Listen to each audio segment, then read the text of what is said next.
Good evening, everyone. Welcome to Knowledge and Relationships. This is your boy M3.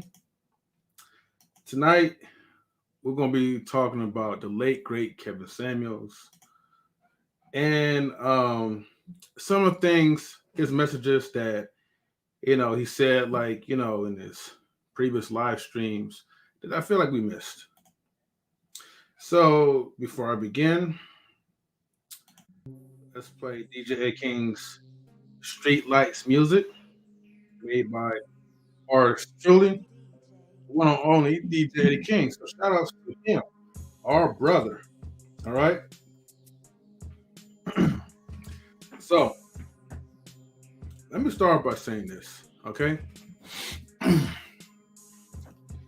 you know, um, Time definitely flies by fast. Let me turn it on. There we go. Time really flies super fast because it's we're already like I think 6 to 7 months, I believe, since that day, like on May 5th, Cinco de Mayo Day. That was when Kevin Samuels passed away, and it was unfortunately for the community, especially like in the manosphere, because Kevin, he definitely was a good guy, and he had like a lot of good talking points that I feel like his intent was to really help the problems that we was having in the black community. And his message was not just only helping the black community, but it was also helping other communities as well too. But unfortunately, he had big things going on, and it was just you never know when it's your time to go, unfortunately. But I felt like he left out so much that he could have definitely have done. I think he was definitely going to try to take his talents to the mainstream, and it would have been wonderful to see how all that would have been progress. Let me see. So, nevertheless,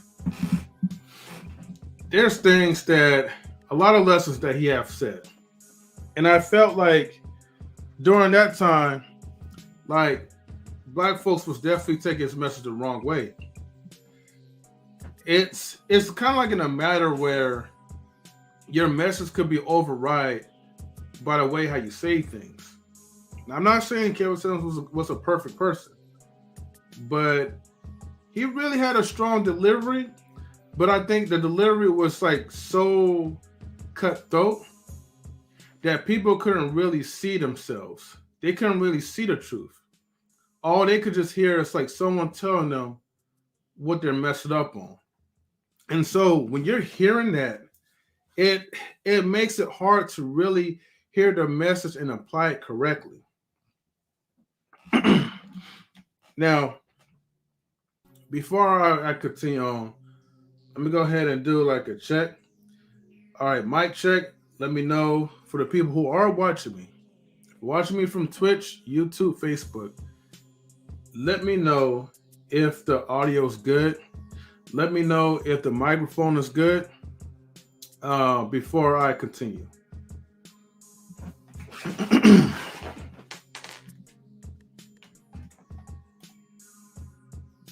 And also shout outs to whoever else is in the room. I know I'm waiting for more people to come in because it is important to like hear this message, because a lot of times people come in, a little bit later, and then I have to repeat myself. But it's okay. I don't mind doing that. So let's just get to a point. Now, Kevin Samuels had a list, okay? And that list was basically how to be a high value man. Shout outs to Veronica Santiago. So salute to Miss Santiago. Thank you for tuning in to Knowledge and Relationships. So we have one person that's confirmed in the YouTube space. So thank you for tuning in. Now I'm going to put up on my notes real quick. All right. Now this is going to be very important. Okay. I know most of you guys probably already heard this before. Okay, the whole high value, how to be a high value man stuff. But hear me out. And then Bruiser, shout out to you. He says, "What's up, Kevin Samuels Jr." Nah. I would never be able to take the place of a great man like Kevin Samuels, though. But through his message, we shall carry on for this guy. And Veronica Santiago is from the DR. So thank you, Veronica Santiago, for subscribing to Knowledge and Relationships. We truly appreciate you for doing so. And Veronica, if you ever want to come up to the platform, please feel free to. No pressure, but you're more than welcome to join the panel. And salutes to Marion. Thank you for tuning in. Okay, so let's get to this, okay? Now, in Kevin's list, right? 5 steps to becoming a high value man. This is very important, fellas, right? Because this is gonna shock you when I give you my response. Okay? Now, let's just say if you live in Atlanta, because that's where Kevin was residing, in Atlanta, Georgia. You have to be a man that's making $10,000 per month after tax in Atlanta. Okay, that's one. Number 2, the length of time performance length of time, like where it'd be like 3 to 5 years. Okay, sorry, it kind of wrote it twice though. Okay, so basically you have to be consistent in making that amount of money 3 to 5 times. All right. Now I know some people might think like, okay, that might be like a ridiculous list, but hold on, I'm just getting started. All right. This is coming from Kevin Samuels, but I get what he's trying to tell us. Number 3, okay, group acceptance by other high value men. Okay, so if you're a man and you're surrounded by like-minded men who is striving, who is pursuing in their careers, that also makes you high value. Okay? And K-Man says, hit that like button on your way in, fam. So glad to see everyone tonight. Salute. Definitely salute. And virtual hugs too. Okay. Number 4. And then I said number 5. Sorry, there's 6 lists. Number 4, the most important thing is network. Okay?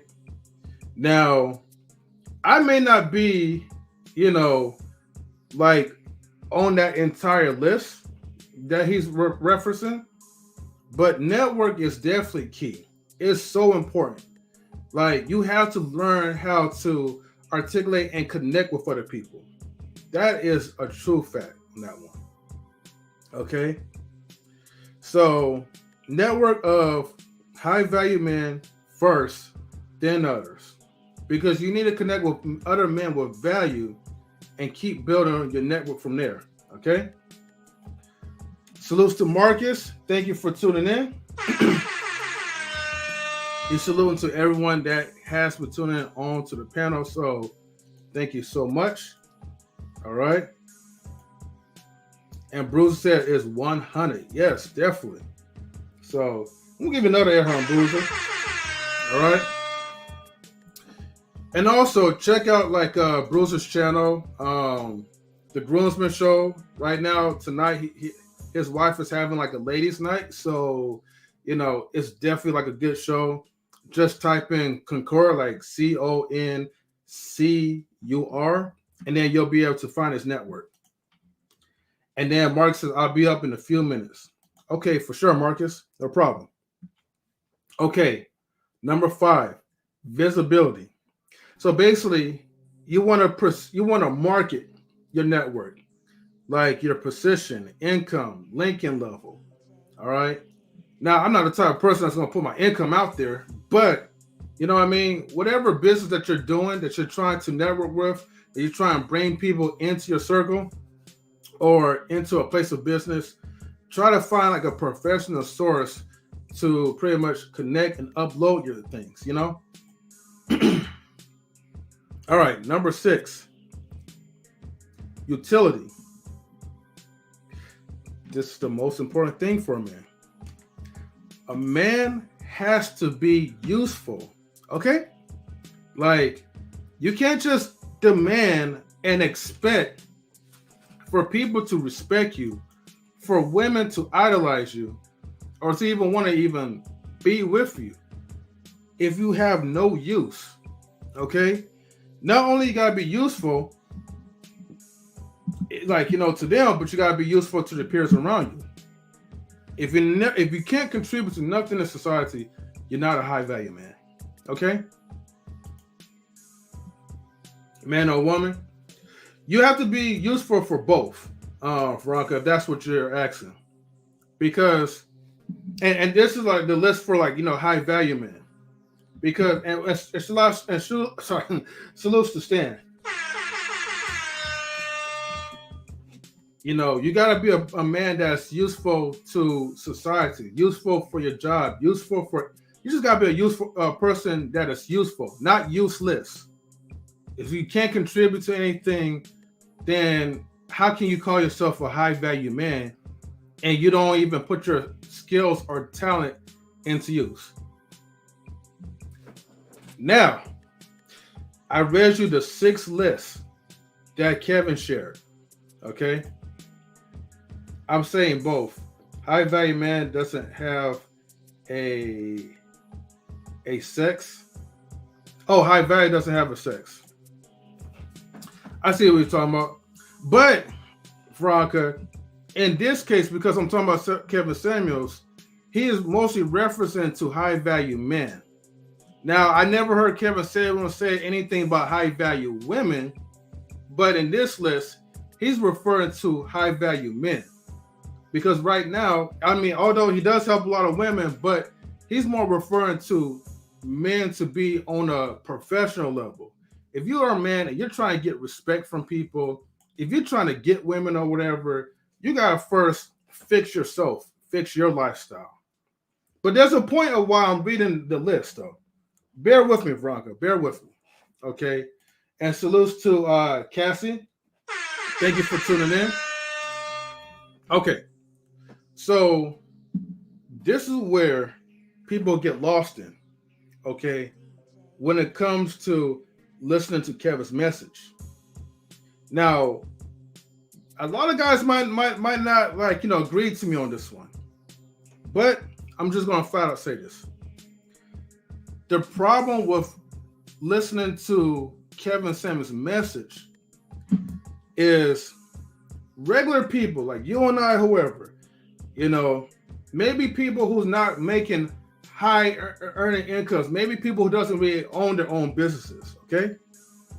We take this advice, okay, the 6 lists that Kevin Samuels has given us. As a matter of fact, hold on, let me go ahead and I'm going to copy this. I'm going to paste it in the chat. Let's see if this will work.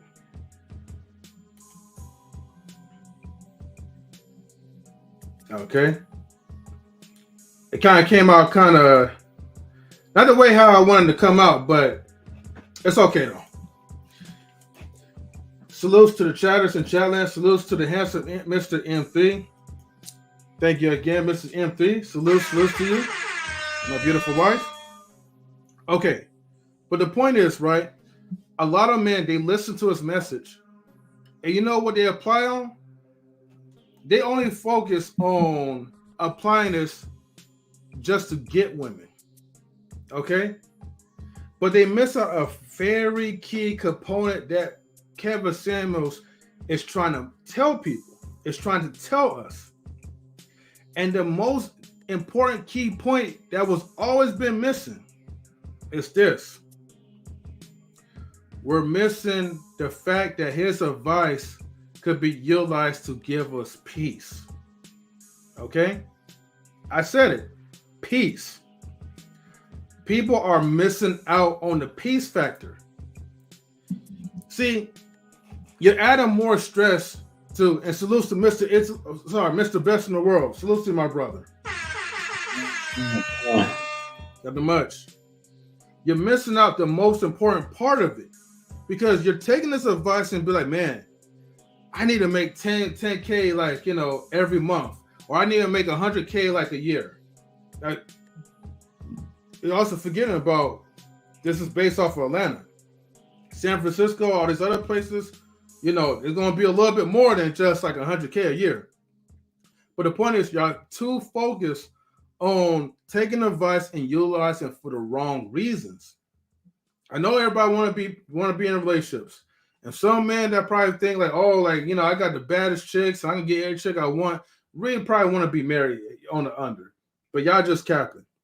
But the point is that the reason why y'all miss that key point is because y'all forgetting that peace is one of the best solutions that Kevin Samuels understands that is so essential for men.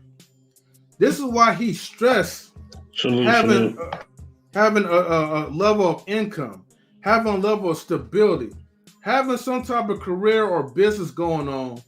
Because here's the thing, a lot of Americans face a lot of financial burdens, a lot of worry, have a lot of debts, okay? And those worries actually impact in your families. You can, a man with a ton of debt can never be a peaceful man. I can't be a peaceful man. I can't be content with a whole bunch of debt that I owe.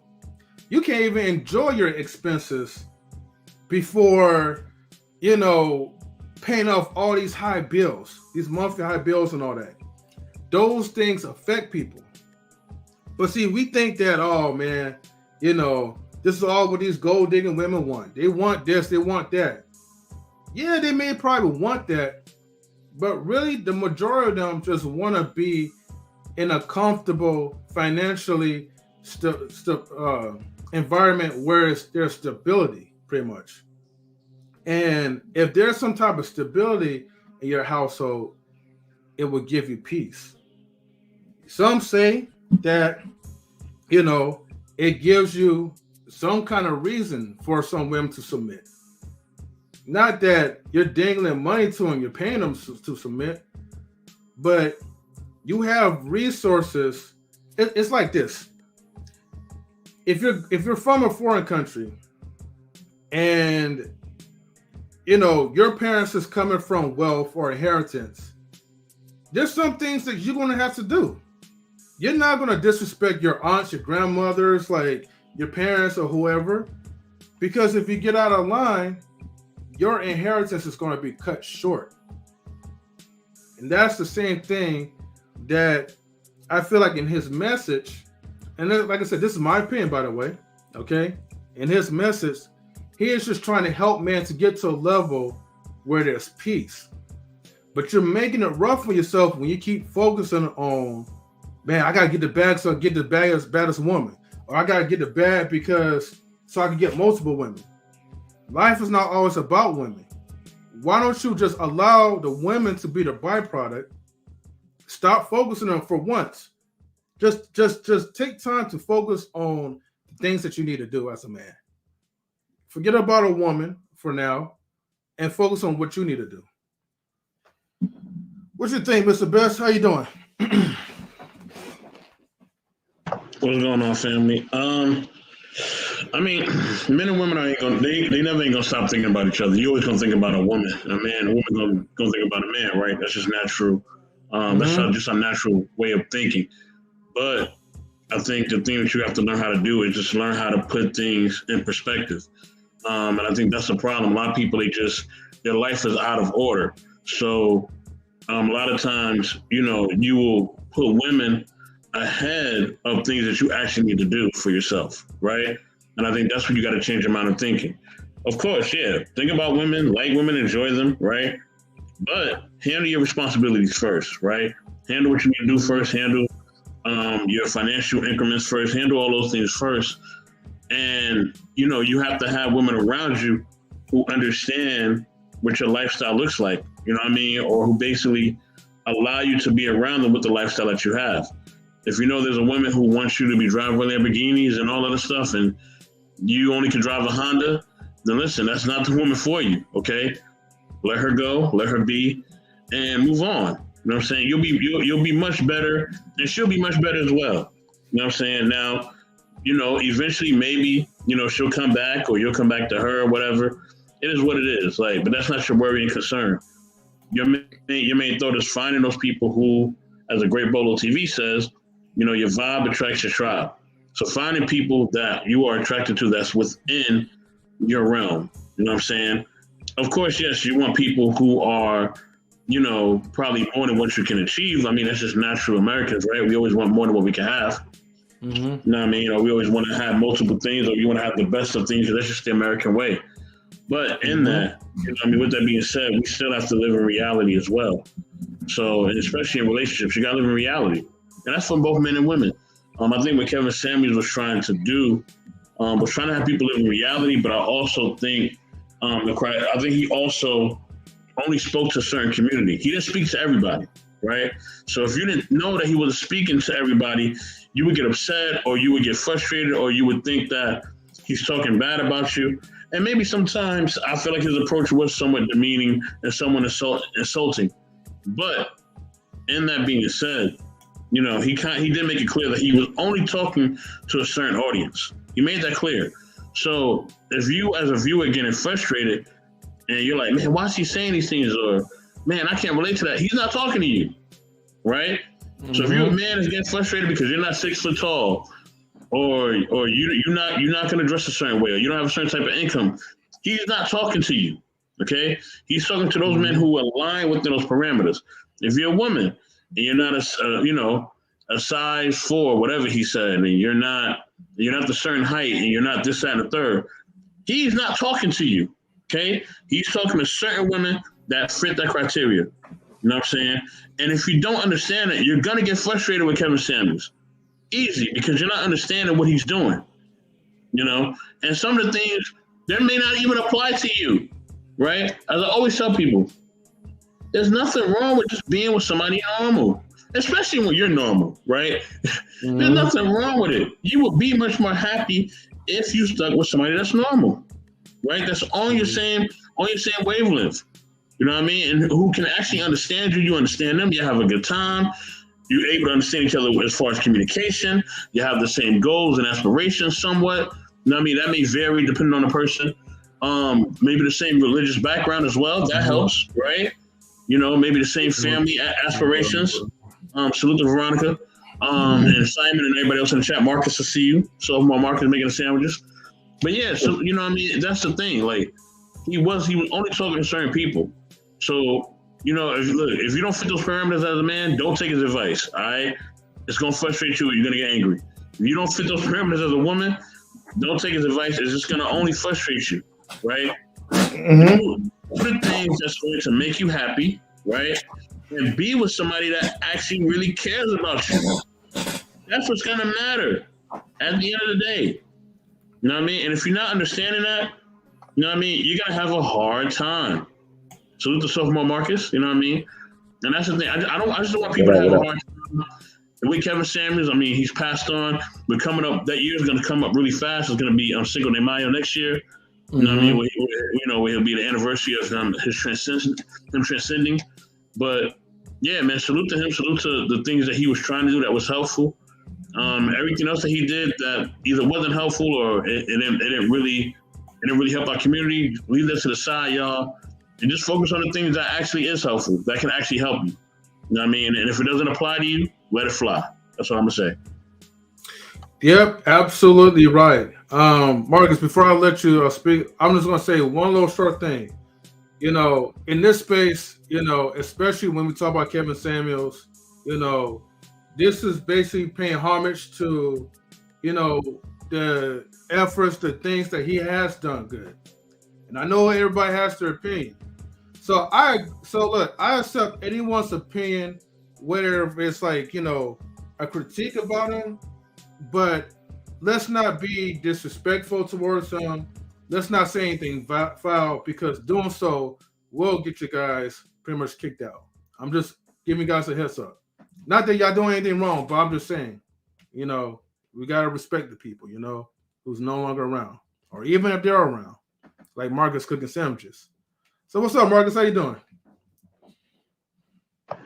You are so disrespectful. How dare you, sir? No, I'm just playing. I'm just playing. Shout out, shout, shout out to Mr. Bez M3. What's going on, Shout man? out to Miss Mhm. Paulie. Hey, Uh, and rest in peace to the late great KS. I so let me say something. I am sorry. God, conversation. See, sir. She cutting off. I think she cutting off a little. I like what y'all said because I remember watching and listening I'm to cutting Kevin off. Samuels. Like, I think you got like a little lag or delay, but it's okay. Yeah. But I remember listening to Kevin Samuels. I think like I about like do. 5 years ago, like early 2018, like late Mhm. 2017.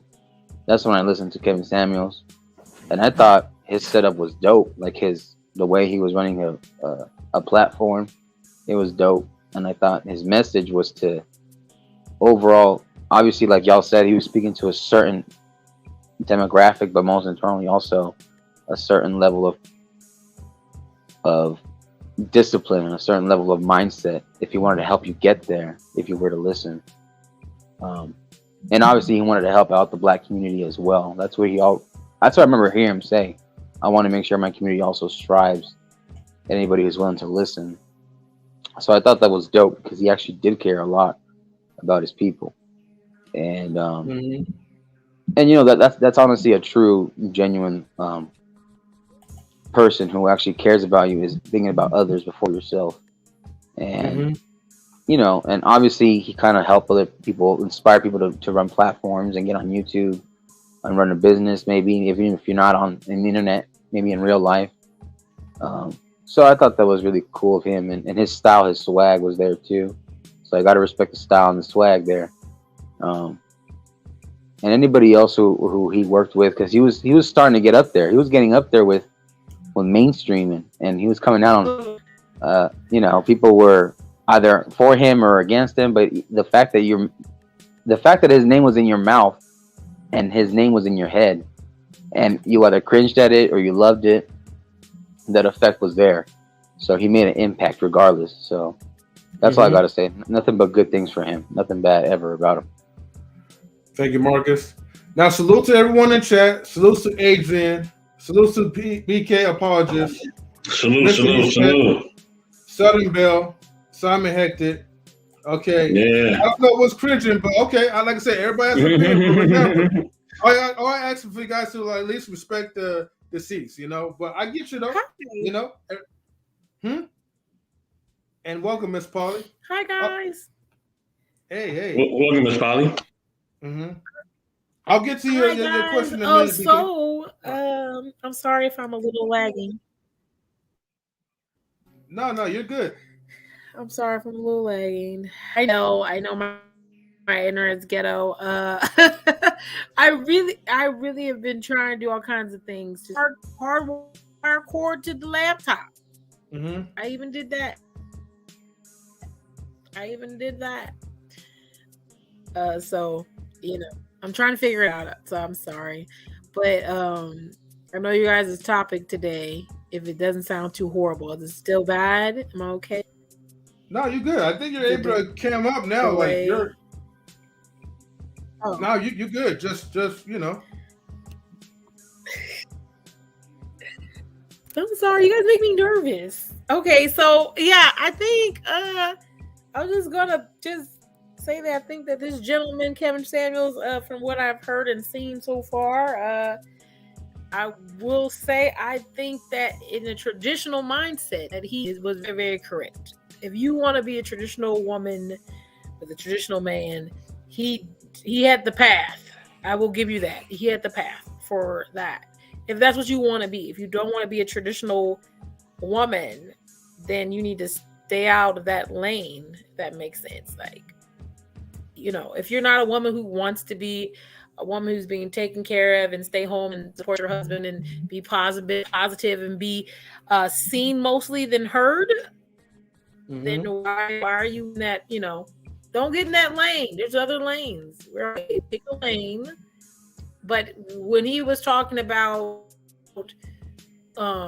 particular things that men should do and particular things that women should do in their roles, he was actually absolutely correct. And if you want a man who is following those traditional roles, you should listen to him because he's going to get you a man.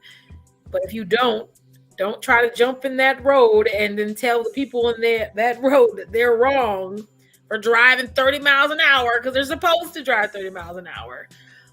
So I think that was really the issue of a lot of people who had issues with him, was because women with particular, like the modern women want to be chosen by these traditional men. And they're saying, oh, it doesn't matter if I'm overweight. It doesn't matter if I'm this age. But with that particular traditional man, you are not in the league to date someone who is traditional. So then you should probably stay in the modern lane, if that makes sense. If you got that, I think there would be less issues, less conversation about it. It just would make sense to you. Yeah. It does make sense. If you have a man who wants you to stay home, then why would you, and you don't want to stay home, why would you date a man who wants you to stay home? Just because you want to take his money? I mean, no, it's not going to work out. It doesn't work out. It's stupid. That's the issue. Like that, yeah. If you say delusional, they say delusional women. That's delusional. This man wants me to bear only his children, but I have 5 kids and I want this traditional man to have me. That doesn't make sense. He's telling you no. Emotional damage. Yeah. I'm just saying, and I'm not trying to put it out there, y'all know, but even if you were poly, like I'm poly, and who are busy that may be over their traditional wives, they might think twice about talking to me. They may want to talk to me because I have the time that they have to give me. It depends. It depends on where you are. Because I've had very traditional men talk to me, which I find weird. And I actually tell them, like, I'm probably not the woman you want. And that's a conversation they don't like to hear. Like, why are you trying to talk to an Instagram model who's shaking her ass? I'm saying I'm doing that. But why would you want to talk to me if you don't have multiple men, but you don't want me to have that? Make it make sense. You probably aren't my match. But, it just, whatever rocks your boat. And that's when you should know what you want, what you need, what you can give somebody. Because if I can't give you what, we don't belong together. And I think Samuels just gave information for people who wanted to be traditional. And I think he was very right, and be very honest with you. Hey, I like that. Thank you, Miss Park, for sharing. Can I just ask them real quick too? I didn't know that just happened today. Okay, ask them real quick, and then I gotta get to BK apologies, Marcus. I did not know that Christy Allen died today. Christy Allen. She was from Cheers and like It Takes Two, and then she was in Star Trek 2. Stuff that we don't really watch in 3. It's okay, man. Basically, Wait, so I'm not alone. Okay, got you. Yeah, you're good. But God rest her soul anyway. Yeah. Exactly. Adrian says, "Keep your money. I'll figure it out. I'm just saying." Okay. We certainly will. Now, BK apologists, welcome to the platform. Long time no see. How are you? Yes. chilling, man. How you guys doing? Yes, sir. How are you? What's going on, BK? Chilling. So, all right. So, the title of the show is Kevin Samuels Tried to Help Us, right? Mm-hmm. Now, I got a lot of things to say about that. Okay. But before I say anything, I'd like to hear the things that you guys find so helpful about this individual. How has he helped you? Man, he wants to get straight to the point. Okay. So I'll give you a few snippets, right? Because I do have a video that I'm going to play after this. All right. So personally, like, he helped, well, if you say us personally or just overall? In general, like, that he said things that helped us, but we refuse to listen, as per the title of your show. So how was he helpful? Okay, so I did say this like in the beginning, right? When I went on this list, that usually people will say it's a ridiculous list when he talks about high value men, right?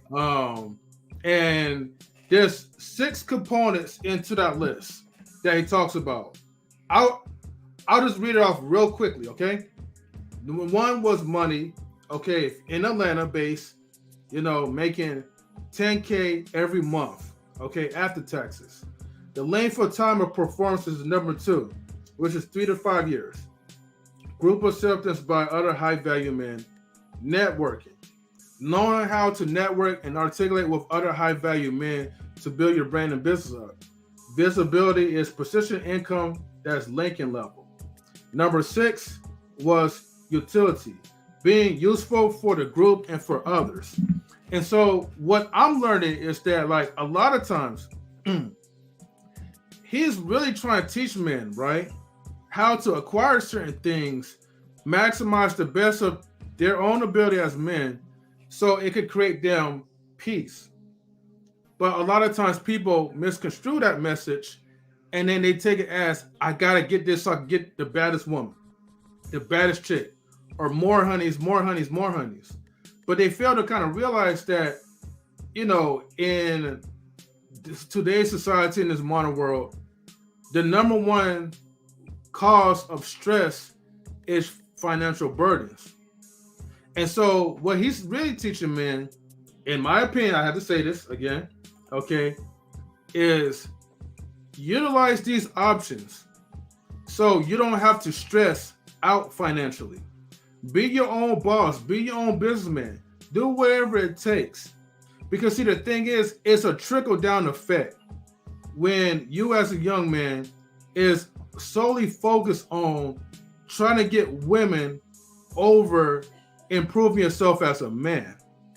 If you're not improving yourself as a man, and let's just say you get into a relationship, but now it's like you're in a relationship with maybe only the person is providing for the family, and you're barely working, or you're barely sustaining yourself as a man. It plays into the psyche of the human mindset. And so I feel like when he's speaking those things, if you really apply that message for yourself without the focus on, well, let me do this so I can make sure that I get the best wife or the best woman I can, then maybe, okay, applying that and graduating from that type of advice will give you lesser worries as opposed to the normal worries that we go through. All right. Mm-hmm. Can I present my screen? Yeah, sure. You talking about turning on the screen? Yeah, you can. All right, cool. All right, so I'm going to share what you just said here about, right? So now, yes, being financially stable and doing well financially, that's an important aspect of your manhood. But for him, for Mr. Samuels, it was the core principle. It's what made a man a man, to earn $10,000 monthly, to be with other men that do likewise, right? But not only did he do that, right, but with women, right, it says here, Kevin Samuels often ranks his guests using his coined term, their quote, sexual marketplace value, and bases their attractiveness on height, weight, dress, size, and physical features. If he believes a woman is below average or an 8 or less on a 10-point scale, he suggests they lower their expectations of attracting a high-value man. Those he sees as a particularly unfit, he advises these women to settle for average men or worse, less than average, to meet their personal and relational needs. So the way he's defining the personhood of men and women is below, they're not persons anymore, in my opinion, right? For the man, it's your bag. How big is the bag? And for the woman, it's, well, how good do you look? And it removes your personhood. And the fact that this was geared towards Black and brown people, I will venture off and say that this is almost a form of white supremacy. Because white supremacy, what it does is that it takes away your humanity and makes you into a thing. And because we can use things, we don't feel guilty when we use things, right? So it dehumanizes you. And I feel like Mr. Samuels, that's what he did. Like a woman is far more than just her looks, just like a man is far more than his wallet. It was almost like he was an agent, in my opinion. Like this guy was detrimental to the Black experience. That's why I started with, well, what good did he did? Because his core principles has nothing to do with your humanity at all. So that's my spiel. Okay, no problem. Like I said, I open like everyone's opinion to it. Hey, hold on. We gotta hit the air horn for that. If people may not agree, we gotta hit the air horn for that. I mean, jeez. Woo, man, he cooked that. Good grief. Man, I mean, he already know. I mean, he did part of his homework on that one, though. So I definitely do appreciate that. But here's the thing, right? Okay. Yes, I get that, a woman does have more value into that. But unfortunately, like everyone is going off based off of society's so-called norms. You know what I mean? They go by worldly standards. So as much as I could be like a guy that'd be like, okay, women has women has standards, right? Or women are more than what he's pointing out to be.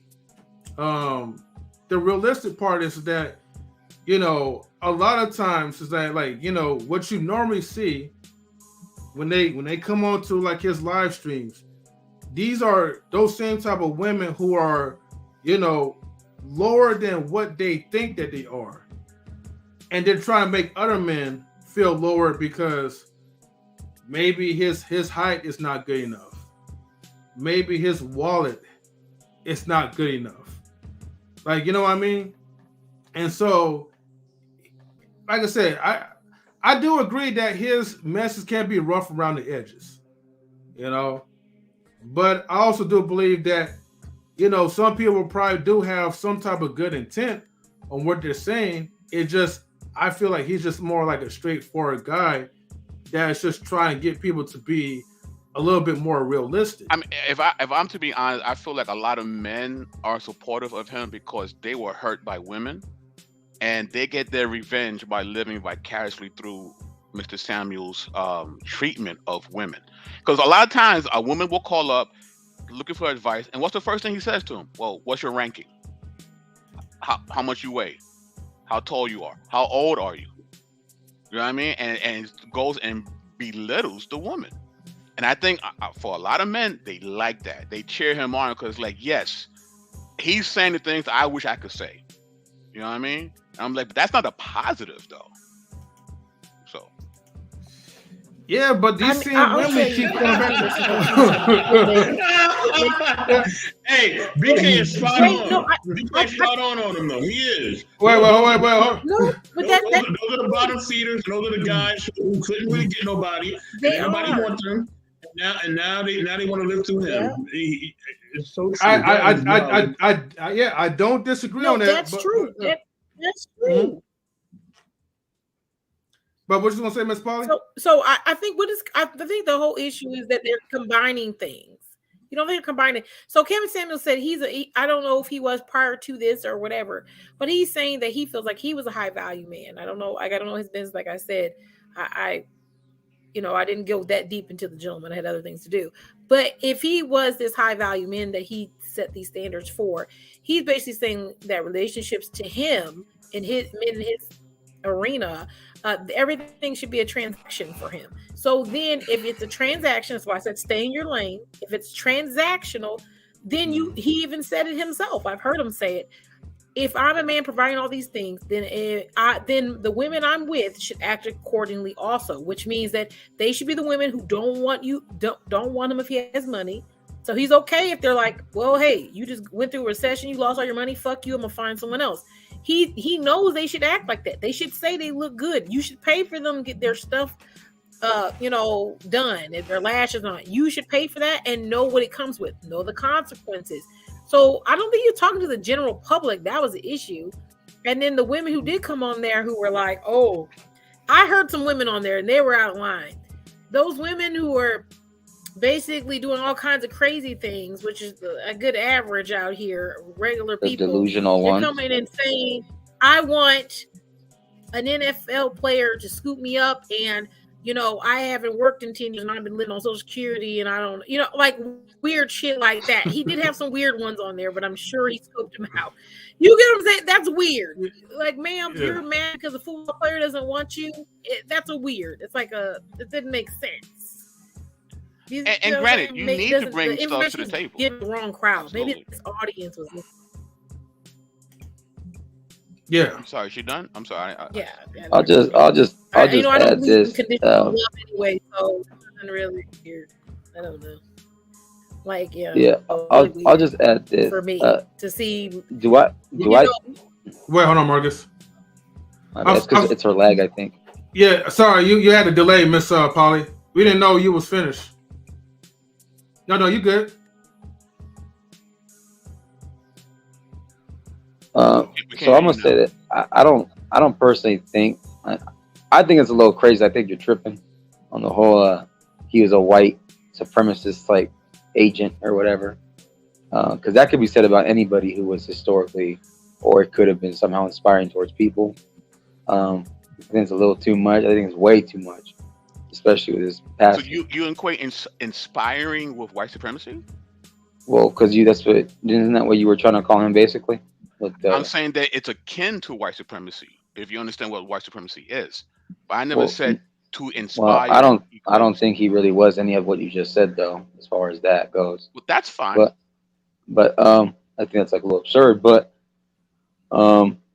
yeah, no, it's like obviously like we said already, he was speaking to a certain percentage of people that qualified for that kind of conversation, and for the rest that were somehow motivated to maybe hear the uncomfortable truth, the reality, the harsh truth, men and women. Because remember, the only reason why people were trying to come at him was until when he started talking about women, but he was talking about men harshly too.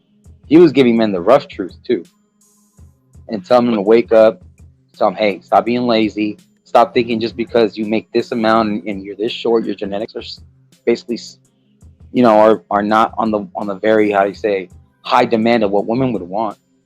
Because women, he would ask them, hey, what are your requirements? What do you want in a guy? And if a guy didn't meet those standards sometimes, hey, it's like, raise your money up, get yourself in shape, raise your confidence, get out there more, but don't make it like if the vagina is the main thing you should focus on, which it shouldn't be what you should focus on. Right, but the issue was the qualifications, because again, I'm not saying that looks or finances aren't important. They are. He made it the end on a surface level. No, it's important. In any healthy relationship, you need to be attracted to the person you're with, and you want to feel like you guys can not be homeless together. I mean, these are important things. I'm not saying that. What I'm saying is that Mr. Samuels made it as if that is the end all be all. That's the issue I have. Not that we should make money. Not that you shouldn't do the best you can to look attractive. Yeah, these are aspects of any healthy relationship, but it's not the aspect. That part you're more than just your looks and your pocketbook. That's all I'm saying. Yeah, that part I could agree with you as far as it's not the end all be all. Just like, in the beginning, I did mention when he was referring to, how to have a balance of life, when he referred to the 6 lists, yes, you could apply that and it may affect your life and it may give you peace, but it's not guaranteed that will give you peace. Remember, this is just, even for a guy like him who's supposed to be like a relationship guru, everything is based off of one's opinion. Just like the list of the rating system, he gives the rating systems, for the women as well, mostly for the women, before his passing, is because women would tend to have their own personalized list that is like pretty much, outrageous when it comes to the list for men. He gotta be something that he can't fix his height. He gotta be a guy who has a 6-pack. He has to be a guy who's driving you know, some type of, and these are smart-minded women. Like when they have that ridiculous list, I get it, but you know, I feel like that's where his list was inspired by. But hey, that's just like I said, that's one's opinion to it. What's up, Queen? But let me show you this though, Hello. because you know, Hey, Queen. because I have two videos. But I'll play this video and then Queen, I'm gonna go to you, okay? But let me play this video when he gives advice for the men, and then later down the road, we're gonna play the video when he's also talking to the women. I think also too, people go by based off clips like these, as opposed to watching the live videos. As opposed to the full context. Mm-hmm. Like Fresh to Fit, for instance. Anyways, I look like a tiger, but I have the mindset of a lion. Like, wait a minute, can you guys hear it? It's very low. It's a little low. Okay. Some of the Of course, I can't turn it. I have the mindset of a lion. Like, I'm struggling with that. You're 27. You're neither. Neither. You're not ready. Are you ready to be a husband? Mentally, I would say I'm like 70%. Look here, man. See, the fact of the matter that you even had to split this into categories says no. Why can't you just accept the fact that you're not ready? Yeah, I know I'm not ready. I know Then I'm not get ready. out of the conversation. You're not in a husband relationship conversation. So why are you trying to get women to look at you in a way that you're not? Because those are my goals for the future, and I understand. That Mother French toast. I don't care about your future. It's 8 years away. Because you're going at this conversation like a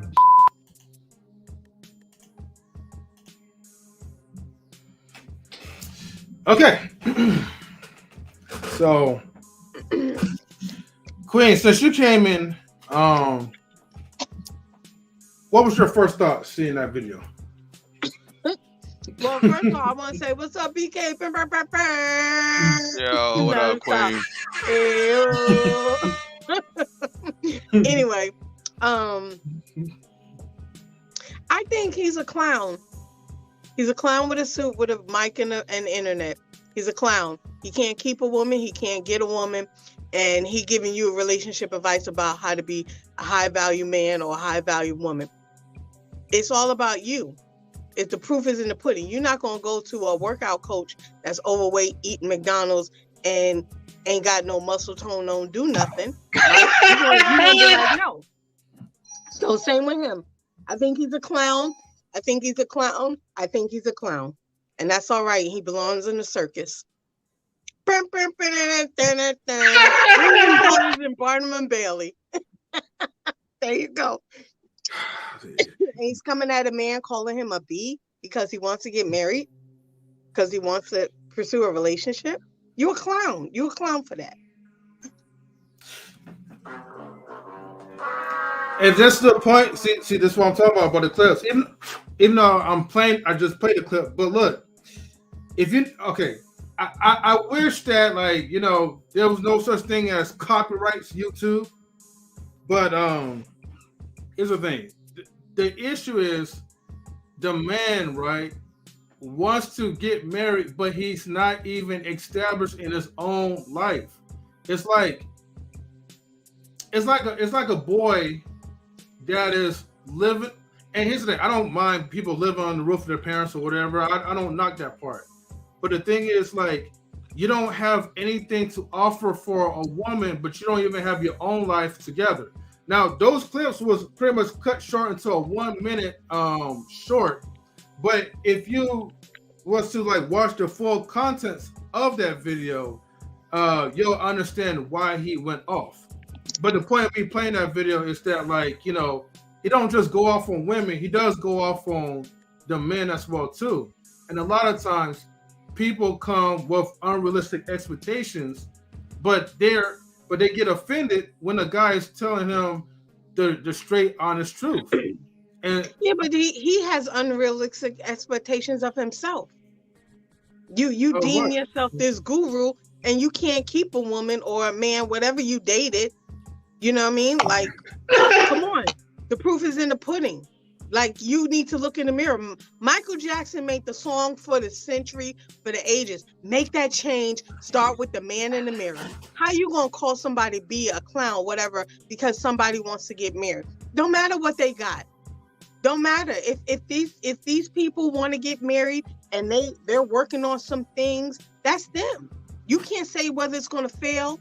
You can't say whether it's gonna succeed. It's up to them two. It's up to those two people involved. And for you to call somebody a female dog because he's telling you how he feels, that ain't cool either. You supposed to be a black man that he's looking up to. You coming at him all kind of raw. Did your elders come at you like that? Are you projecting some of your insecurities? Maybe your boxes was too tight? I don't know. But I think he's a clown. He's a clown. I don't respect him. I don't care what he said. I don't care who he went after. He's a clown. And he used the platform to chastise and berate his race. And that's the problem. Buffoonery. And we follow it like little dumb dogs following a trail. Not me, Queen. Not me. Not me. Not me. I'm saying people. They follow him like he you bunch of dogs following a trail of kibbles and bits. Keep following it. You know, all dogs that come in the street, some of them get hit. So keep following him. Good luck with your life. He's a clown. Take off that makeup. I already told you though, the only man that I will ever pat in my life over that's actually a physical man is like my grandfather, and that's really about it. That's it. Like, I don't follow any dudes. Like, for what? So who's the man we should listen to? Hold on, Mr. Glucose. All right, well, Queen, let me ask you this though: have you ever listened to an entire live stream of Kevin Samuels? No, because I get turned off with how he comes at people. Okay, that's all I need to know. That's all I need to know. So don't play yourself. Hold on. So why would I give him views? So you guys don't even listen. Why would I give him views? You guys haven't listened to the whole entire live stream. Why would I listen to it? That's like listening to someone who all they have on their show is berating women. Why would I keep listening to it? I know the jargon. He says the same thing. Believe it. You believe it. You believe that hype. You on the gravy train of Kevin Samuels. Good luck with that. But I listened. I took the time to listen to the entire live stream. Believe that. but it was those sound bites that made him who he was, though.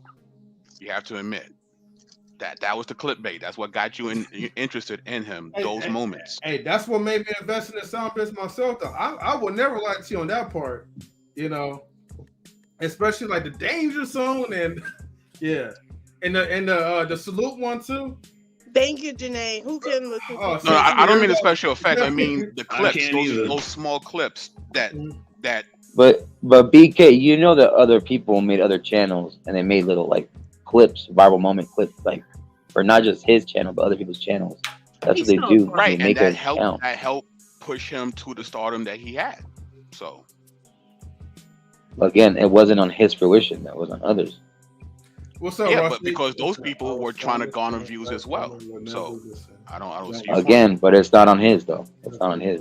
Yeah, but that's what he wanted. Obviously, was he against people doing that? He wasn't for it either, but he went along with it. But like I said, what was the context of it? The context is the full episode, not a part of it.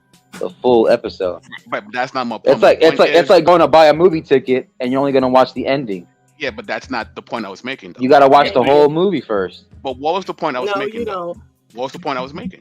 Can you tell me the point I was making? Jesus.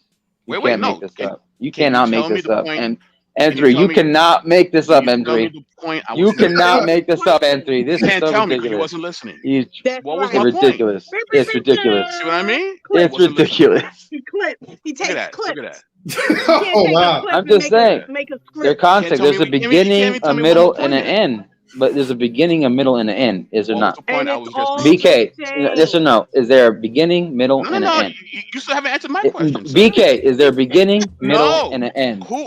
Is there a beginning, middle, and an end? Is there a beginning, middle, or an end, BK? Which one is it? Why can't you answer? Is there a beginning, middle, and an end? Yes or no? Well, maybe is there a beginning, middle, and an end? Okay, hold on. For some reason. Because he But- can't. You don't want to answer my question. Yeah. I thought context mattered. Wait, hold on. I Right thought now- listening mattered as well. Wait, hold on, BK, hold on for a second.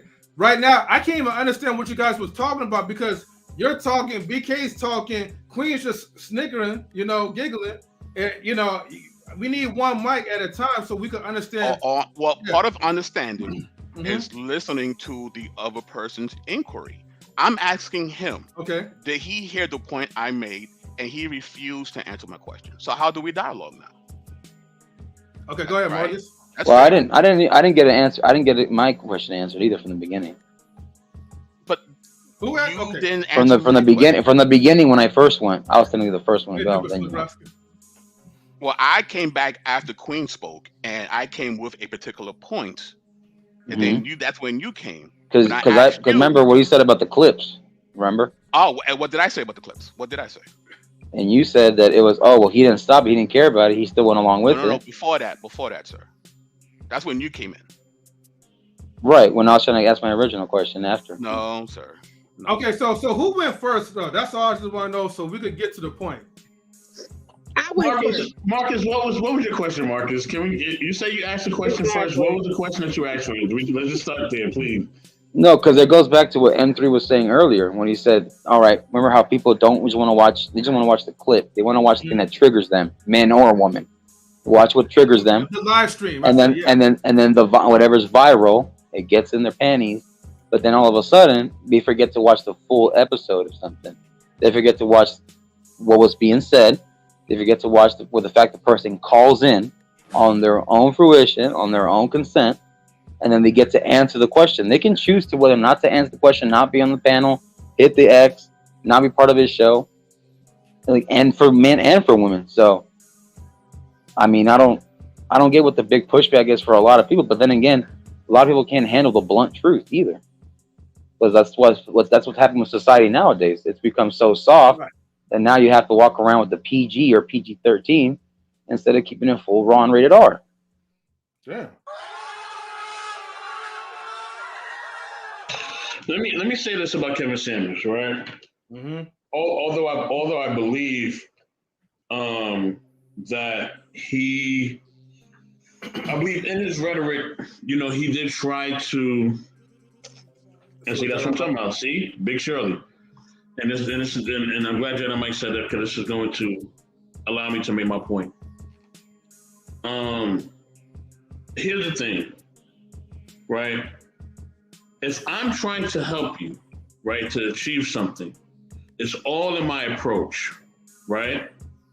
So if I have an approach that is demeaning, or if I have an approach, and a lot of you in the comments, y'all talking about full context, right? But a lot of y'all, when y'all was in different, whether it was different financial groups, religious sectors, or whatever else, if somebody didn't approach y'all the right way and they disrespected you, you didn't hear nothing else they had to say. But y'all want to sit here on this crap that Kevin Samuels is spewing because he makes you feel good and he empowers your ego. But yet, when somebody's giving you advice in a religious sector, or even in a financial sector, or even a personal sector, and they didn't come at you in the right approach, you didn't want to hear that. You didn't want to hear that, even if it was correct. You did not want to hear that, and I know it's true. They did not want to hear that. I know I'm cooking. It's all y'all full of crap, honestly, to be honest with you. You know what I mean? Just be honest. Just say, I was hurt in relationships. You know what I mean? I couldn't get a certain amount of women. You know what I'm saying? And that's about it. And it's the same thing for women who couldn't get certain type of guys. Mm-hmm. What's up? I couldn't get a certain type of guy. I'm frustrated. I wanted to date, a dude that looked like Chris Brown, but it didn't happen for me. It's all good. We all want something that we can't have, man. That's the American way. We know we on a diet. We driving by a cheesecake factory. We know we should be in that cheesecake, but guess what? They got the cheesecake on sale. So you know what?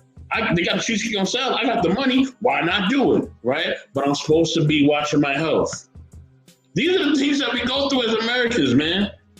You know what I mean? And it affects everybody on a grand scale. So let's stop the cap. People are capping right now. I see a bunch of caps. Going along for all the cap that's going on. Even in the comments, a lot of y'all capping. A lot of y'all just hurt. It's all good. You know what I mean? I'm here for you. I got the Kleenex, the tissue. You know what I mean? The pillow for you if you need one. You know what I mean? And somebody's shoulder, not mine. You can't cry on my shoulder. But somebody's shoulder that you can cry on that really cares. Okay? I may let you cry on my shoulder. I'm just messing with you. But at the end of the day, you know what I'm saying?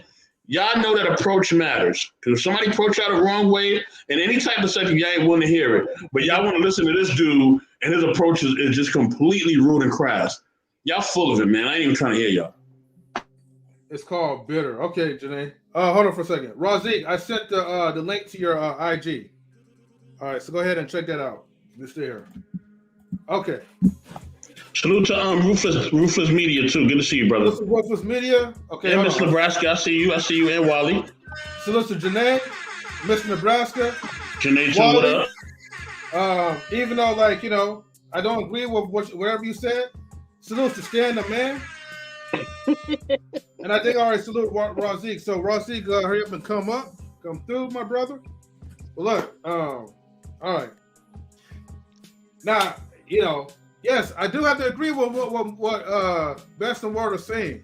You know, a lot of men, you know, come from a hurt space. A lot of women also come from a hurt space as well too. Which is why when he's telling them the cold hard truth, and yeah, matter of fact, no, I don't need to explain like all that stuff or try to sugarcoat it. When he's telling y'all the cold hard truth, all right, nobody don't want to accept it.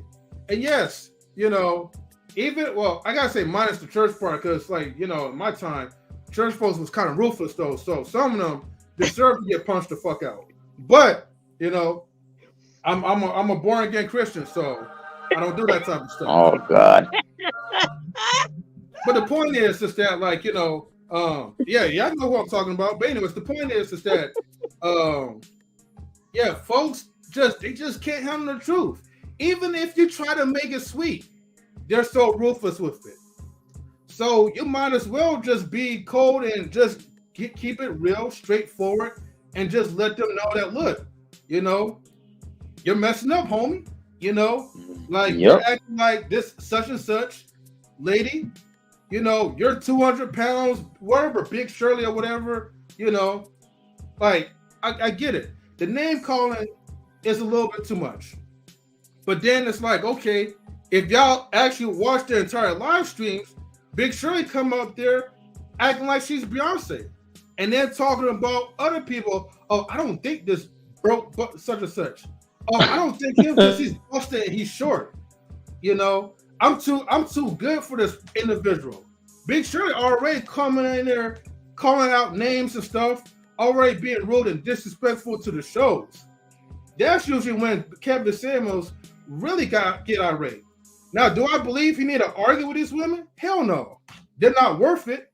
But I know he's doing that for the content, and sometimes when you're doing stuff for the content as opposed to the focus on trying to get that person's mind right, get your mind right, fellas, and ladies as well too, you miss out on the entire point of the live streams. But see, everybody has something to say when you're only watching clips, okay, and not the full video. The same thing when they was coming out Fresh and Fit, talking about, oh, they hate black women and this and that, or Fresh and Fit is this and Fresh and Fit is that, and they're fraudulent. Everybody was just watching clips. But if you take the time with your lazy asses to watch the full videos, you'll understand what went down, how it went down, and why it had to be that way. Even though I don't condone people shit on other people, but I'm gonna be honest with you.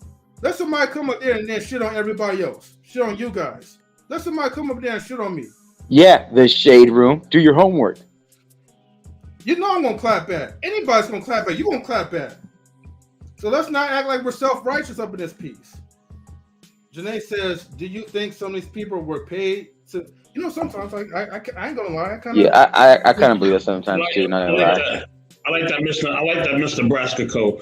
I don't see no people on my 300-pound life on TLC. I mean, some people came on the news, some women that I was like, yeah.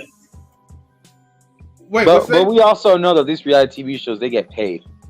Wait, hold on. What you saying, Miss Polly? So I know you had the delay. What's that? Well, she got the delay I bad, said, yo. some of those women on there.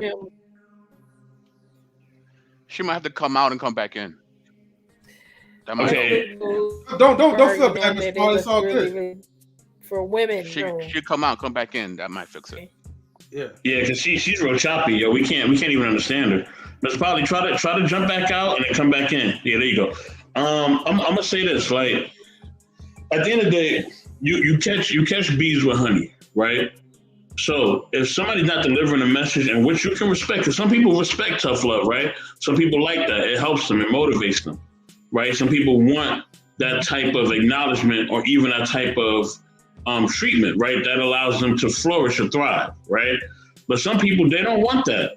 Some people, they want you to talk to them in a certain way. And if you don't talk to them a certain way, they're going to find it disrespectful or demeaning. You know what I mean? And the thing is that if you are not meeting people where they're at, and you want to be in a sector where you actually are trying to be helpful, it takes away from everything that you're doing. You know what I'm saying? If I want to be helpful, I want you to listen. I got to deliver it in a way you can take it. If I'm not delivering the way you can take it, then everything I'm doing don't make no sense.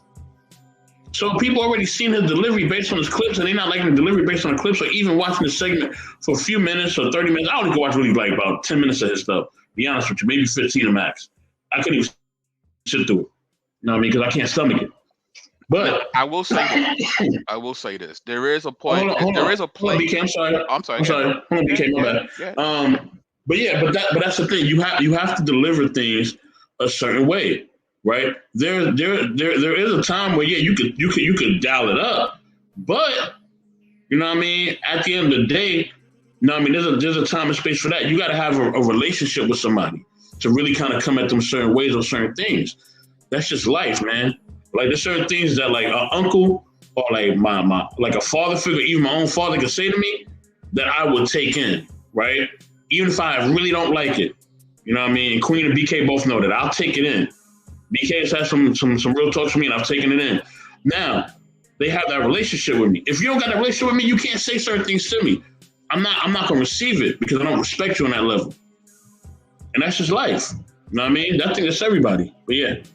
Now, I will say this though, right? I think there is a time and place for tough love, and in the perfect world, we should be able to hear critique, even if it's delivered poorly, right? Because 2 + 2 = 4, even if Hitler says it, right? So we don't want to commit a genetic fallacy, meaning that, well, I can't hear you because you're a particular individual, right? But to a man's point, though, you know, it has to come from a sincere place. Like you could come at me if I believe that the reason why you're coming at me is because you love me.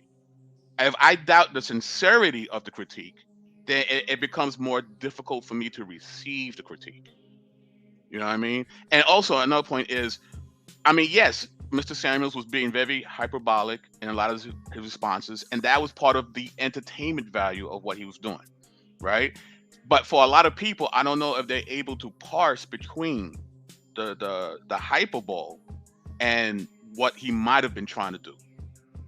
You know, so.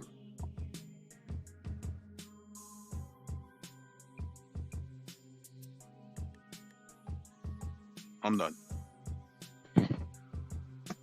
Yeah, I just think overall society has just gotten a little more softer on it. Like maybe I was able to appreciate that from a young age from my dad, my coaches, or my drill instructors, or whatever. But you know, I think overall people are so in tune too much with too much feelings and not enough reality and like not enough, I guess, logical thinking for the most part. So that's just my opinion from what the decay of the state of what this nation has come to. No, I just think people are weak right now. And I don't think it's about logical thinking. I think people are just harsh, bitter, and project. It's okay to be critical and, you know, but if we don't have that relation, who the hell are you to tell me anything or say anything to me if I don't have the relationship with you and you're projecting your insecurities on me? That's what's going on. You know, but then why call into his show then, Queen? Huh? Well, I don't know why call into his show? People do a lot of stuff. People do a lot of stuff for the clickbait, for attention. People, I mean, why are people doing half the stuff they do in the world? That's hurting and damaging them because they want attention. They don't know no better. They love whatever they're doing. So I'm not saying they were right for calling in, but I also don't believe that he was cool either. I don't respect him, and can't nobody. I don't care what he said or who he said it to. I don't respect him. I think he was a clown, and I think he was a waste of YouTube space. That's how I feel. Yeah. Hey, hold on. Before you guys try to rebuttal, Razik only got like a few minutes. I want to give him a chance to speak out real quick. Razik, can you hear us? Razik. The fuck. Hold on for a second. Okay, hold on. Razik, we can't hear you. Unmute yourself. Okay. Okay. Okay, we can hear you a little bit. Hey, go ahead, Razik. Hold on 1 second. Okay. All right. Well, while we wait for Razik, go ahead, Marcus. I'll give you guys a minute.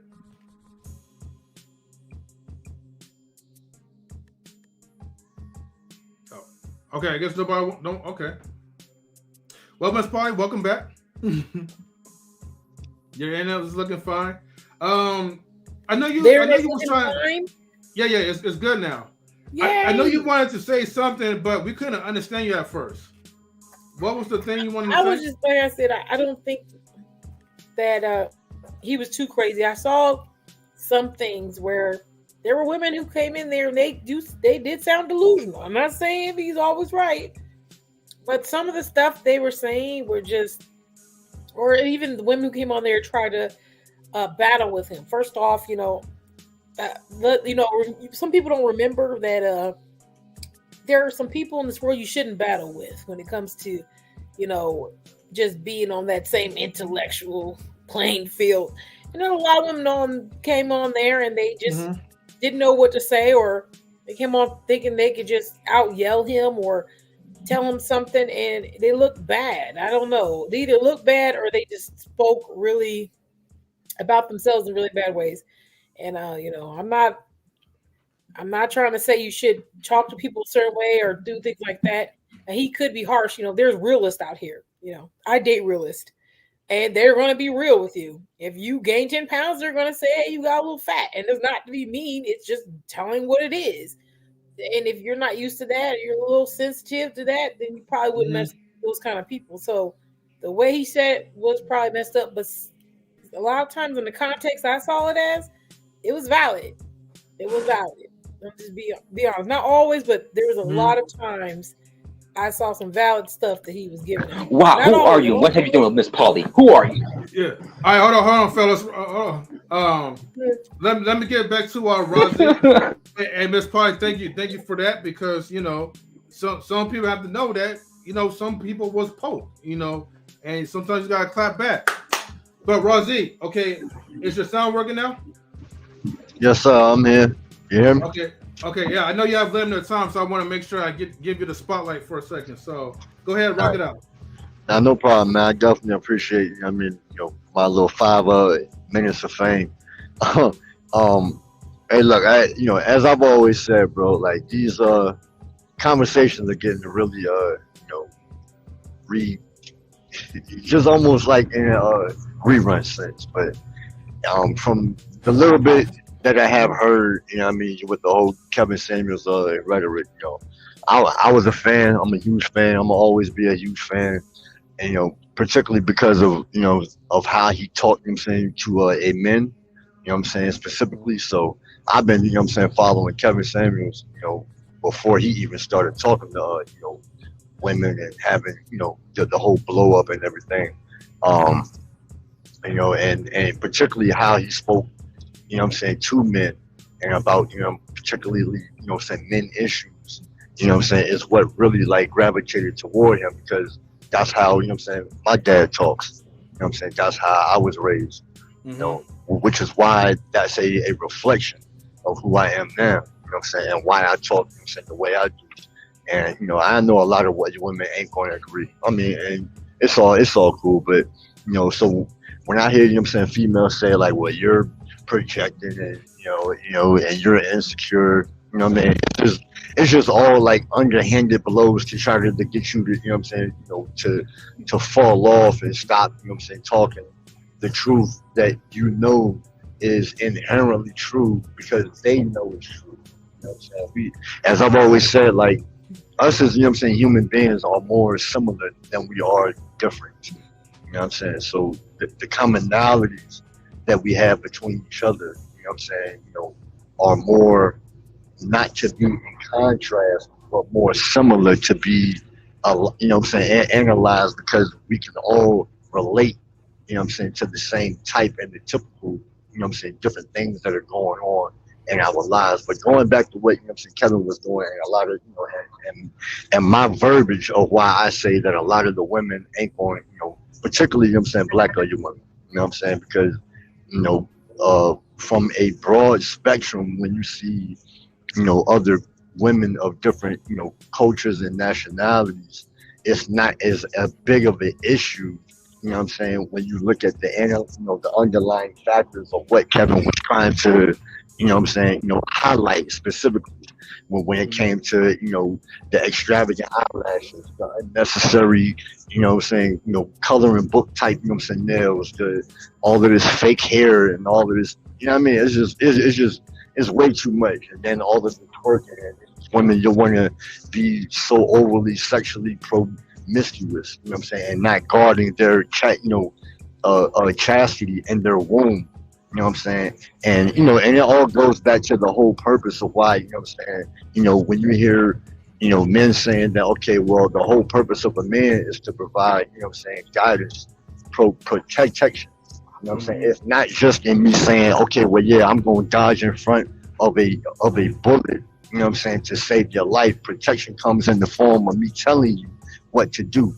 You know what I'm saying? When you hear, you know what I'm saying, women say, okay, well, yeah, I want a man to be a you know what I'm saying, a leader.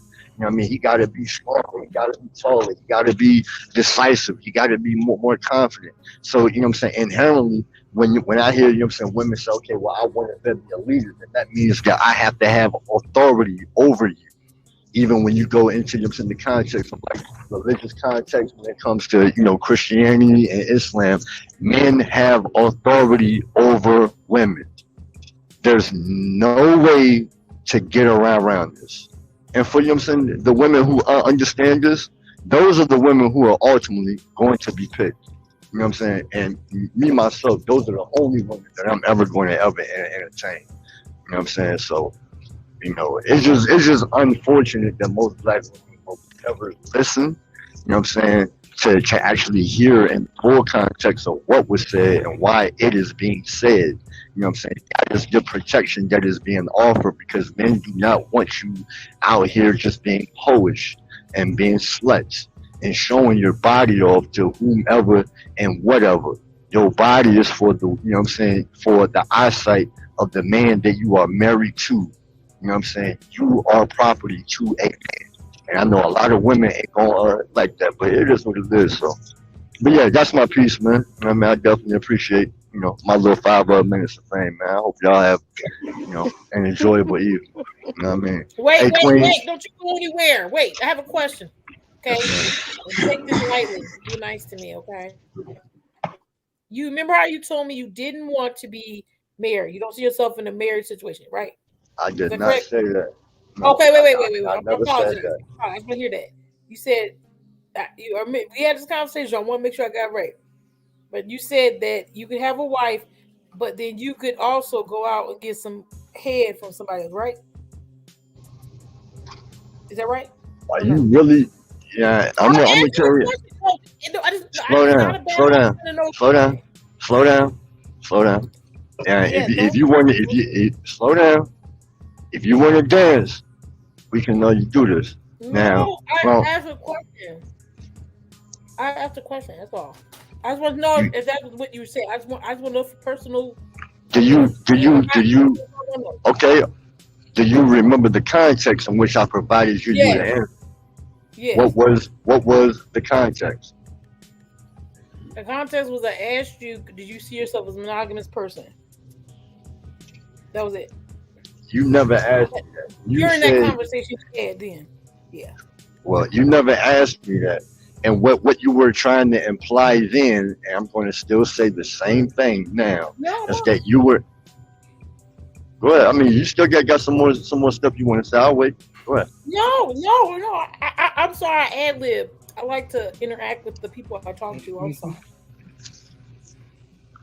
All right. So when you're asking me that, I'm providing, you know what I'm saying, context, because the prerequisite of the question that you were asking me was that, okay, well, because I was illustrating the double standards between men and women.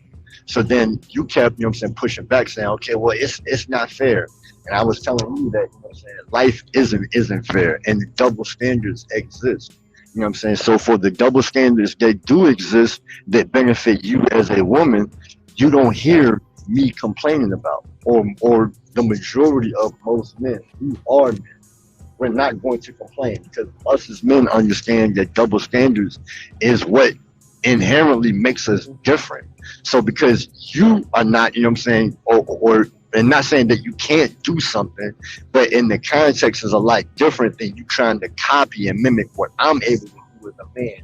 It doesn't equate the same way, which is why when you try to behave as a man, you get called, you know what I'm saying, a different derogatory word, or you get looked down upon, or as in the words of Kevin Samuels, you now lose your value as a woman. You know what I'm saying? No, and this not is why that conversation, the one before that. I'm tying the same context. Are you paying attention? No. Good. No, it wasn't. That's what I'm saying. You started. It is.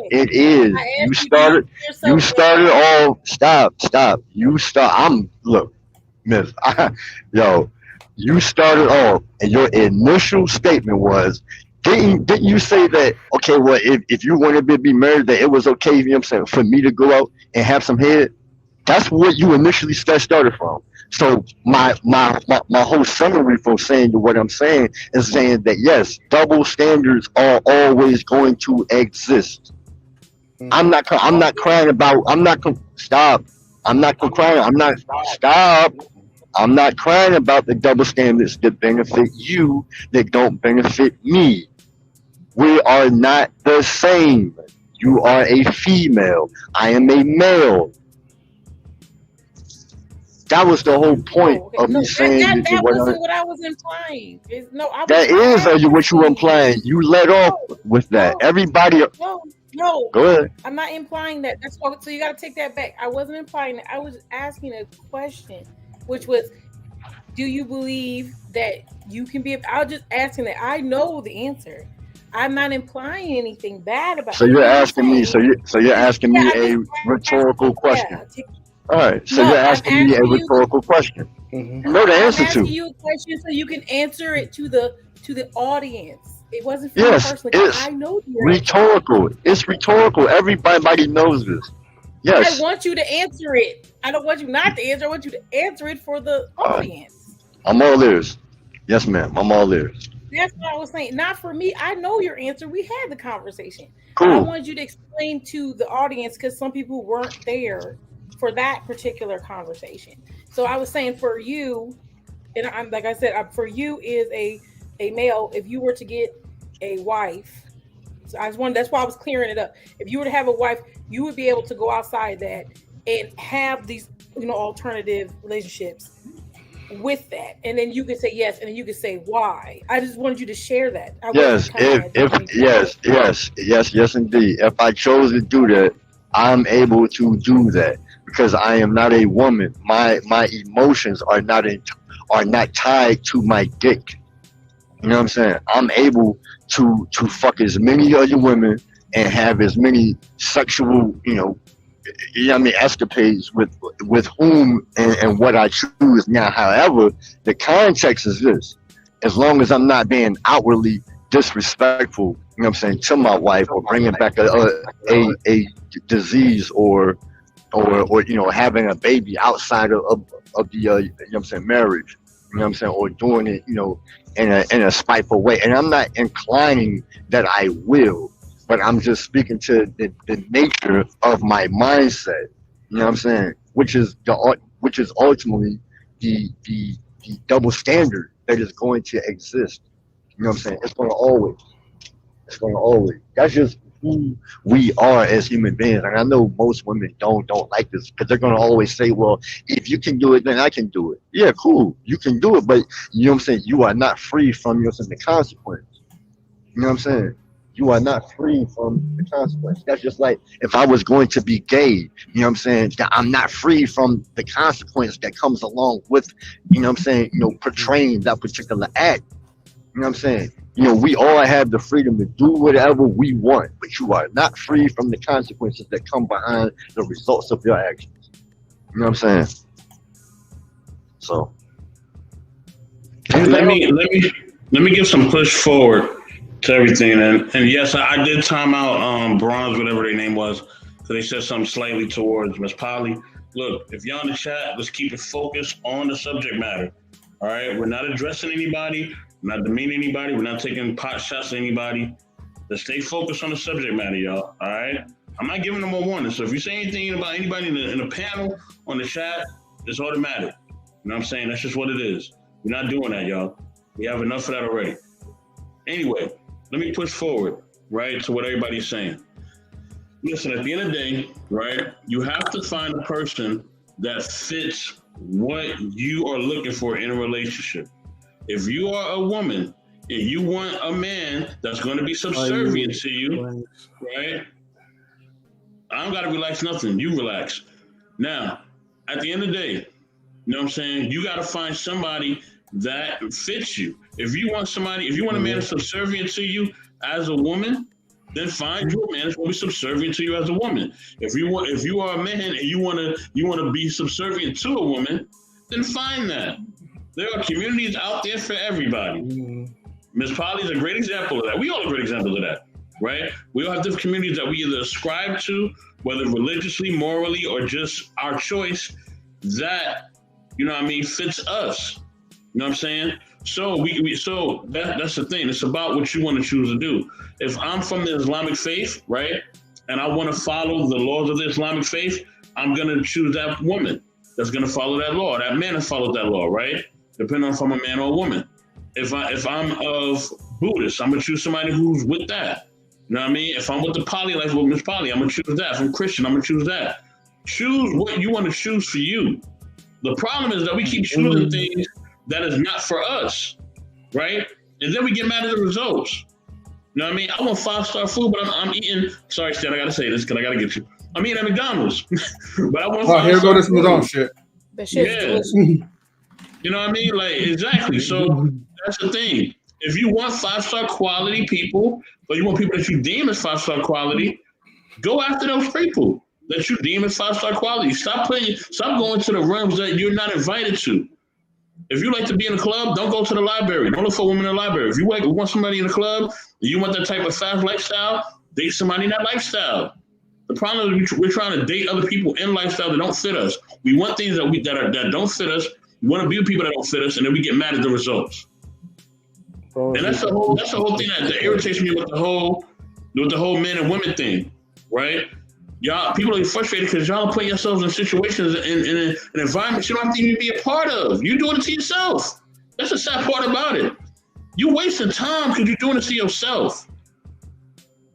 And that's really what's really going on. Y'all doing this to yourself. Both men and women, y'all doing this to yourself. And you get mad at the results that you're getting because you're putting yourself in a situation where you're going to wind up behind the 8-ball.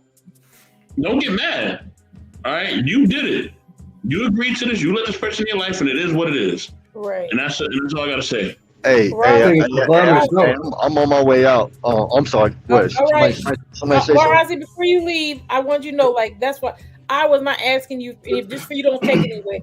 I know sometimes because we've bumped heads before, but it's not that. I wanted you to share your view because I've heard it, and there's people who believe what you believe, and I wanted them to hear it, and I thought that part was important. That you get, there's some women who do think, oh well, you can't do that, and if that's what you want to live and how you want to live, there could be someone there. So yeah, I wasn't trying to come at you or imply anything. I know where we both stand. I don't have issue with that, but I do want you to I share don't it. either. I think you have something to give that can be helpful to someone. Absolutely. Well, look, I definitely appreciate it. I ain't gonna hold up, saying y'all's time, but I do want to piggyback off of something real quick. But what Mr. Intellect said, I'm saying, after was moved quiet. What I'm saying? And even me and him don't always agree, and Mr. 84 don't always agree on everything. But I think we've had a lot of what I'm saying, very good conversations on things that we either agree on and don't agree on. But and I know I've come in what I'm saying, hot and what I'm saying, feisty, in past what I'm saying, views. But and I think what I'm saying, what Mr. Intellect said is absolutely what I'm saying, on point. What I'm saying, because one thing about it, like after everything that I said, like I don't lie. You know what I'm saying? So any female that what I'm saying, that I deem worthy of being what I'm saying, being with, and then and wanting to what I'm saying, marry, what I'm saying, and to stay what I'm saying, married.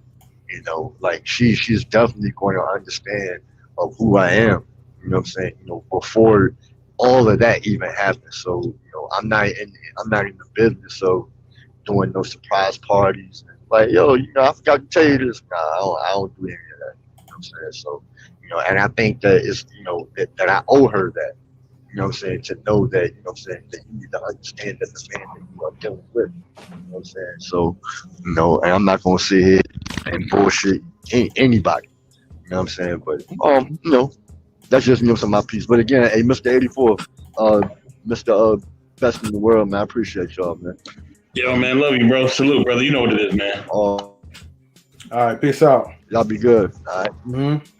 All right, you too, man. Peace, Rosie. All right, Stan, what's up, man? How you doing, bro? Hey, what's up, guys? How everybody's doing?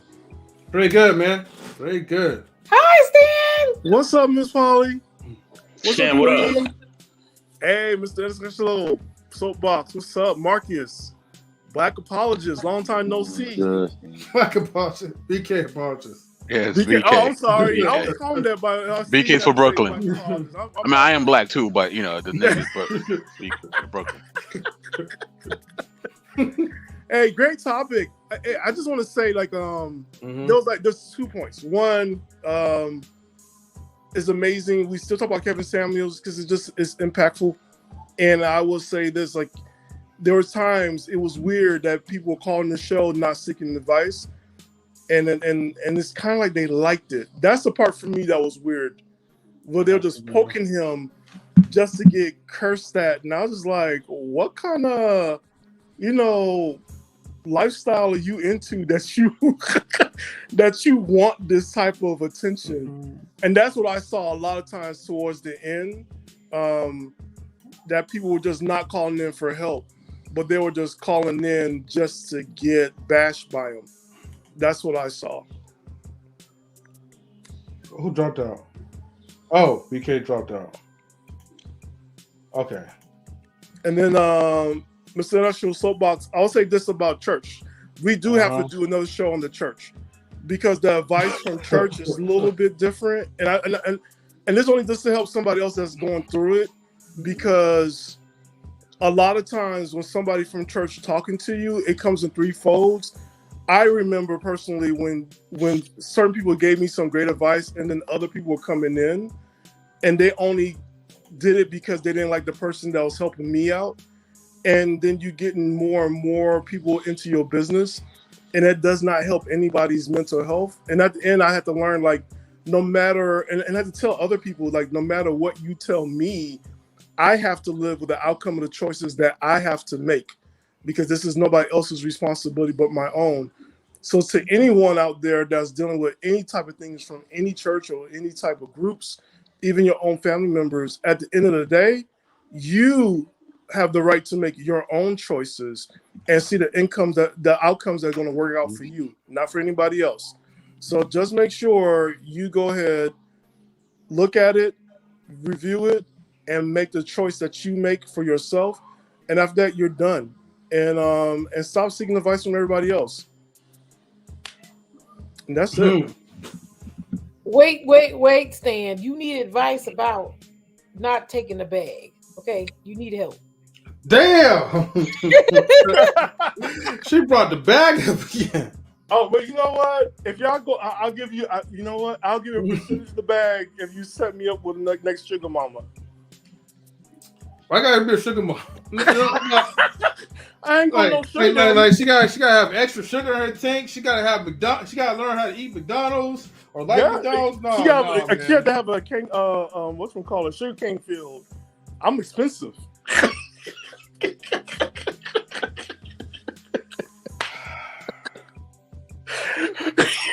You know, I'm going to digress from that part, right? I do have to show a video. Respectfully. Except for McDonald's, though. No respect for McDonald's. Oh. But natural territory as a content creator, drama equals views. Great marketing strategy. However, people think it's a great marketing strategy to create drama, but guess what, Bronze Bird? As the drama fades, then where's your content? I've seen a lot of people that has way more subscribers, have hella views, create a bunch of drama. But as soon as the drama and the beef started to swift away and they started trying to do actual content, nobody wasn't checking them out. Because you know why? The people who you brought, they only came in for the drama. And once that drama's gone, your content is dead as well too, along with the drama. So, yeah, to me, it's unfortunately people are into it, but that's not longevity in my opinion. Now, this one is a video of why people struggle to stay married. And in the caption, at least she was honest. God forbid your husband would come on. Say God forbid. And say, I want a divorce. He serves your papers and you divorce inside in 90 days. Would you keep those 60 pounds on?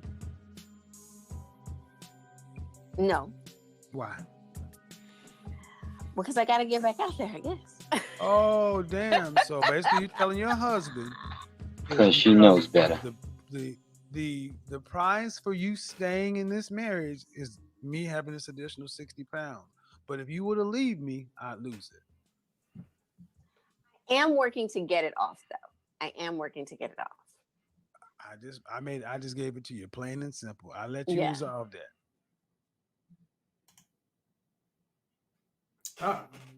Oh, hold on. Gotta turn this off real quick. Hold on. Sorry, hold on for a second. Okay. I had to turn off from my end. All right. So, and of course, yes, that was a clip of it. But if you judge that particular clip, you know, you can see, like, you know, why, like, you know, part of the reason he seemed like he was pretty much stressed the fuck out, pretty much. Now, like I said, there's a whole lot of people that comes into a show, men and women, trolling, you know, or some of them are probably telling the truth. Hell, there was a video where a woman, and he sat down with her for 20 minutes. Now, I'm not going to play that because that's a long-ass clip. But there was a woman who had a good husband, you know, children, good life and all that. But it wasn't good enough for her because she still had emotional attachment with her baby daddy. So what she did, she cheated on her husband with her baby daddy. Baby daddy sold her the dream. She told him the truth. And told Kevin, well, the reason why she's like this is because, you know, she still has a lot of trauma that she's dealing with. And she's taking therapy. Now, she told her husband the honest truth of what was going on. But here's the thing. She kept doing it. She kept cheating.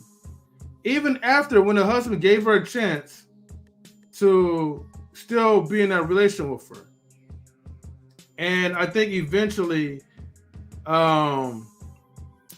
she wound up divorcing her husband, I guess in hopes to be reunited with her baby daddy. Long story short, now she's single with kids. Bow, bow, bow.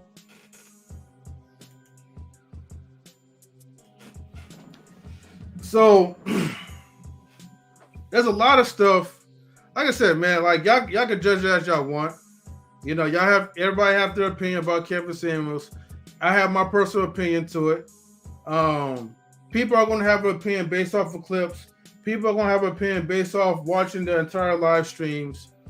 But overall, in a fair, balanced way to put everything together, you know, some things he did for the greater good. Others, like, you know, he could have like toned it down. But by the end of the day, everybody has to do their own thing. And unfortunately, you know, drama does bring some sort of attention, but to me, it don't really last. You know, it will make you viral for a minute or two, but after when all that stuff like fades away, that's pretty much it. So, but case in point, you know, I believe that, you know, he did try to help people. If you take the good from it for once, he did try to help bring families in together. The way how he said it wasn't, I want to say like it was suitable, but the part that I feel like we refused to listen was to really improve on ourselves, our quality of life. So even if it wasn't Kevin Samuels and was somebody else telling you that, look, you know, Stan, put away the McDonald's, you know, get yourself like, you know, go to like, I don't know, Habit or Olive Garden or whatever. Do you think Stan's going to listen to that person when he's in love with McDonald's? I do them both. I do both. But do you think he's going to put away McDonald's for good? Absolutely not. Yes, Stan. Happy Meals. So until those Happy Meals run dry, you know, until they run dry.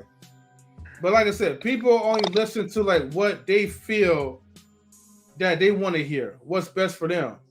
And people love to hear lies. The good lies. You know what I mean? Is what they call it. And I got a question for you. He's still a clown. Would they have listened to Kevin Samuels? Would they listen to Kevin? Say again? Would they have listened to Kevin Samuels if he had looked like Derek Jackson? No, as long as if Kevin Samuels was pandering women, yes, they will listen to him. If he was Derek Jackson giving women all these lies, telling them how beautiful they are when they know that they're not, and he was for real lying, giving them bullshit because he was cheating behind his wife. Exactly. Even though they know that he was full of cap, you know, the fact that he was bold enough, right, to lie in the name of the Lord, you know what I mean? Because he's a Christian man, you know, with his Christian Bible, so he's going to give them Christian lies. So, yeah, as long as Kevin Samuels was giving them 100% pure faith, truth, okay, you know, yeah, they're gonna listen to him. I mean, Kevin Samuels will probably have a whole herd of women coming to him just so they could absorb the lies. But look what happened to Derek Jackson. Remember Simp Harvey? Simp Harvey. Oh yeah, we ain't gonna talk about him. You know, act like a woman, act like a whatever man, thing like whatever. You know, Derek Jackson was sleeping with them too. Oh, of course. You know, allegedly. But you see how they all caught up to him. Ain't nobody listening to him either. It's a clown too.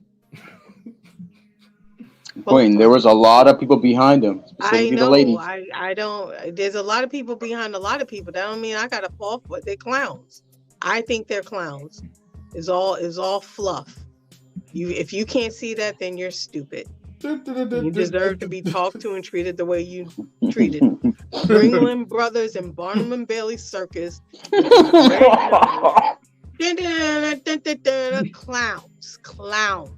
Clowns with suits on and cameras and internet.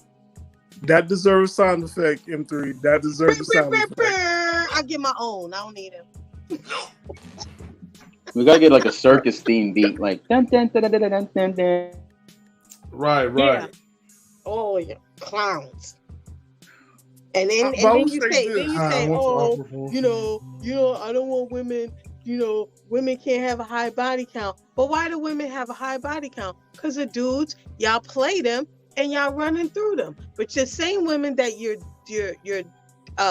dissing and disrespecting are the same women you calling to get a one night stand. So I'm confused. You don't want the women, but then you do it. There's no confusion. The thing about it is a confusion because you're hypocrites. No. You put women down, but then you're the first person in line to get some. Yeah, so that's what the guy is it? that says that, and we know what they call. They call F boys. F boys. Well, I mean, these are the ones who are on here talking and got all this to say. Let me say this. Let me say this. Right? People are always, men and women are always going to be naturally attracted to each other. Right? That's right. So that's one. Two, you know what I'm saying? That's what I believe, right? Everybody can believe whatever they want to believe, whatever. Two, I believe I can fly. Two, you know what I'm saying? As far as the whole Derrick Jackson thing, his wife stood by him. So I don't even dwell into what he went through because his wife, didn't leave. So that's right. I think she either knew about it or she approved it or whatever happened. That's none of my business, right? Three, you know what I'm saying? I think the thing is when it comes to relationships, like I said, in relationships, you have to find things in people that gravitate towards you. You know what I'm saying? So if you like Derrick Jackson, you know what I mean, and you are a girl who maybe I may not consider attractive, or somebody else may not consider attractive, or maybe a normal guy wouldn't even consider attractive, or just as far as your looks, right? We don't think you're attractive as far as your looks. Okay. Now, that doesn't mean that him telling you that you are pretty and that you're a queen or whatever, it's not wrong for him saying that, right? Because there's some guys who like masculine looking women or women who look kind of rough, right? There are men who like that. You know what I mean? There are men who like women's feet. There's so many different, I knew somebody like that, but I'm not gonna blow them up. But there's people who like different things about men and women. That's all I'm trying to say, right? So some men may want a woman that looks like, the movie Precious, right? Some men want that, right? Some men are wanting that or wanting a Lizzo or whatever. I'm so tired of men and women both telling each other, oh, that's not attractive. No, that's not attractive to you. Exactly. You don't like that. But there's somebody who basically would eat that up like some shepherd's pie. You know what I'm saying? Or some sweet toffee or some ice cream or whatever. You know what I mean? They will eat that up, man. They love those type of men or women, right? You may be a woman and you hate short men. Short men don't do it for you. But there's a female out there who all she want to date is a short man. That's all she look for. Exactly, Miss Nebraska. You know what I'm saying? So that's the thing. Somebody is looking for those type of women. Some men like bigger women. Some men like really skinny women that look like men, right? Some men like curvy women. Everybody likes something different, man. You know what I'm saying? Everybody has a different profile of what they like, right? So, and sometimes we would look at a person, we're like, man, that's kind of weird. Like, you like that? Like, word? Like, that's kind of disgusting, but it's disgusting to us. Like I always tell people, like, we eat chicken here, and other cultures, they may look at eating chicken as something nasty, right? But we like it. So that's the thing. Everybody has their preferences, man. Do I believe there's people who are universally unattractive? Yes. Do I believe there's people who are universally good looking? Yes. But that's what I think. You know what I'm saying? Those are the things I think. I think Halle Berry's universally a good looking woman. I think Shamar Moore's a universally good looking man. That's what I think. But some people may not even want those type of men or women. As oddly as that may sound, some people don't want that. You know what I'm saying? Could they be capping? Maybe. But some don't want that. It is what it is. Yeah, like I said, I don't really care like who you choose. That's none of my concern or any of my business. But if you're going on the internet, you shitting on someone, and you look, it doesn't even matter if you're a beautiful looking person, because you can still get shit on like that. But the case in point is, no one should be exempt from getting clapped back after you shitting on someone else because you think that you're hot shit. You know, you may look good, but if your personality sucks, you're gonna wind up being alone just like the other ones that you think that is ugly or whatever that you could like call it. That's all. Yeah, no matter how Agreed. beautiful somebody is, if your inside is ugly, you're ugly. No matter how beautiful you're on the outside, if your inside ugly, that's it. You're ugly. 100% agree. But I want to add on to what Mr. Intellectual Soapbox said. The whole thing about the internet, and I think, Queen, you could agree with me on this one too. People miss out what's in front of them because there's so much involved in what's online. And a lot of times you gotta detach from what's online and see what's in your own community because you're missing out what's there for you.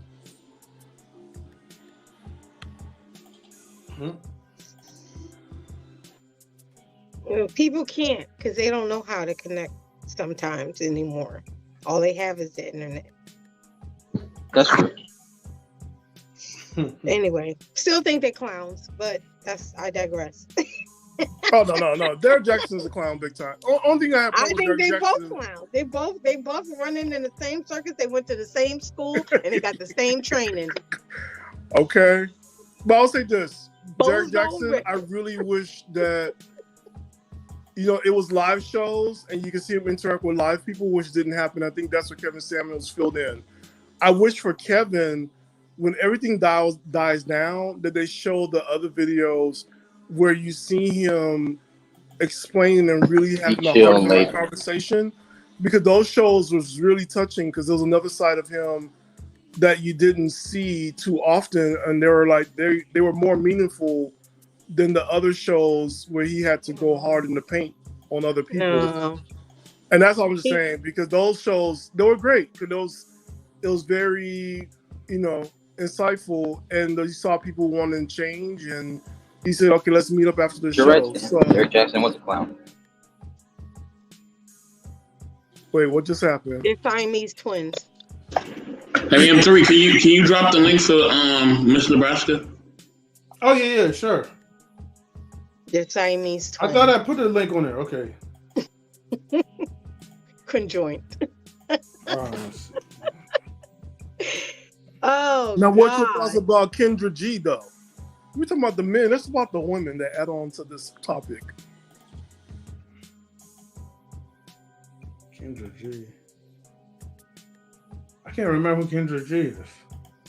Not Cynthia G, right? She's the. Is Kendra G the black lady with the dating show? Yes. Oh, her. I don't watch her content, so I don't know. I don't know. I guess you're all right, maybe. I got you in Miss Nebraska. Well, what you think about Kendra G? Since you brought her up, Stan. No, we talk about the guys. It's time we talk about the other women that add on to the manosphere, because she does a dating show and she's current. So what do the ladies and Marcus, what do you think?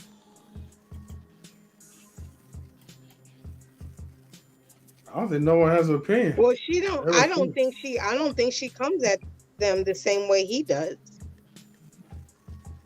From the little snippets I saw, she don't come at them the same way. So I think it's two different people. So what way does she come at people? How does she differ? But she don't attack them. She's not saying, "Oh, you're 30, you're too old, you're a waste, you're not valuable." She don't say that. Wait, Queen, do you watch like her entire live stream? I saw a few of her shows. Yes, I don't watch the full thing, but there's always clips. But I don't hear her saying that from what I see. But I'm not dating, so I'm not into that. I don't need to listen to it. I think they're all clowns, but Do you see her format more helpful for dating than the other ones? I don't know. I don't think dating online and showing your picture is helpful to anybody, because you still don't know what you're getting. So I don't think any of those platforms are helpful. So no, I think it's all for show. How about you, Miss Nebraska? I don't know. What's your Kendra G thoughts? got exposed by. Shout out to Art of Will. Kendra G got exposed. Oh damn! You By always Will got again? something to say. What she get exposed about? What you want to drag on? What she get exposed about? You said it. Yeah, come What on, happened? Marcus. Oh, give me a second, real quick. I'm sorry. I'll explain it right now. Yeah, go ahead. Remember, folks, man, y'all gotta stop watching these clips. You know what I mean? The clips are showing the good side until you watch the full videos. Oh, be quiet. You don't even know who she is. What are you talking about? I'm just saying. Clips, dips, whatever. You do what you do. It's best. Who cares? They all clowns. You know, another person, I would definitely say like advice. no. I ain't taking no advice from nobody over the internet. Clowns. Capping. Because you don't even know how you living. That ain't even your real hair. Girl, please sit down. Bye. I'm cool. I'm cool. I'm good. Clown. Have y'all seen the video of Kendra G got cussed out by a guy who was 29? All right. So, did you want to hear what I was gonna say? Go ahead. So I wasn't gonna say who exposed her, but it was a person that went up on her panel that me and M3 probably already know who it is. It was Will. Yeah, it was Will. So he called into the show, and this is all on one of her live streams. It's amazing, huh? Yeah. And he basically, because you know how she was saying, was it? No, it was what's her face? Melanie King, not Kendra G. Melanie King. So when he called into Melanie King's show, Melanie King was trying to show off her, trying to make it seem like she was Kevin Samuels' friend, yada yada yada. Then he goes and asks her, "Hey, if you were such a close and best friend of Kevin Samuels, why didn't you follow up with the family? Why didn't you attend the funeral? Why didn't you do all this and that? If you're so close, like other people that were content creators that share the limelight or share the network and bonded with Kevin Samuels." So she got so pissed the fuck off on the panel, literally pissed off. She started like cussing him out. They had a little back and forth. He wasn't cussing her out. He was just chilling, maintaining his frame. Next thing you know, as soon as he drops out, what's one of the typical things that people do, especially on the women's side? Start talking about his dick. Start saying he's got a small dick. He's like all this and that. He's the Asian stereotype. Yada, yada, yada. And I know it was just funny because after that, people saw the true Melanie King for what she is. The true, not the cover of this YouTube space. So first of all, hold on. First of all, you had the wrong person. So you wasted a whole 10 minutes for nothing. I cleared it up. I cleared it up. I cleared it up. We were talking about Kendra G. You said you went on this whole I cleared it up. About hold on. You went on. I said Melanie King. I cleared it up. Hold on. You went on this whole spiel about how Kendra G got exposed. She got exposed. I was Melanie King. And then you brought up the whole wrong person. So yeah, I said I fixed it. I fixed it. I said I corrected it. I corrected it. I said Melanie King. I corrected it. I corrected it. I corrected it. I'm gonna show you. You did that after the corrected fact. It after the fact. Wait, hold on. Melanie G and Kendra G are two different people. That's why I corrected it. That's why I corrected it. Hold on. Once again. I corrected it on recording. I corrected it on recording, by the way. Queen, when you check out the replay, right? Marcus did corrected it in the beginning part. I didn't say he didn't yet. Once again, y'all not listening. All I'm saying is that he went off. Add that part, Queen. Add that part, Queen. Adamant. Are you gonna let me speak or you want to talk? I said add that part, Queen. Add that part. He was very adamant about Kendra G. Oh, see, I got it. I'm gonna expose her. I'm gonna show you she's exposed. And then you pull up the wrong clip. It's the wrong person. So what are you talking about? No clips, you got a loss. You got an L. Ain't nobody talking about Melanie G. No, I corrected it, but it's okay. I corrected it. Live recorded. I corrected it. I corrected it. Once again, you don't listen. I corrected it. I corrected it. I corrected it. You're right. I corrected it. I corrected it after the fact that you got exposed because you didn't. Right before I went into detail, I corrected it. Not Kendra G, Melanie King. Melanie King. Who's Melanie G. All right, Two Miss different Polly. people. Melanie They look King, different. not Melanie G. It's Melanie Okay, King. wait, hold Matter. on, guys, Same hold on wrong for a person. second. Miss Polly has to. Hold on, everybody. Hold on, Queen. Slow down, real quick. Miss Polly, I know you have to go, so I just want to say thank you for tuning into the platform. Hey, my Nebraska sis. You gonna Hi, mute how yourself? are you? I am. I'm moving a lot. Yeah, that's okay. Yeah, I appreciate it. I wanted to come, and I'm trying to get myself on the schedule, guys. I'm not gonna be on here with y'all till 3 a.m. no more. You know, my husbands don't like that. You know, they like to participate with me at night. So, Dude, hey. I gotta get time limits on myself. So I enjoyed the conversation, and hi, Mr. Nebraska. Hello, guys. So I'll let y'all continue your conversation, and I'll see you another time. All right. All right. Good night. Good night, Miss Good night, Polly. family. Good night, Polly. Mm-hmm. All right. Salutes to her. Okay. So, What about those unicorns? okay. So I know you guys probably missed what Stan asked in the beginning. He was asking about not just with Kendra G, but he was talking about just the women clowns on the panel, you know, on these panels, on these YouTube streets. So basically, it could have been anyone that he's referring to. I know he mentioned Kendra G first, but he was talking about other people as well too, as an open conversation about the female YouTubers, which they usually clip. Obviously, y'all watching the good clips as opposed to the bad clips, but it's okay though. Marcus, I stand by you though on that one. Of course, you always stand by your man. That's why y'all go Melanie down King. together. I corrected it. Melanie King. It don't matter. It don't matter. That's like you taking a test. You put the wrong answer. You can't take the test back and correct it. And you was wrong because you didn't listen. That's the problem. You were so busy on trying to prove your point. You didn't even listen to the name. Sorry. I don't know why that random song's coming out. If loving you is wrong, I don't want to be right. Exactly. Yo, that's a good song. Now you're going to play that song because you're wrong. Get out okay. Next topic. Thank you. Moving on. Miss Nebraska has something to say about Kendra G and somebody who's 29 years old. Oh, I was just saying, there was a video that went viral last week of a 29-year-old she brought up on her show, and she had asked him how old he was, and he said 29. And she was sarcastic and asked him again, and he pretty much knew where she was coming from, so he flipped on her, and it went viral. And she even posted the video on her IG page as well. But I don't know if you guys remember, her and Kevin had got into it. Maybe, was it about 2 years ago?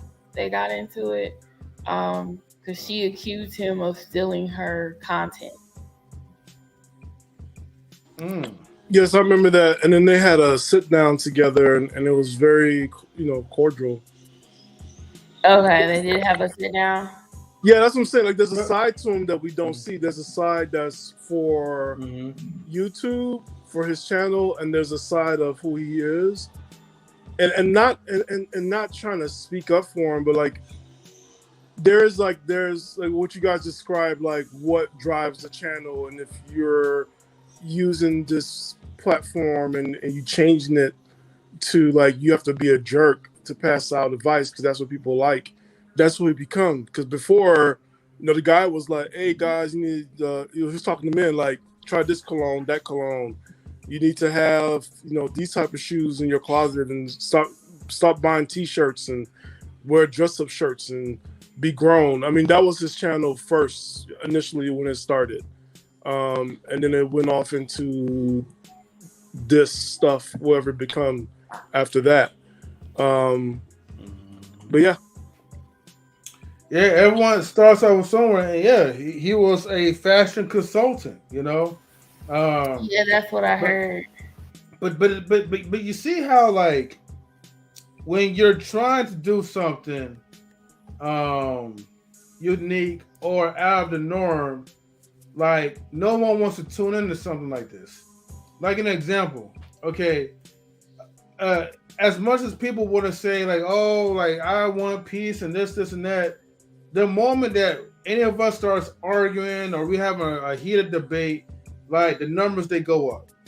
You know what I mean? But that's because people are looking for drama. But as soon as like, you know, everyone's calm and, you know, everyone's into the right space, you know, then everyone else will just go to another channel and look somewhere else. Yeah, so, because a positivity is never popular. But tell that to YT that, you know, thinks that our channel is. Anyways, I'm not even gonna go there. You know, I'm gonna just wait until like at least hopefully they'll monetize us. But I think they will. Yeah. But I forgot Simon's in here. Simon, Cherry Hope, how you doing? Who's that Cherry Hope? Simon Hector, are you here? I think Simon is still here, or maybe he's lurking. Oh, let's see. He do have a lot of feedback, so I'm gonna have to mute him until like Simon's ready to you know, talk or whatever. You're not my father, Marcus. Okay. But let's see what it says. Oh, okay. So could it be that we are all addicted to chaos then? In some form of way, I believe so. Chaos. America is chaotic. Mm-hmm. Let's just be honest with ourselves. You know, a lot of us like to see a little bit of drama. You know, when we watching these TV shows or these fake reality shows, we like to see those type of things. It entices us. When people watch, like when you go on other people's panels and you see people going at it, it makes people stay in a little bit longer. But the problem is that type of drama is not even worth it because it ruins like personalized friendships. Why ruin personalized friendships over like 15 minutes of clout or fame or whatever? To me, it's not even worth it. You know, and by the end of the day, you're not even providing no solutions. You're just providing a bunch of nonsense. Salutes to you, E. Greetings to you. Matter of fact, E, what's going on? If you want to come up, E, like I got the link pinned to the top, just to let you know. But thank you for tuning in. So I agree with Queen and Mr. Best and M3, what you guys had said earlier. I'm so sick of hearing about Mr. Samuel. I know I was kind of disappointed when the culture sort of how do you say it? Were excited about his death. I think that was very cruel and insensitive. But I'm just tired of hearing about him. I mean, but obviously he did his thing. He dead and gone, and people still talking about him. So, well, I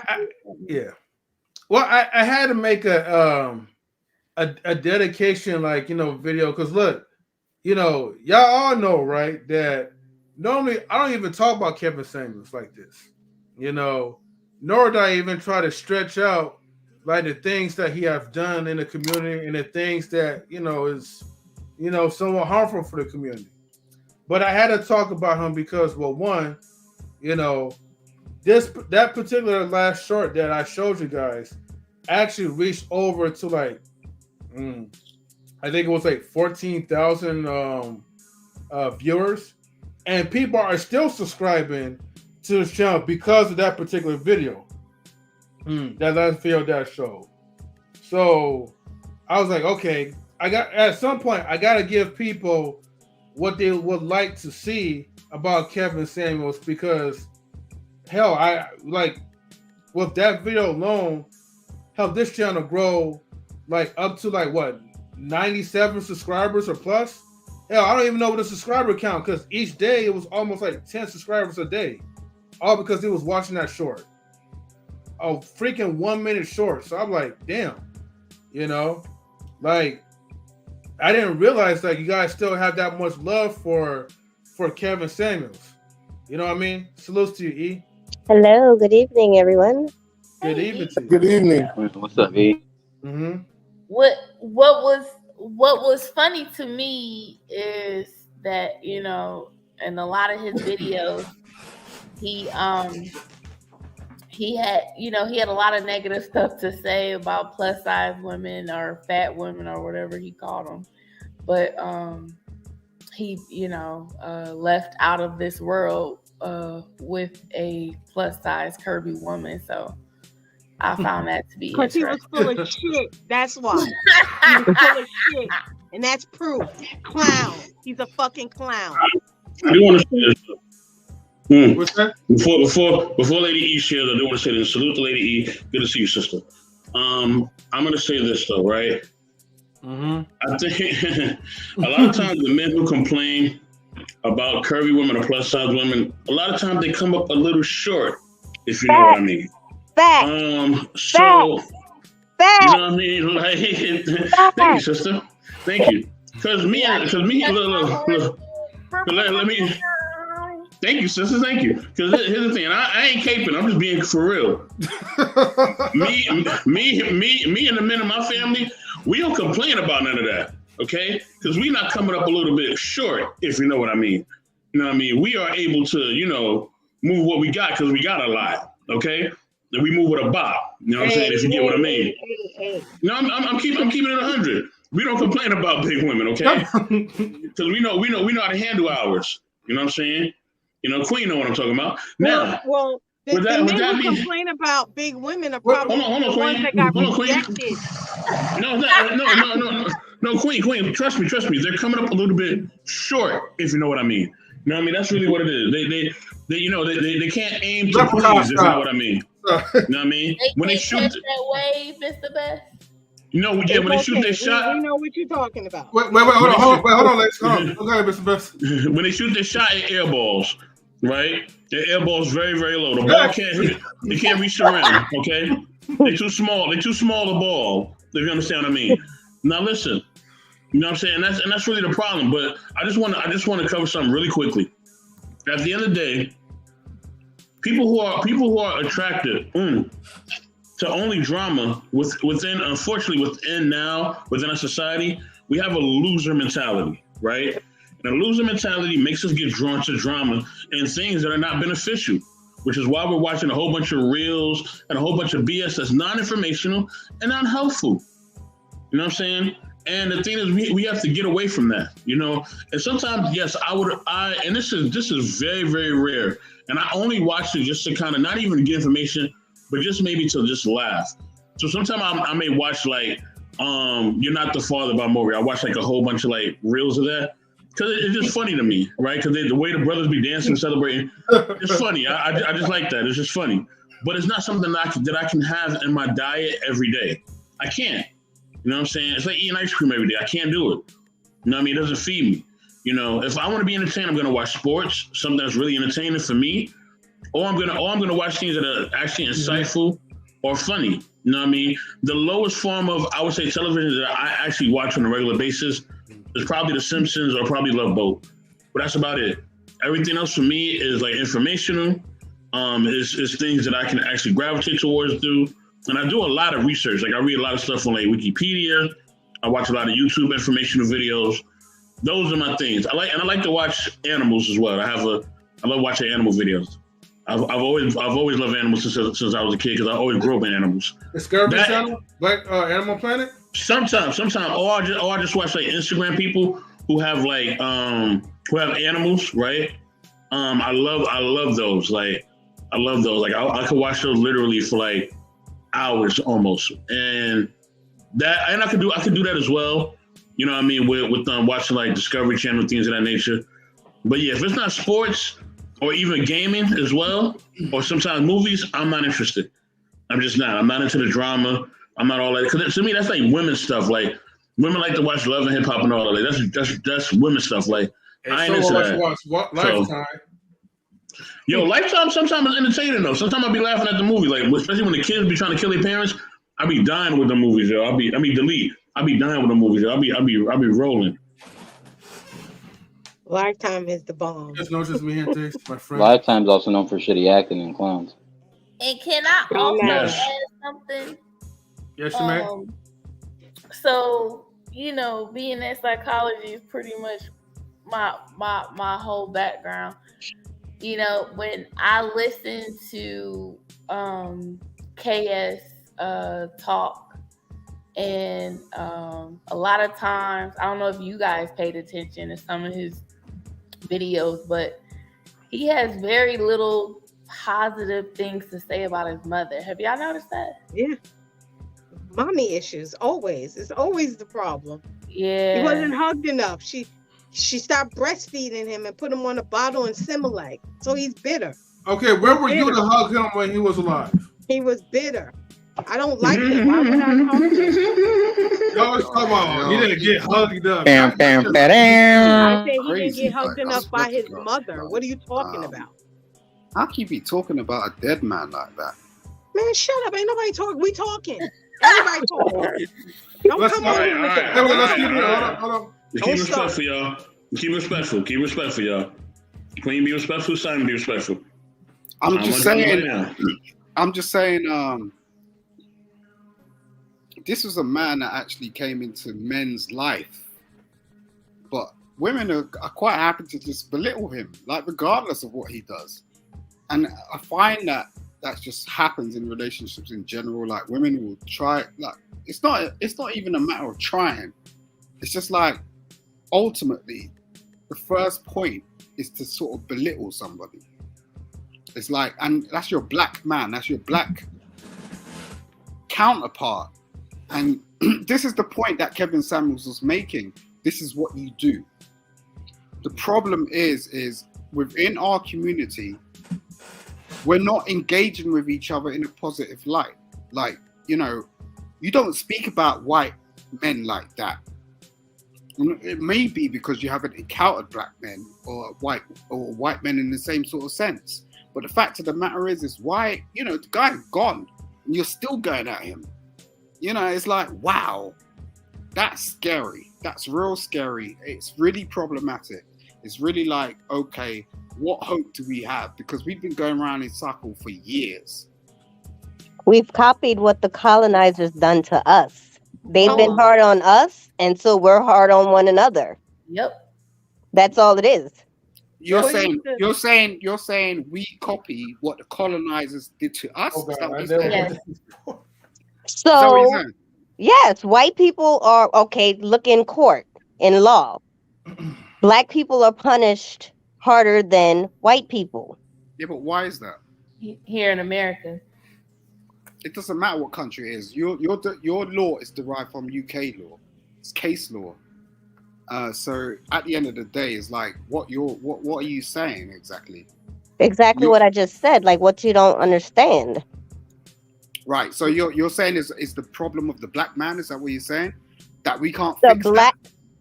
I never said that we couldn't fix it. I said that's the problem. We're too hard on one another. Yeah, but why does that allow black women to act in a certain way that they act? When black men, the same way black men act the same way too. I've encountered plenty of black men that have these horrible attitudes or talk down to black women in a condescending manner just because they have a penis between their legs. Do you have a black man that you're with? That you're happily with? I'm single. Keep in mind, you know, Simon is from the UK. We're in the after hours, right? M3. Yeah, this is becoming M3 after dark. And I understand that Simon is in the UK, but I'm just speaking in general. When you look at it, white people are hard on us. When a black man dies, when a black celebrity dies, or you have someone that was killed by police or whatever. Prime example. Boy, hold up. So let's talk about Botham John. You had this man, he's sitting in this apartment, he gets killed by a white police officer. We feel bad for him, but what does the media do? They go back and find every possible negative thing that they can possibly find on him to make him look bad. They do that with all of You the see, black. you see what this woman just done? She just totally deflected. I'm talking to you. Like, so what's your last relationship? My last relationship was wonderful. It was actually with a Nigerian man that was actually raised in London. How long was it for? It was for 2 years. All right. How old are you? Hold on, guys. Let's not get too more into like these personal questions that doesn't really. Well, I apologize. No, it's okay. I just want people to slow I down. mean, the age doesn't matter, but I'm a lot closer to 40, if we want to put it that way. Can I ask a question, M3, real quick? I was just trying to put context into it. So it's like, how is that the longest relationship you've ever had? No, I'm divorced.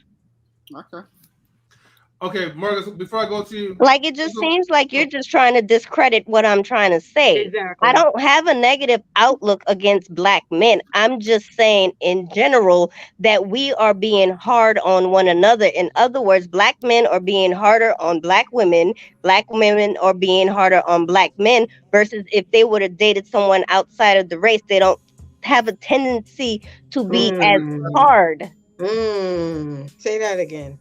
That's the point that I'm trying to make.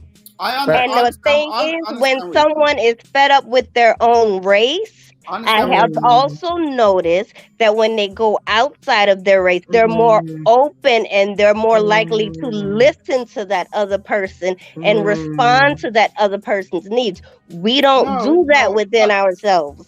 I don't think it's that they're more responsive. I think the other partner is more responsive. So like I got with a white girl, right? But it all goes back to being harder on your own. That's the point that I'm trying to make. I'll give you an example. I got with a white girl. I'm black, right? The moment she walked into my house, she was analyzing that shit.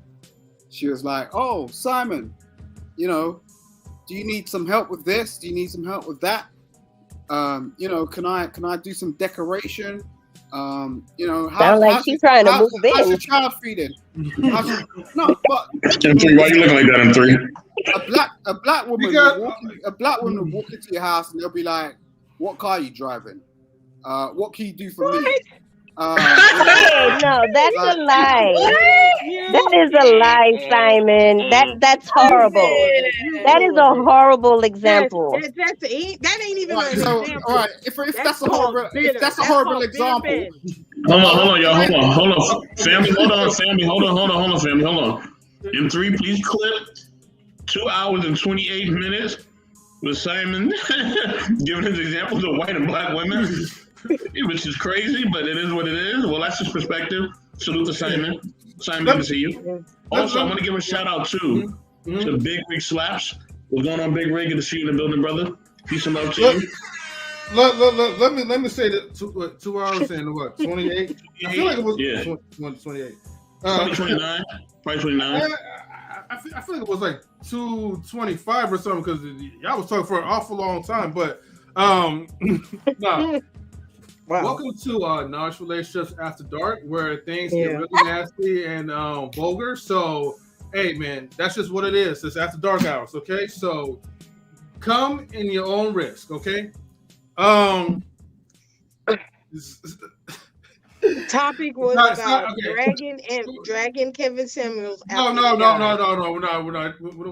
even gonna go there. But look, Simon, right?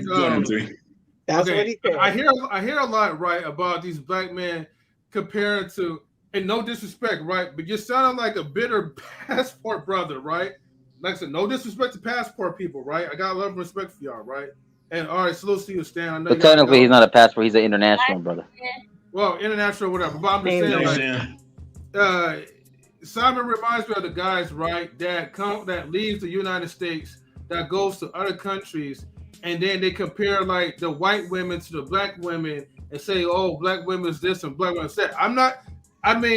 It's just that particular line when you was talking about like, "Oh, like this white woman came to my house and she started inspecting and she started asking about the cars and this and that. No. That just reminds me of the celebrity topic all over again, Stan. But hey, I digress. No, I appreciate it and I respect what you're saying, but that's just a fact. There's a complete difference in terms of if a black woman. If she's asking you what kind of car you're driving as she come into your house, wouldn't she see the car parked in the driveway? I guarantee you, if I got with this girl that's talking to me right now, the first thing she's gonna ask me is, "What car am I driving?" If I ain't driving a car, she's gonna back off. Okay, she's gonna do that. Who's the next thing? That's when you go too far. If you go into a conversation with somebody and you're getting to know them, and the first thing that comes out of their mouth is what kind of car that you drive, in the conversation right there, on to the next. So are you telling me that? I've never asked a black man I've never asked a man what kind of car they drive. I don't care as long as you have a car. If he did, right, there you go. So if he didn't have a car, you live in London, maybe everybody doesn't have a car. But where I live, if you don't have a car, you're doing bad. Right, that's your mind state. That's the mind state. Right. No, that's where I live. I live in the South. It's not like New York, where a lot of people rely on public transportation. In the South, you can't rely on public transportation. No, you can't. Can't at all. Can you even drive in Times Square, New York? You can. But you're gonna be facing like a whole lot of traffic, right? In New York, it's a lot quicker to take the subway. You don't need to. I feel like it's better to walk. You can drive down Times Square, but it's the way that they've remodeled Times Square, you can't park. Horrible. It's You horrible. can't park there. You have to park on the off streets. Oh, yes. And it's expensive to park. Mm-hmm. Very expensive. So you judging me saying that I'm judging someone for not having a vehicle. Well, if you live where I live, if you don't have a vehicle, especially at my age, you are doing terrible. Yep. Facts. Because the grocery store is not a block away. You have to get in the car and drive a few miles to the grocery store to get your groceries to bring it back home. This is not walking to the corner bodega to pick up something to go home and cook things to eat. You have to physically go on a road trip to the store. That's right. So you agree that if you get with a man, they have to be of a particular standard because of. Yes, I have standards. There's nothing wrong with having a standard. Everybody should have a standard. You know, some of them think that black women can't have standards. So what's your standard? Like, so how much does he need to be earning? It's not about the amount of money that he's earning. Well, it is to an extent, because if you're saying no. You're going to misinterpret me, because I've said before, you have a lot of men out there that have a six-figure income, but they don't have liquid cash, or they're just broke because they are living beyond their means. So a person that is making $60,000 a year could be living comfortable versus a person that's making $250,000 a year, and they're too busy trying to shine and trying to flex for everybody that they're broke. Yeah, that's understandable. Okay, that's exactly. But you're asking me what's the dollar amount? I'm talking about you. Man. I'm talking about you. And I just answered your question. Let me give some push forward, family. Let me give some push forward as far as the Kevin Samuels thing, right? And this is just my perspective, right? And people can choose to do what they want, but for me, I don't think it's wise to really follow or dedicate any of your life or any of your how can I say, your ideology or what you think to somebody on YouTube. I think that's very dangerous. You know what I mean? Because this is a person, a lot of times, who is not qualified, they're not certified. You know what I mean? They're not in the field of expertise to really kind of teach you anything. They're not, contracted legally or anything else. So they're not someone who actually comes from a field where they actually are a therapist or are a certified person who can actually be a life coach. They haven't gone to school for it. They don't know nothing about it. So if you're following this person, if you're following this person, you're following somebody blindly. And I don't follow people blindly. You have to be certified for me to follow you. I have to know your credentials. If I don't know your credentials, and your credentials don't match up to what you're saying, then I'm not following you. So a lot of people who want to follow Kevin Samuels or anybody on YouTube, it could be me, it could be M3, it could be Simon, any content creator that you choose to follow. Be careful. We don't literally. I don't have no legal credentials to be giving anybody advice. And I'm not a dang girl. Yeah, I'm shooting from the hip, y'all. I just think that's I appreciate you, Intellectual. I've been trying to unblock you from IG for a minute, but it's just like the thing is, okay, you know, we got to be very careful about how we. I'm serious. Like, I don't know what's going on with my IG. I'm trying to figure out. But I'm just put the ball down. You'll figure out. I'm trying, man. They're not letting me do it. I don't know why. I think I've got too many. I think I've tapped into too many people. I think I've got like. No, Simon. I want to just say this, right? This was going on since we bring up IG, right? Simon, anytime when you drink, you pick up the bottle, right? You press certain buttons, okay? So if you're trying to unfollow, you got to do it when you're sober. Okay, try that and it will work. Simon has to put his emotions to the side before he acts out. Bitch! Whoa. I'm on. Hold on. Wait a minute. I think he's still mad at me from a couple weeks ago. Wait, what happened a couple weeks ago? When I said he was hiding in the dark. Remember, we were in the panel here on when E was here and I was here. Simon was here. There's a Great Pill. You talking about from like the Thanksgiving week podcast? Yeah, I think so. Yeah. Damn, you should know how to treat people like for weeks on end. But no, I mean, I'm not saying Simon is a bad person, but I do see that he's carrying a lot of emotion in him. And he's directing his questions at me, which I'm willing to answer, but he's asking me questions to try to turn me over. And when I'm answering him, he doesn't like the answer, but I'm being truthful and honest. He was about to flip me over for saying that if a guy doesn't have a card, then that's a problem. But where I live, yes, it is a problem if you do not have a car. Based on the comments that he said about all black women, it sounds like that either he too have some mommy issues with his black mother. But he just really showed his true colors because he just called me a bitch. I never not once disrespected him, but he flat out called me a bitch. So he does not have self-control. He is an emotional person. So when I go to correct him or when I give him my view, the first thing that comes out his mouth is bitch. So if I was to sit there and take his actions into perception, I understand why he's divorced. I understand why he has relationship issues. He cannot control himself. And that's why he has the views that he have on black women. You can't handle the truth. Yeah. It is what it is. It's all good. I'm not even mad. It's not the first time. Look, it's not the first time I've been called a bitch. And it won't and I would clap back and say I've been told I'm the baddest one. But you're not gonna sit there and come at me sideways when I'm having a cordial conversation with you so you can flip me over because I'll flip you back. Lady E, let me give you some push forward. And this is something that I need you sisters to stop doing. Stop accepting that term. Yep. That's a derogatory term. I am not a bitch. You know what I mean? Any man. He said he was just kidding. No, just kidding. We don't just kidding like that. You know what I mean? And here's my thing, right? You know, Simon, don't make any statements. Don't make anything else in the chat. Don't even come up here at all. Period. Now, with that being said, you know, sisters, stop adopting that term. I rarely hear women of other cultures really adopt that term. They really don't. They really try to stay away from that. You know what I'm saying? I may see certain women of Caucasian persuasion may say it sometimes, but really they kind of stay away from that stuff.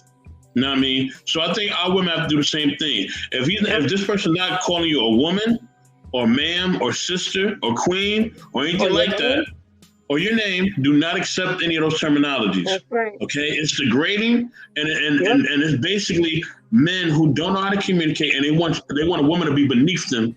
You know what I'm saying? They don't respect women. You know? Well and if a man does not want to respect a woman, right, he don't need to be with a woman. And then hold on, and then see that's where it gets thick for y'all, because y'all don't want to respect a woman, but y'all still want to smash and be with a woman and be up under them. Nah, we're not doing that, homie. And see, hold on, Queen. And let me add on to this though, right? Here's a problem for both sides, right? Okay. Even though I don't give a shit about other races and nationalities and how they look at us or whatever the case is, but you know, case in point, people will not other people, other cultures, or even our own people will not respect us as long as we keep disrespecting our own selves. Right. You know what I mean? So when we're talking about, you know, oh, we're the baddest bee, or we're saying like the N-word this and N-word that, they watch how we carry ourselves. And we carry ourselves like in a certain type of way, they're not going to respect us as individuals. And you can't be mad when they have that stereotype as if we're a bunch of raw, unruly type of animals. You know what I mean? We can only be mad at ourselves and our own people for the way how we're allowing and how we're treating each other. So I'm just putting that shit out there, though. Does that also mean celebrating a person's passing? Would that be that's clown behavior? I mean, honestly, I don't really like. You know what I'm talking about? You're talking about Kevin Samuels, but I didn't like the fact that they clowned his death. Yeah, I stated that earlier. That was, you know. And not just that, I didn't say it was any of y'all on the panel. I didn't say it was on y'all on the panel. I think it's that's the question. That's the question that I was gonna. He was alive. He was a clown. He's a clown now that he's gone. So the people, so the people that were celebrating his demise as well, were they considered masters or doctorates from clown? They're all right, just making sure. Just making sure. I don't scapegoat. I don't backpedal. You know, in a better term, I would just say they're very distasteful. Disrespectful. Clowns. Like I said, it's a decay of humanity. Yeah. Gremlins. They're the regular popping out of each other's back when they get wet. Gremlins.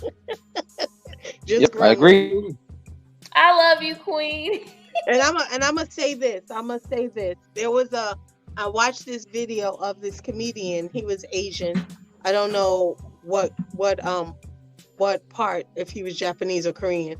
And he said that he made a joke about how he looks up to Black people because we can take the most disgusting word and be empowered by it, right? But he said you don't see no Asian person walking around saying, yo, what's up, my chink? Or whatever. He said you don't see no Asian person doing that. This is what they think about us. We're clowns. And I'd be damned if I let anybody who don't look like me, first of all, if you look like me, you better not call me that. You better not refer to me in that term. And if you don't look like me, you better run. You better think long and hard before you use that term with me. It's not a term of endearment. Don't call me no four-legged creature. I am not a kitty cat. I am Queen, and that's it. Or you get walked over. That's it. We gotta do better. I don't joke with my friends. I ain't never people. Oh, what's up? What would you say to me? Who you talking to? Don't call me that. Don't joke like that. Ain't nothing funny about that. We gotta be better. We gotta be better. And I'm gonna say this, Miss Nebraska. If you can find them facts about Kevin Samuels sleeping with an overweight lover, please bring that up, because he was so big on putting women down by how much they weighed and their waist size. So that, to me, that's why I call him a fraud. Technically, the woman wasn't overweight; she was just curvy. She was overweight. She Nebraska lying. She capping. She's lying. I know. She the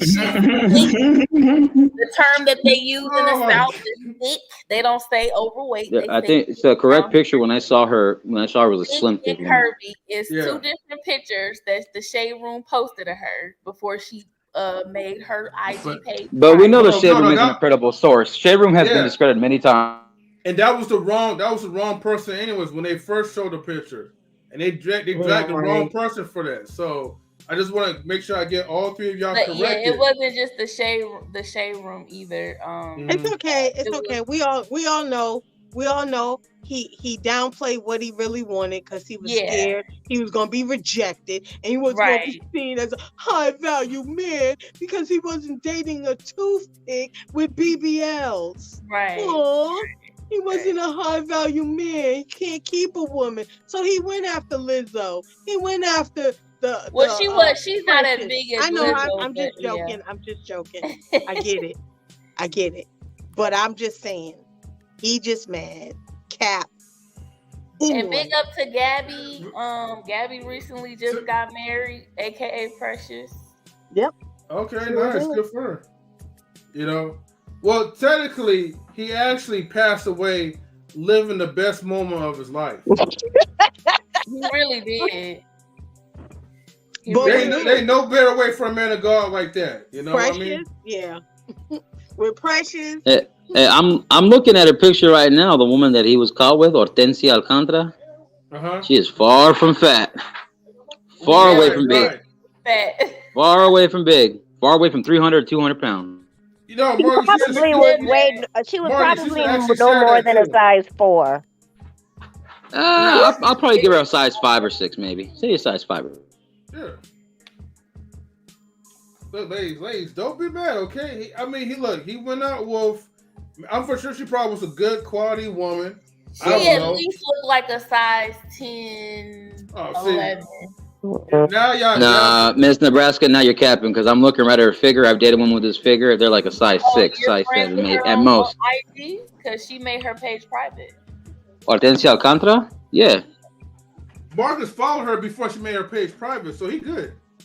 Yeah, she's like no bigger than a size 7, maybe.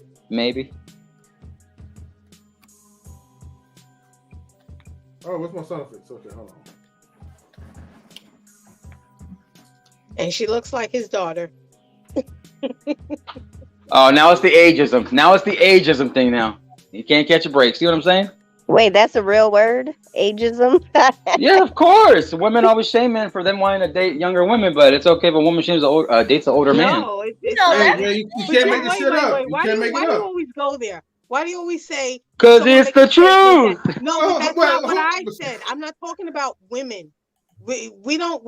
You just said, Queen. You said that he looks like his daughter. Looks like his daughter's age. I don't agree with it either way. It's like P. Diddy and the girl he's dating.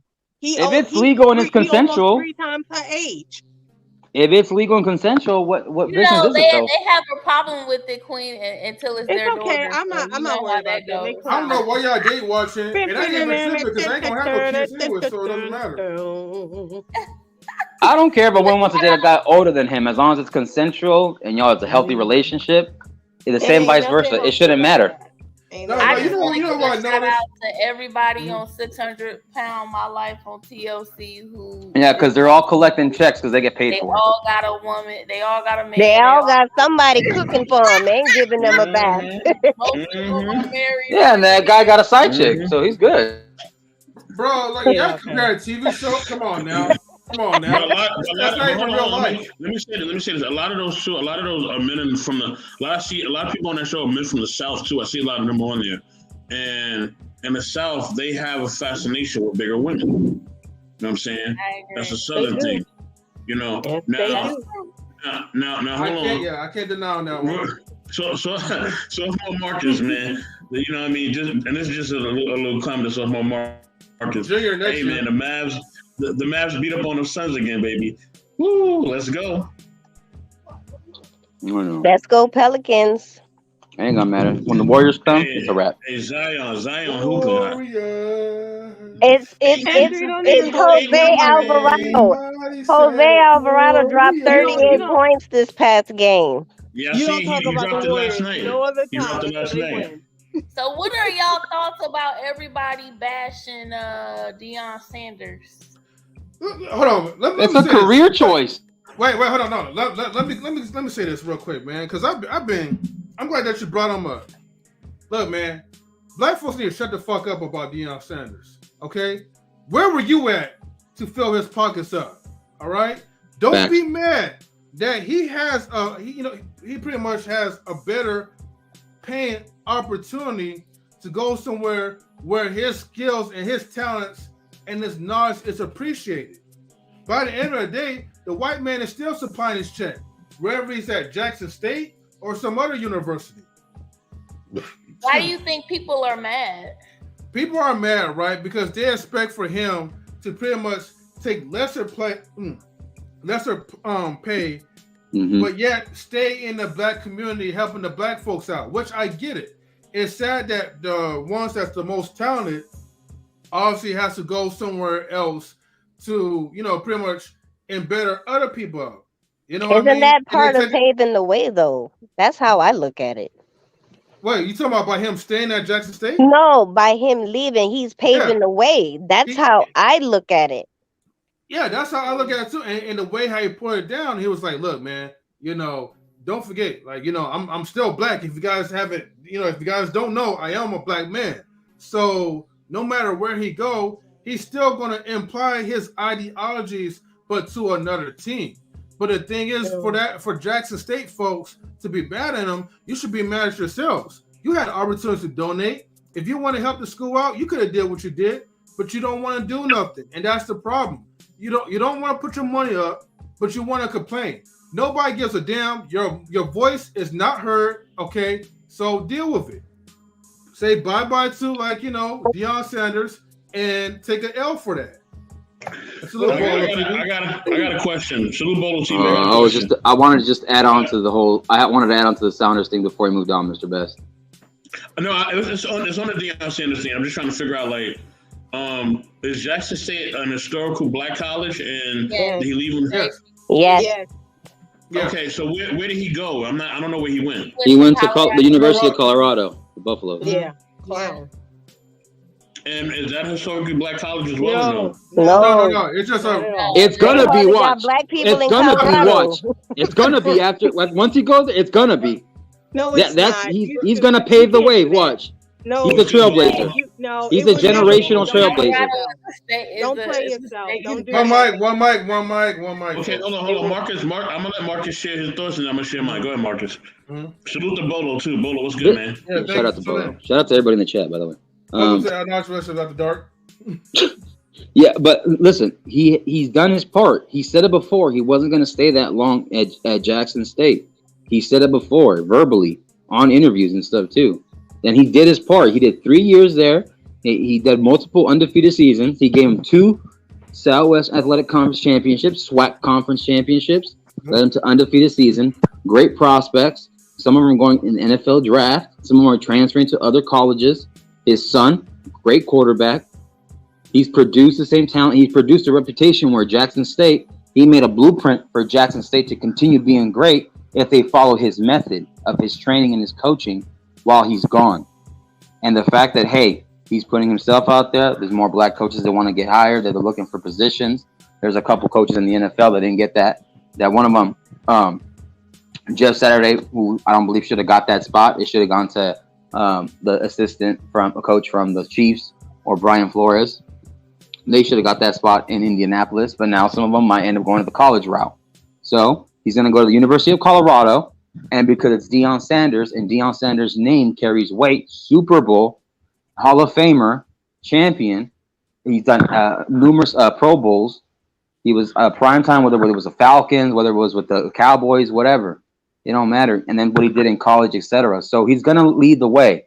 But trust me, before the end of the season or after this first season when he coaches, there's going to be more black people wanting to go to Colorado. I have people that I knew when I went to play football with. They went to Colorado State. They played for the Rams there, or they went to the Buffalo and played for the University of Colorado. Believe me, there were Samoans that were going there. There were some black people that were going there. There's white people that were going there. It was usually known as a white area. So now, believe me, with him going over there, he's gonna pave the way, and then they're gonna see that, oh, he's coaching there. I know that, hey, what he's produced in Jackson State, he can produce again. Just like there's other coaches who have done that. They've gone to shittier colleges, lesser known colleges, and as he built the program up, the people, players, the staff followed. Endorsements, sponsorships followed. That's what's gonna happen when he goes over there. That's what I hope happens to make, especially to have a more diverse staff, because he's just the football aspect of it. But what is the student body made of? What is the staff made of? That plays an important role. I'm gonna share my Queen is funny. I'm gonna share my perspective. So basically, I think it's a double-edged sword. I think that yes, I do believe when we are trying to aspire and gain and promote our resume in any field, we do have to move up, right? I think we all agree to that, right?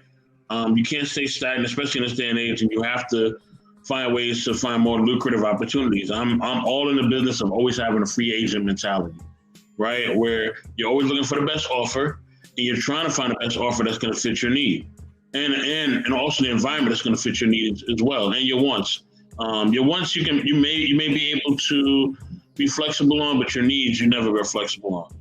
Now, with that being said, I think that of course we want him to grow in his resume. We want him to be better as a coach, and possibly this could impact and make his resume better, right? Or impact even our communities better, right? But also, I also think that we also need, us as, a culture and as a people to uplift things that are ours, right? Whether it's HBCUs, whether it's Black banks, whatever. You know what I mean? Salute to Sharabia Chicago. You know what I mean? What's going on, family? But we need that. You know what I'm saying? We need people to uplift, you know what I'm saying, us as a people as well. So of course I want my brothers and sisters to always improve their portfolios, improve your careers, improve the opportunity that you have as far as your career field. Of course, I want that a million %, but I also want it to be where we also are being true and dedicated, you know what I mean, to who we are and what we do as a people. So it's a double-edged sword, the Deion Sanders thing. I understand those because of the way HBCUs and the struggle we have to go through to keep the HBCUs alive and well. I can understand how people feel. Yep. But also, this man does have a career, right? So in a career, you have to take better opportunities, right? So it goes both ways. It goes both ways. And the thing is that at times you're going to be able sometimes to do more one or the other. Sometimes you're going to be able to maybe try to help your people move forward, but then also there's going to be times when you're going to have to take opportunities in order to progress your own career. So I think it's got to be a little bit of both. He did serve his time, so Marcus is right. He honored his contract, right? He didn't leave. He honored his contract, so he is free to do whatever he wants. You know what I mean? So we got to respect that. You know what I mean? Do I believe he should have stayed or go? I don't really know. You know what I mean? Like, I don't really know. That's his career choice. But I do believe that we do need to empower things that are our own while growing in opportunities as well. So, yeah. Well, I think he should have stayed. I don't even give a damn about football. And he can't make another school a historically Black college. And that's number one.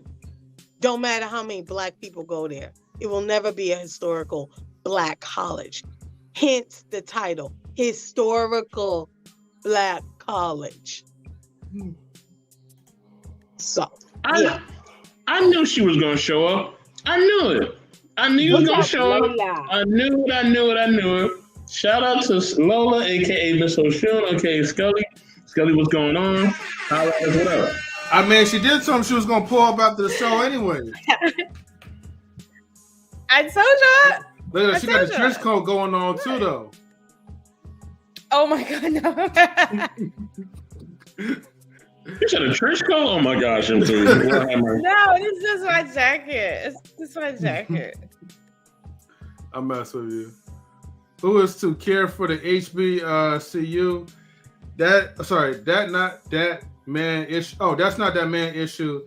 He gave that school the spotlight that showed up with hard work. You can't succeed. Wally. No, I agree with what Wally is saying.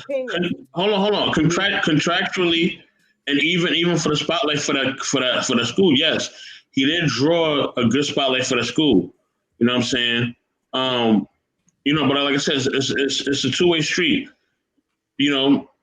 Maybe I'm not gonna say if he should have stayed or went. That's really his career choice. But I do feel like we do need to promote our HBCUs more, but while also, going to other opportunities as well. So it's a little bit of both. You know what I mean? I did personally think he was going to stay 1 or 2 more years and then he would leave, but I didn't think he was going to leave this quick. That's my opinion. Well, Marcus, he served the terms of his contract, though. You know what I'm saying? I know, but I thought he was going to re-extend it for like 1 or 2 more seasons because we don't need him. We're gonna get somebody better. It's all good. Bye. Poof, be gone. Queen is hilarious. No, she is not bitter. She is not bitter about that, bro. I'm not bitter. What are you talking about? I don't know, man. Queen, he joking with you. I don't know. Please. Let her go. Don't start, Marcus. Go back on mute. Lola's here.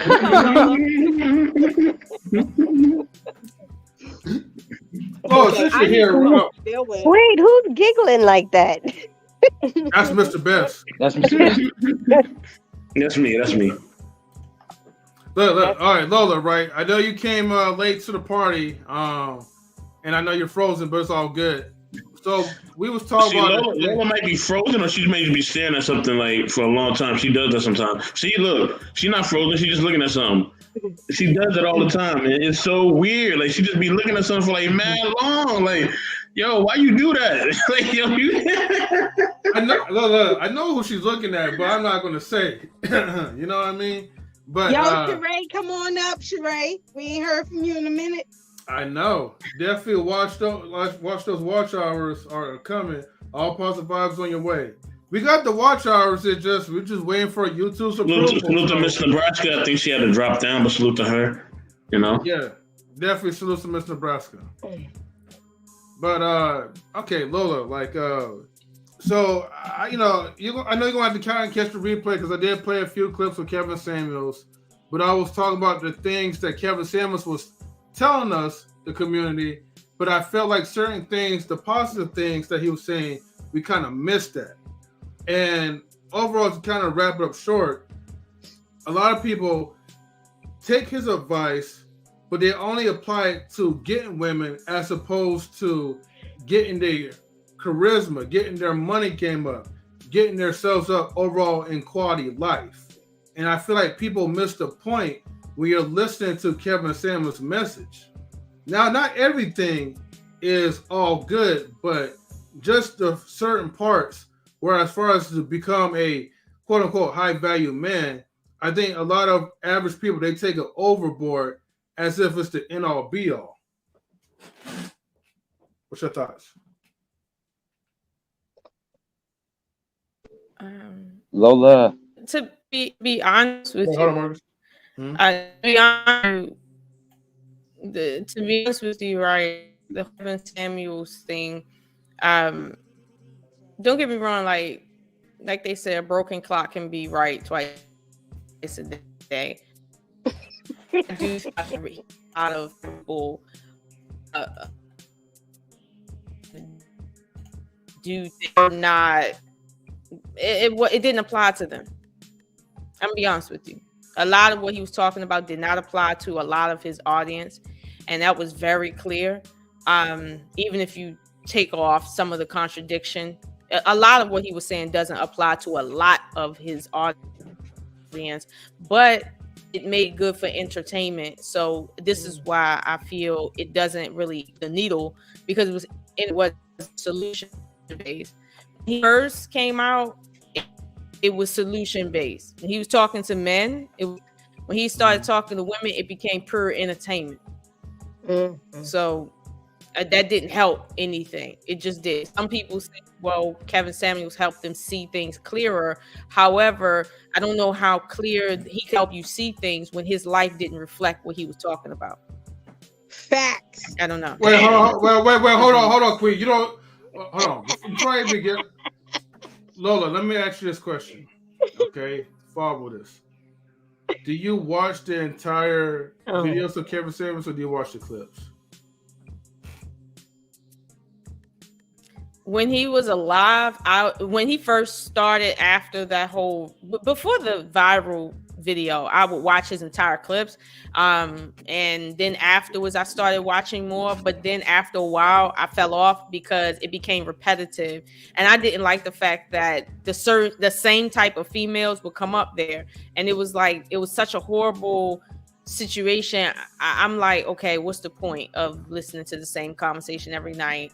And it's really no change, and it's just a minstrel show. It's just really a minstrel show, and I know that's not representative of half of Black women that I know. So it's like he drew in the worst type of females, and I just couldn't relate after a while. I just couldn't. So I stopped watching. So yeah, I did start watching clips after a while because it was no point in watching the entire video. It just wasn't. Oh, so you used to watch episodes, right? Okay, I'll give her a pass. She said she used to watch the full live streams, and before like the whole menstrual cycle of the show, start happening. But here's the thing, He was just right? going to try to discredit you. That's all. Oh no, I was giving her credit, her body points. She actually used to watch. No, M3 was. That's why he asked her that question. Hold on, quick, because you failed. Because you Lola's not your average woman, man. Because you failed the test. Ready. You better leave her alone. Look, Queen. I know you're bitter. Zodiac killer. Because I am not bitter. Zodiac killer, right? I am not bitter. Because you failed the test. That's okay. Sometimes we all take it. I don't listen to rubbish. I don't watch. Okay. Keep saying that yourself, right? Keep saying that over 3 times. I am. But like your boy didn't even know who Kendra G was. I corrected it, Queen. You didn't know who she was. I corrected it respectfully. I corrected it. Dang, Marcus, you should have never said that, Marcus. Like I said, we got the context. We got the context. No. You got the Salute to New Grove. You Salute to New Grove, have man. context with the wrong. New Grove, good to see you, New Grove. What's up, man? Because if you watch shorts, no context. Yes, I get that, Wally. Wally, you got all this to say. Call up on the panel, Wally. Right. Can I say something real quick, please? No. Listen. Go ahead. If you start off your statement by shaming somebody, I don't want to hear the rest of anything you have to say. Thank you. I don't want to hear it. Thank you. You know what I mean? If you start off you demeaning people, why do I want to hear anything else you have to say? I don't have time for that. Okay, I don't have time for that. It's a waste of time. If you want me to listen to your rhetoric or even your frame of thinking or what you're trying to do, speak to me in a way where I can be like, all right, this person actually is going to come up with something that's factual. They're actually trying to help. But if you are throwing sound bites in there, you're making fun of somebody's weight and how they look and all that, I'm already thrown off just by that. Wait, Mr. Best, wait a minute. So Hell's Kitchen and Kitchen Nightmares are entertaining? Huh? So Hell's Kitchen and Kitchen Nightmares are entertaining? It can be helpful? I don't watch that, though, bro. Oh, man. But hold on real quick, Mr. Best, right? But see, here's the thing, right?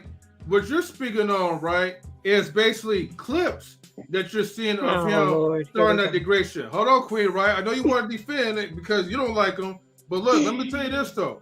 No, I got this. Go ahead. Yeah, when you watch the entirety of the video, right? It starts off, and this goes to like what I was going to tell Lola, right? These certain type of women are coming to the panels acting a fool. It's not like 90% of the time he just roasting them just to be roasting them. They put themselves in a situation to be roasted on. Like if somebody's telling you, hey, I cheated on my husband because I feel like it, or because he wasn't good enough, I want to get back to my baby daddy, I'm gonna say, you know what? And then the baby dad screw over, you get what you deserve. They'd be like, what?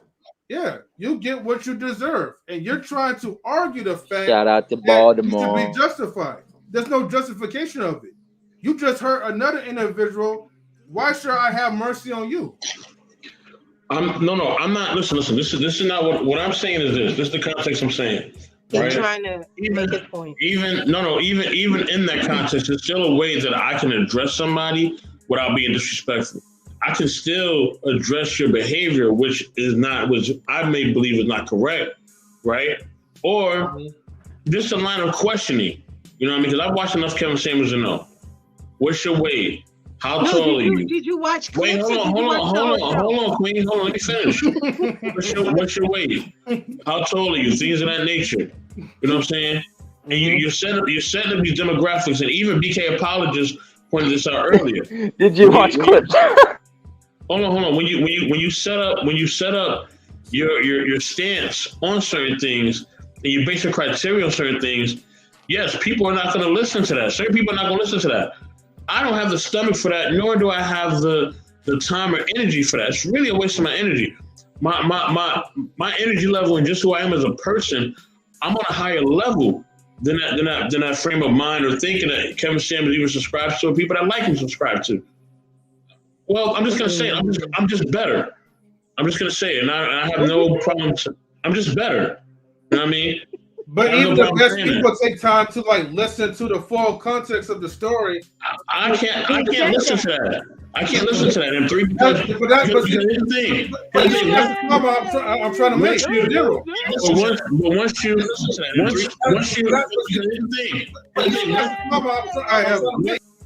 somebody got a feedback. Or somebody got to click. Okay, she just clicked it up. It's all good. It's all good, family. My thing is this.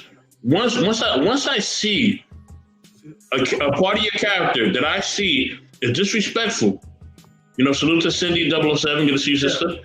Once I see a part of your character and you show me that you have a stance that is disrespectful or demeaning towards people, there's nothing else I need to hear from you.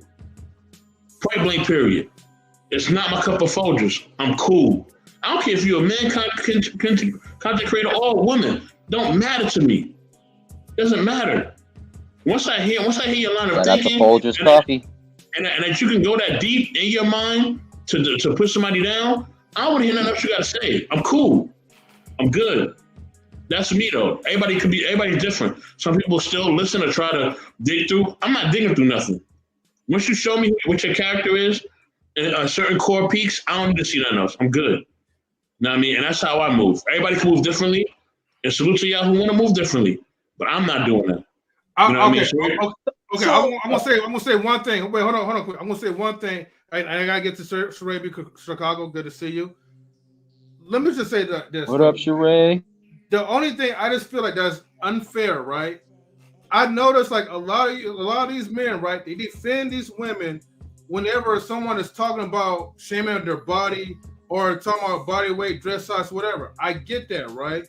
But then no one comes after the women when they're talking about little dick size, short height, or whatever. Even though I'm glad I don't have those problems, but I still have compassion for those little guys. Okay, these little guys, they make the world go round too, though. Somewhat, But if I was a short man, I probably would be miserable too. Cause I would think, I would not even have a chance to even be with a woman if I cannot genetically fix my height.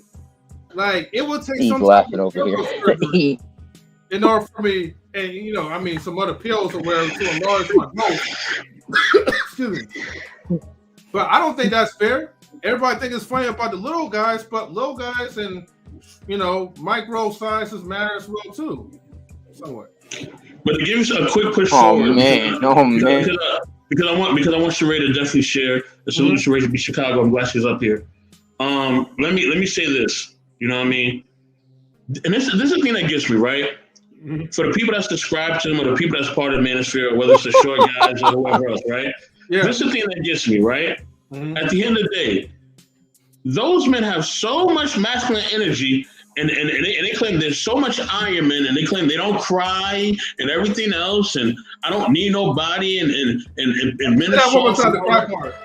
Hold on, and men are soft and all this other stuff. But as soon as a woman say something like that, you act just like another woman, insult another woman. You get all catty. You get all of your feelings, right? Just because some woman don't want you. If she don't want you, why don't you take all that masculine energy you always have, but everything else, manosphere people, and take it towards that. You able to be masculine. Hold on. You able to be masculine in all other areas. Why can't you be masculine in? That's why I say that y'all full of crap. Y'all full of crap. Yeah, Lola. Period. Period. You know what I'm saying? y'all only want to be masculine when y'all want to be masculine. Stop trying to attack women that really don't want y'all, because that's really the problem. These women just don't want y'all. You know what I mean? They don't find you attractive. You're probably short. You're probably ugly. You probably ain't got no swag, right? And you probably just a lame with money, to be honest with you. I'm going to keep it G. Because me and my family, we don't got those problems, homie, at all. If you want to learn some game, come holler at me. That's all I got to say. We're going to go back to that, but I got to get to Sheree in Chicago. What's up, Sheree? What's up? How you guys doing? Hello, good evening. Hello, family. Welcome to the dark side of non relationships. I know, right? This is so interesting. I come in and I'm like, I see you guys live, and I was like, oh, they talking about Kevin Samuels. Oh my God. And then I was thinking, like, that is just bringing up his name is controversial all by itself. I think when it comes to him, it's difficult. Here's the thing about controversy, though. It's necessary. His antics was actually a good thing for his brand, for us to try to dissect the bigger picture. It's just difficult for people to see the bigger picture in things that they don't like. Just as easy as you heard some people say, well, Mr. Best said, well, as soon as I hear negative, I cut it off. And that's where the negative side of the antics come along. However, when you're able to really dissect what someone is saying, you can find more gems. It's just harder to do that. Like I just did, if I mention Candace Owens, we're going to get the same reaction, right? Because if I mention Candace Owens, a whole bunch of people are going to say that you're going to get that immediately, just like with Kevin Samuels.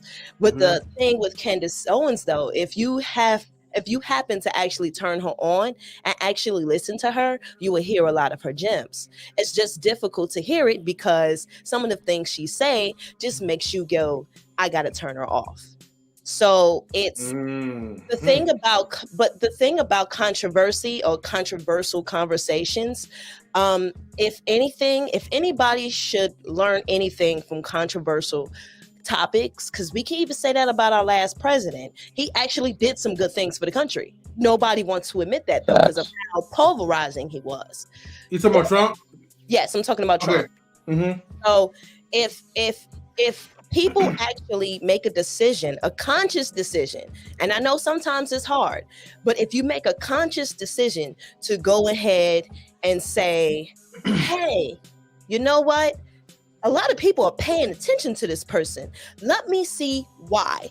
And then after you can either acknowledge some of the negative, try to dig a little deeper, get outside of your own thoughts or feelings or perspectives, and try to see what you can get that may be gems. Because what happens is we tend to miss the message or the bigger picture of what that person may be putting out. Therefore, we miss why they're so popular, and we miss the hole in the void in our culture that we're missing. And that's why they're so important and why they get so much attention, because somebody somewhere is feeling the things that they are saying. And that means there's a void, and we need to acknowledge those voids instead of just pushing this person away because we have an issue with some of the things that they say. We miss the bigger picture. The bigger picture with Kevin Samuels there are a lot of hungry men out here who are frustrated with women. There are a lot of women who are not getting the right information and that they need about men. That was the bigger picture with Kevin Samuels, but because we are frustrated, we couldn't see it. So that's really all I got. So you feel like I gotta give it Shout out to Sheree. Dreams, baby. Do you feel like the way he delivered it was effective? Or Queen, let me since I was mentioned, let me get back on the court. Hand me the ball. Now. There you go. Shot clock violation. Nah, Marcus. I own the shot clock here. Now, with that being said, wait, hold on. And salute to Jay too, though. Welcome, Jay. Salute to Kashi. Lil Tekashi, right? Y'all still do the shot clock. Y'all still do the shot clock. Y'all still do the shot clock. I'm cool though. We still have the timer. We do. That's cool. Yeah. But yeah, let me get some push forward and salute to Sister Anya, to my sister Sheree. Now listen, I have enough chaos and bull crap in my life. So if I see anybody trying to disrupt my peace, I don't even subscribe to it. Okay? That's what I do. I don't try to dwell in or dig into negativity at all because I protect my peace. Right? There's enough things in my own personal life that tries to disrupt my peace. So I don't need anything that's not my personal life to disrupt my peace. And plus for me, I already have male figures that I look to that are here and not here for, guidance. I don't need him. Don't need him. Never did, never will. I don't need KS to give me any type of guidance. I already have guidance already. You know what I'm saying? But for those who don't have guidance, maybe you need him, right? Maybe he's good for you. Salute to you. For the women who need that guidance, salute to you, right? But for me, I have a family, and salute to Bolo, I have a village that I can lean on. And I ain't gotta worry about him. You know what I mean? That brother did what he did. For those who like what he did, salute to them. Rest in peace, to him. And I give definitely love and support to his family. You know what I mean? I ain't got no disrespect for that man. But Rest for in me, peace. he's not my cup of Folgers, and he will never be. Cup of Folgers. And that's just what it is. Point blank, period. Yeah, I think what I was speaking. Rest in the circus. I think what I was speaking more so on if we're having the conversation, it's just more so about the conversation, how it would affect the masses and not necessarily personally. And that's the reason why I mentioned it, because it's hard when you put your personal stuff, you say for me. So then that means then you could just say, you know what, he's not my cup of tea. I just don't mess with him. Cool. And just, that's that. Well, opposed to when we start to have conversations and keep indulging, obviously we care to some degree. So if we're going to care to some degree, then we have to look outside of ourselves, because if it's not your cup of tea, okay, let's say let's just say the truth. The truth is there's 100 different vegetables out there. There's a ton of vegetables we don't eat, and there's a ton of vegetables we do. That doesn't mean none of them are nutritionists. It just means some of them don't fit our palates. And that's okay. But that means I can still respect somebody who appreciates a carrot while I'm sitting here still enjoying my celery. It doesn't make you any different or any better than the next. That's just, if we're having a conversation about vegetables, I'm not going to knock you because you like carrots.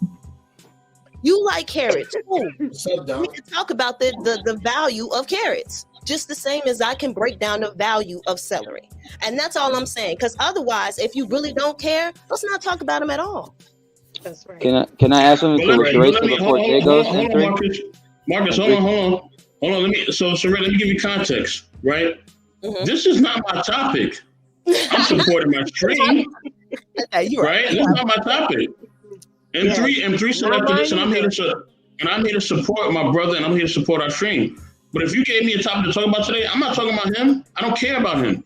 I would never. He has nothing to do with him. I'm just giving you perspective based on what I believe his rhetoric was. You know what I'm saying? And I'm not knocking people who want to deal in that philosophy. Go ahead, do it.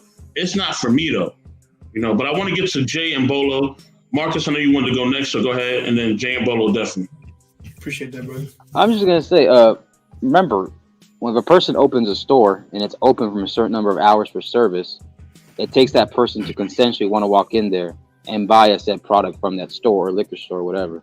So when people came in to call in, some people wanted reconfirmation to fit their delusional or ego or whatever. Others wanted some guidance. And then there's the one in the middle that kind of fell in the middle between both sides. And it just so happens, like Sheree said, it's not always what you say, it's how you deliver it. And, some people, like I said, they're not built for it. I guess I might be one of those exceptions where at first when I was young, it kind of was a little shell shock, but then as I got older, I got used to that kind of deliverance. It is what it is. It's not built for everybody. But hey, if you know the pattern, especially the ladies that would call in, don't call in. But for whatever reason, They wanted to change his opinion to fit what they wanted to hear. I think that's what maybe a lot of us do sometimes when we don't want to see the progression. That's just my opinion on that. Okay. Wait, Jay, is this your first time meeting Sheree B. Chicago? Yeah. I didn't know that. I thought you guys. I'm an alien, don't you know? No, I don't know, Jay. Yeah, this is our first time meeting. Hi, Jay. Nice to meet you. Oh, Yeah, Sheree, you look a lot like one of my college friends. I can't quite make it out, and the reason why is because I have the same I think it's the first time on a panel with you too, Sheree. I've seen you in the chat before. I've seen you on a panel when I was in the chat, but shout out to you. Shout out to you too. Good to meet you, brothers. And Mrs. Ocean, possible. Been watching you on the streams. You've been killing it, sister. Keep doing what you're doing. Mm-hmm. Nice to meet you too, Ocean. Positive. Yeah. Scully.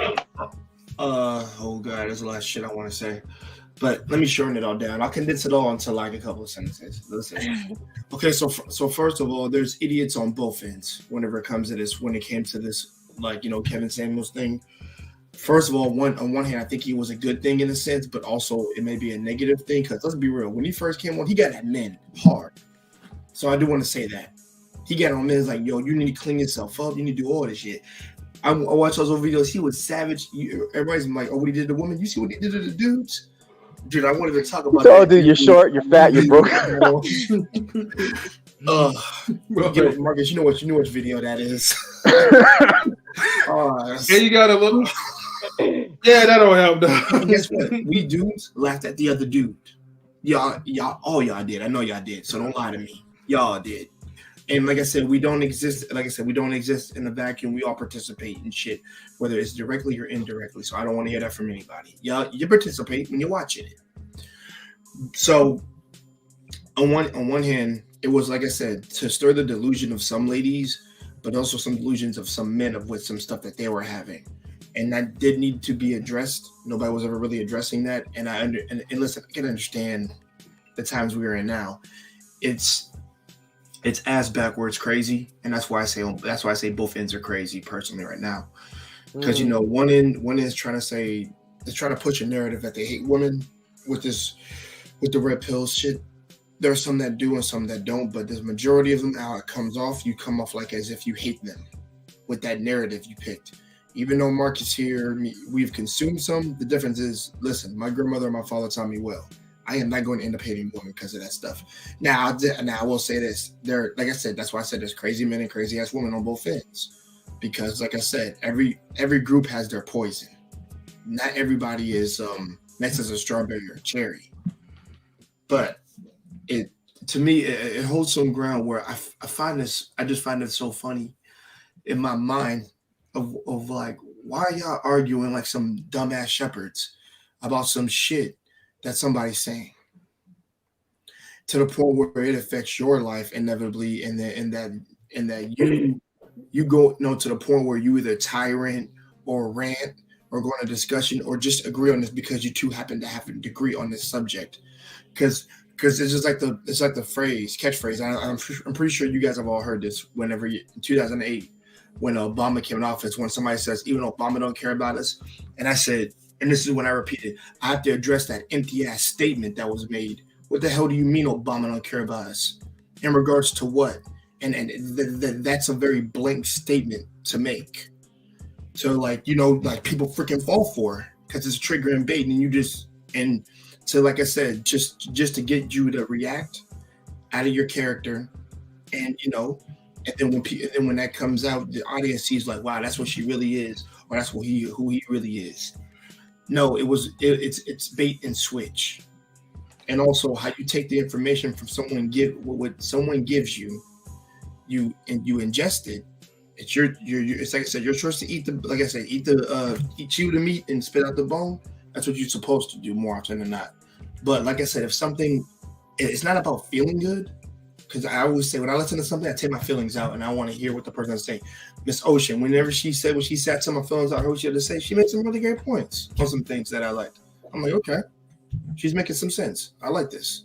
Like, you know, like I'm not putting my personal feelings to the forefront because I always lead with logic first. So I want to be able to hear it. So when he was speaking, there was some logic to what he was saying, but also but no, but also like it's entertainment too as well because some shit was a little too wild.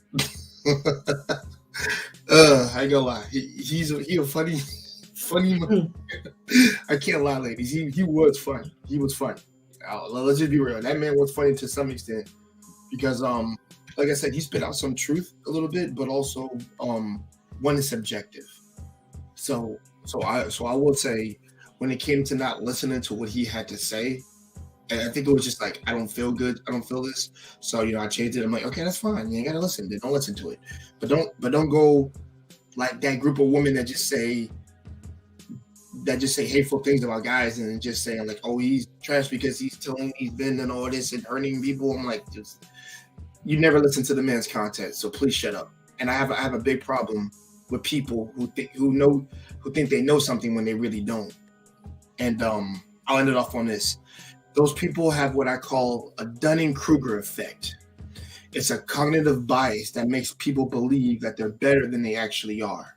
So if those ladies really thought they were that smart, or those dudes thought they were smart pushing the narrative that they're pushing, why do y'all motherfuckers look so angry?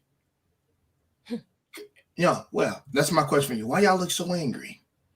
Why do you sound it? And why do you look it? And people say, oh, it's not my tone because that's how I speak. Yeah, I know how I speak.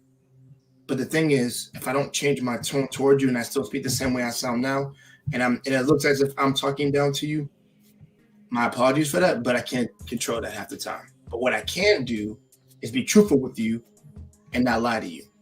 And even though you may not like the truth, listen, at least I told you the truth though, right? I ain't lied to your face. Like your boyfriend that cheated on you, or your best friend that wants to sleep with you or some nonsense. So like, no. So that's what I get with whenever I hear like conversations like this, where it's just more so like, well, like I said, we're always quick to when I said we, the generation nowadays is quick to go to their feelings, then go to logic first to actually hear someone. And it becomes apparent to me that you rather lead with that than, to listen. So, and I said, when you do that, you fall on deaf ears. Because there could be some valuable information that you need to listen to that may help you. Now, also, like I said, agendas are always being pushed by people nowadays. So I've always said, be careful what you consume. But, like I said, if the air comes out crooked from him or from her, turn it off. That's all I have to end it with. And you ladies are amazing. M3, my dude, Mr. Best in the World, Bolo TV. I'm sorry you just came on. I got a dip. And Queen Forever, Zendaya is always awesome. So that'll make her happy. All right, Jay, salute. Take care, okay? All right, have a good one. All right, you know what I like to say? Real quick, I just want to say this one statement. Yeah. I think women are experienced that these women ain't ish moment the same as men had to experience these men ain't ish moment. Because there was a whole lot of these men ain't ish era at one point. It was a ton of it, and it was everywhere. And now women are experiencing it. So, especially at the early 90s. Right now. You said what? Especially at the early 90s. Exactly. Men ain't ish. Men ain't ish. It was in every song, and it was everywhere. It was in every TV. It was everywhere. So here we are today with women getting that kind of conversation. It's kind of funny. But you know what? I kind of felt that to a degree, Kevin Samuels was attempting to give lower level women a cheat sheet on how to get high earning men. And it didn't really work for me because I could always sense when the females were simply calling in so that they could literally be on his channel and just have screen time. Like I could always sense when that was the case. And I wondered, did he sense that? Did he understand his platform was being utilized as just a way for a city girl to gain more Patreon members or whatever the case may be? Even the same thing with Nicki Minaj when he jumped inside of her live, right? He jumped in her live so that he could get like recognition, right? Like it on a platform like that. And people had already been doing that to him. So I'm like, okay, can't you see that this isn't a real conversation? But when I started really digging into the people calling and what it really was, I at first I didn't believe they were real. But then I said, you know what, this is real people, but like attracts like, and women like me would never embarrass themselves enough to call Kevin Samuels. So therefore, it looked like the vast majority of Black women were the ones on these phone calls, when in reality, that wasn't true. But to be honest with you, right, the advice that he was giving is like advice. You, like he said, you have to really pick and choose what you're going to listen to, because it was highly contradictory. It was highly dangerous and highly helpful at the same time. But here's the thing. I feel sad for women that can't tell up from down. Like, there was one caller, she was light-skinned girl, she was living at home, she was broke, she had lost her job because she couldn't come to work for a cashier position on time. She had 2 kids, she was living with her mom, like, and she was on public assistance. She had no savings, yet she had time and money to get her nail and hair done. And she's on his channel, and she's talking about she wants a man and stuff like that. But when he starts asking her about these things, I'm like, this is the most embarrassing thing that you could do to yourself as a woman, which is show yourself to be, 1, useless, and 2, irresponsible. You know, and people was dragging her, but I said she brought that on herself. But here's the problem: every time a Black woman acts crazy, she represents all Black women. When a non-Black woman act crazy, she represents herself. And that's the reality we live in. And I noticed on Kevin Samuels' channel, we couldn't never see white women, for instance, being representative of white women when they came on that. Oh, they were representative of themselves. But when Black women came on there, the conciseness was, this is what Black men have to deal with. And I heard Kevin say that a lot. And it's like, you never tell white men this is what y'all have to deal with because 1 or 2 came on there with an attitude.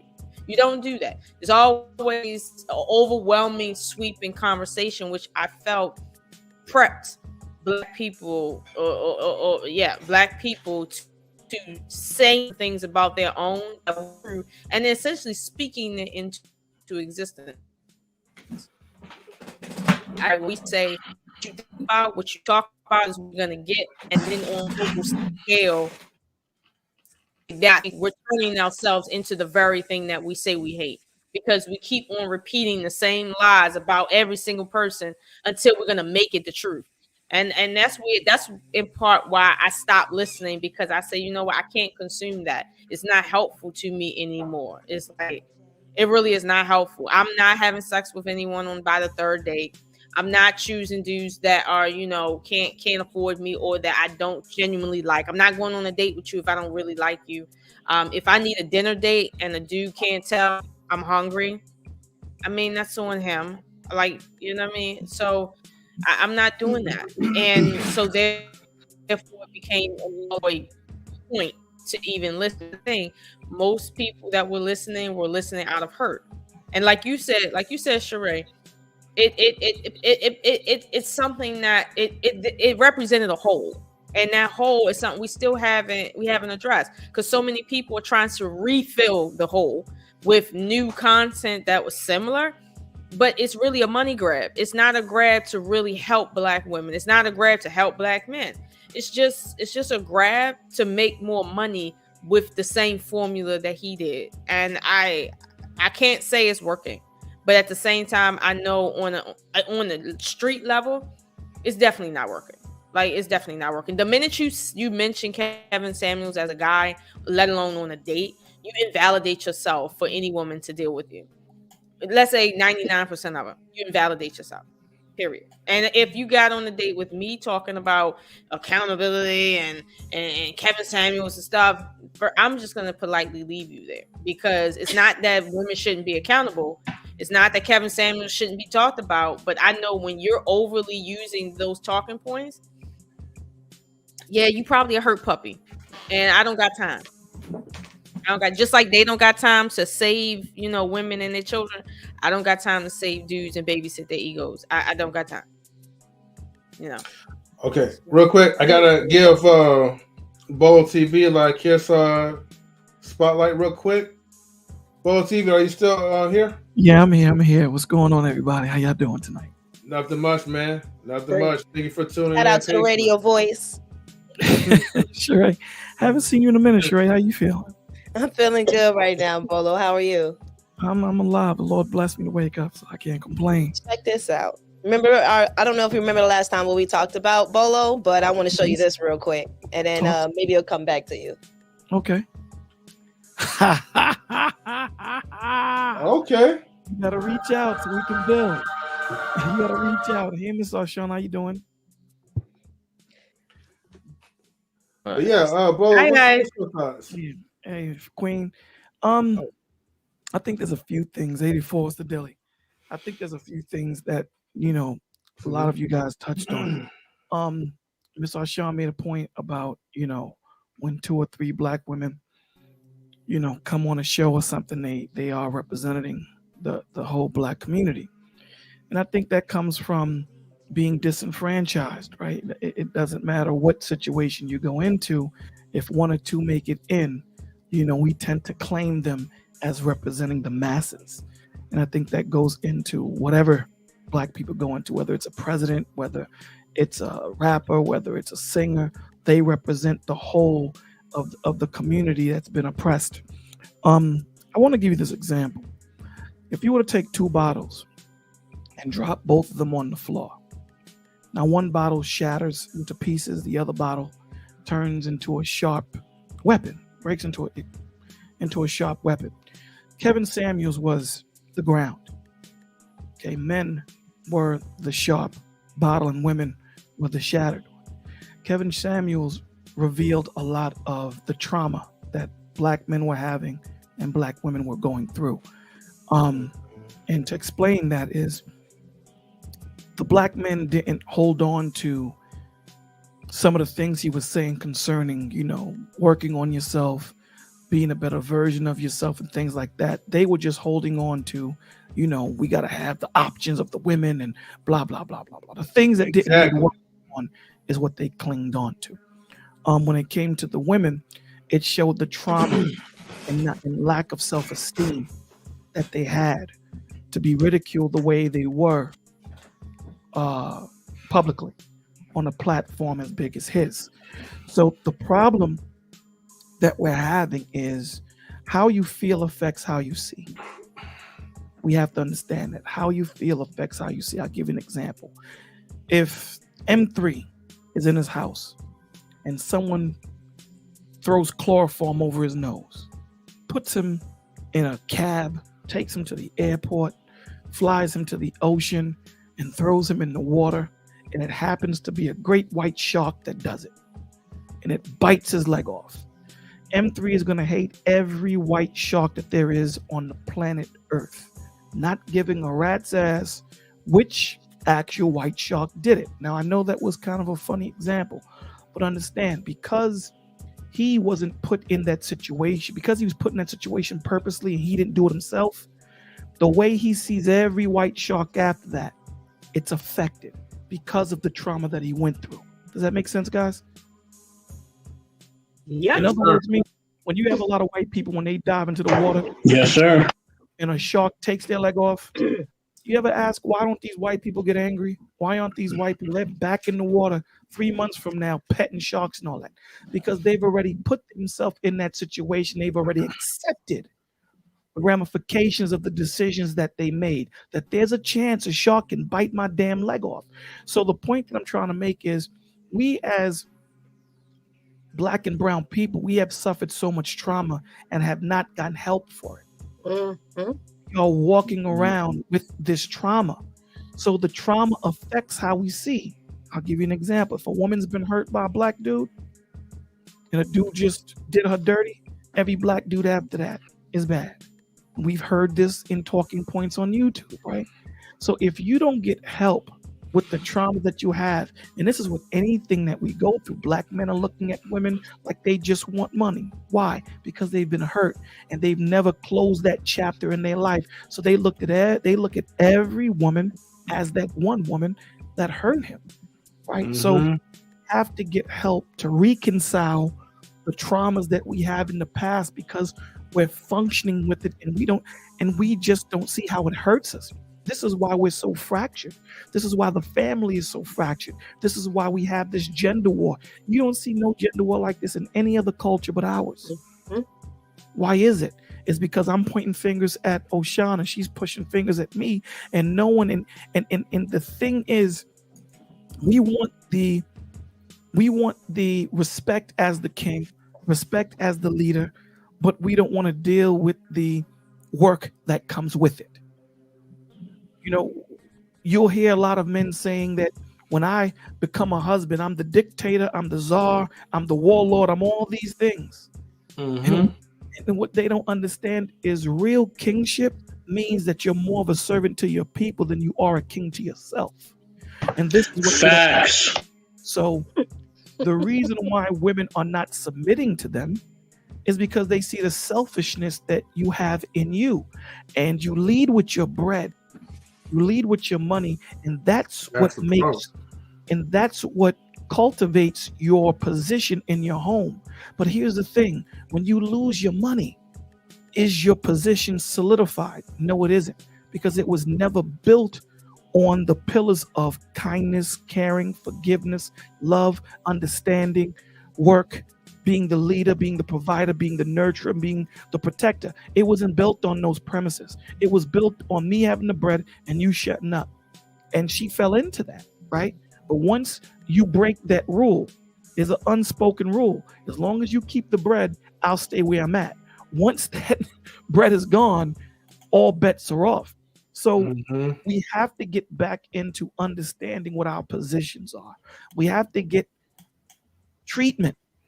We have to get therapy, because the trauma that we have from being raised as single mothers, having single boys, you know, them being raised with single parents. It's a cycle that we have to stop, right? We have young boys at the age of 10 being told that they're the head of household. Do you understand how that affects a young man at the age of 10?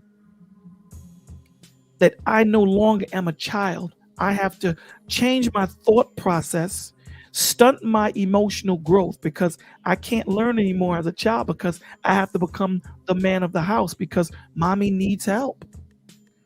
But see, the young girl is always taught to express herself, but the young boy is told little boys don't cry. They're children. They're new to this earth. The little boy should be treated just like the little girl. Now, I understand the differences as they grow and their personalities form. But when they're 2, 3, 4 years old, they're children. The little boy should be able to articulate how he feels and cries. This is why us as men, we don't know how to articulate how we feel, because we've been taught to bottle it up. And stress is the number one killer in the Black community. Stress, because we're not taught to be able to talk about it. So when I'm 35, you think I'm going to be able to talk to you about it? I'm not. So when you marry a woman and she's like, talk to me about your issues, it's not that I don't want to, I don't know how to. I don't know how to do it because I was never taught how to do it. You guys have always been taught to speak your feelings, whether right or wrong. So the point is, we have to understand our traumas. There's different traumas for the men and there's different traumas for the women.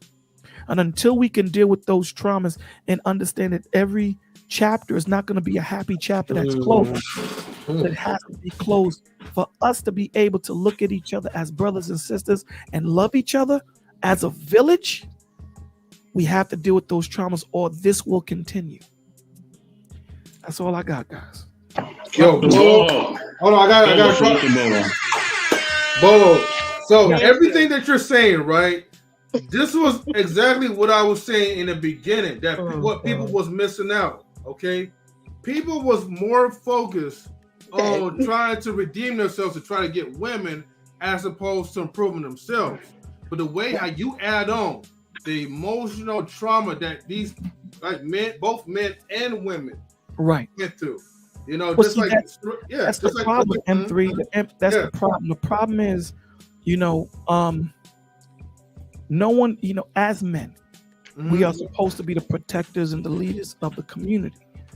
You know, well, let me give you this example. Eve sinned, right? She was the first to eat of the fruit. But the God didn't come back until Adam ate of it. Why was that? Facts. Because he was dead. The head of right? household. So here's the thing that we tend to forget as husbands. We forget that even when our women fail, we have accountability in that too. Because if we're the head of household, that means anything that we cover, if it falls, it's a part of our collective. When you send your children to school and the children act up, who do they typically blame? The parents, right? It's the same thing with your wife. Your wife is a mirror image of you. So if your wife acts up, guess who I'm coming to talk to? I'm not talking to her. I'm talking to M3. Yo, bro, you got to deal with your wife, my G. Well, what happened, Bola? Well, she was moving this way and whatever. You know what I'm saying? We have to understand that there's a protocol to how things are. And then we have this thing about women submitting to everybody. Women submit to their husbands. Ain't no chick gonna just randomly submit to every dude on the earth. No, a woman ought to respect a man, but submission comes from husbandry. And we have to understand, submission is something that a woman has a choice. Submission is a choice. It's not something that's owed to you. So you have to give her a reason to submit to you. Why should this woman give her life to you?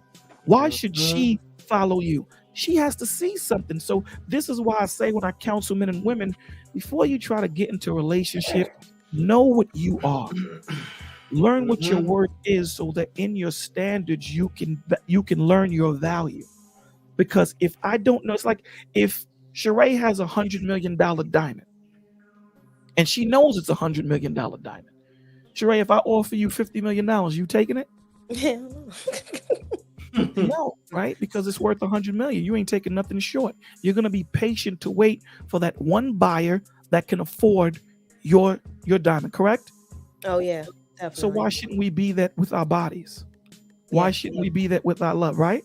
Why shouldn't we be patient to wait for that one woman that matches our fly? Why shouldn't we be patient to wait for that man that matches our fly? Why are we so impatient to want to get into a relationship just to say that I'm claimed?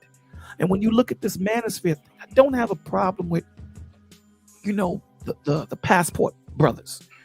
Listen, if you're going to go to Mars to find yourself a wife or find, a wife on Pluto, whatever you're going to do the work to make sure she finds a husband just as well as you find a wife.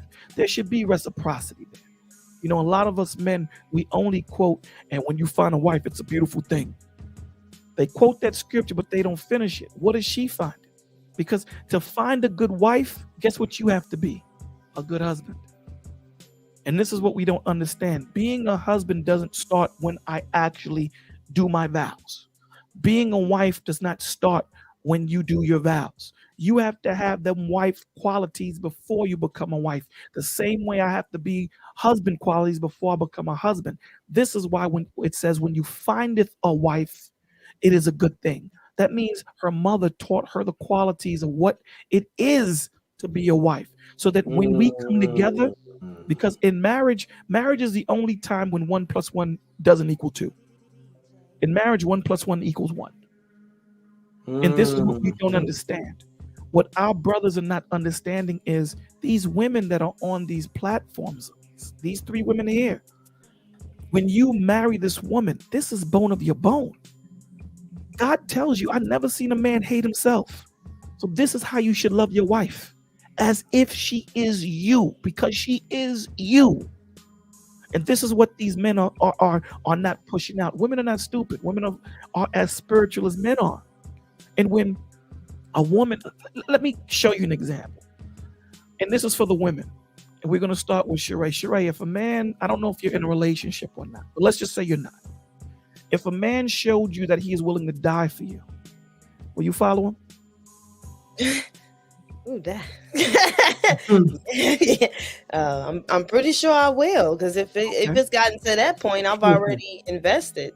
There you go, Miss Arshana. If a man is willing to die for you, you want to follow? Yes. Okay, Queen. If a man is willing to die for you, are you going to follow? Hell yeah.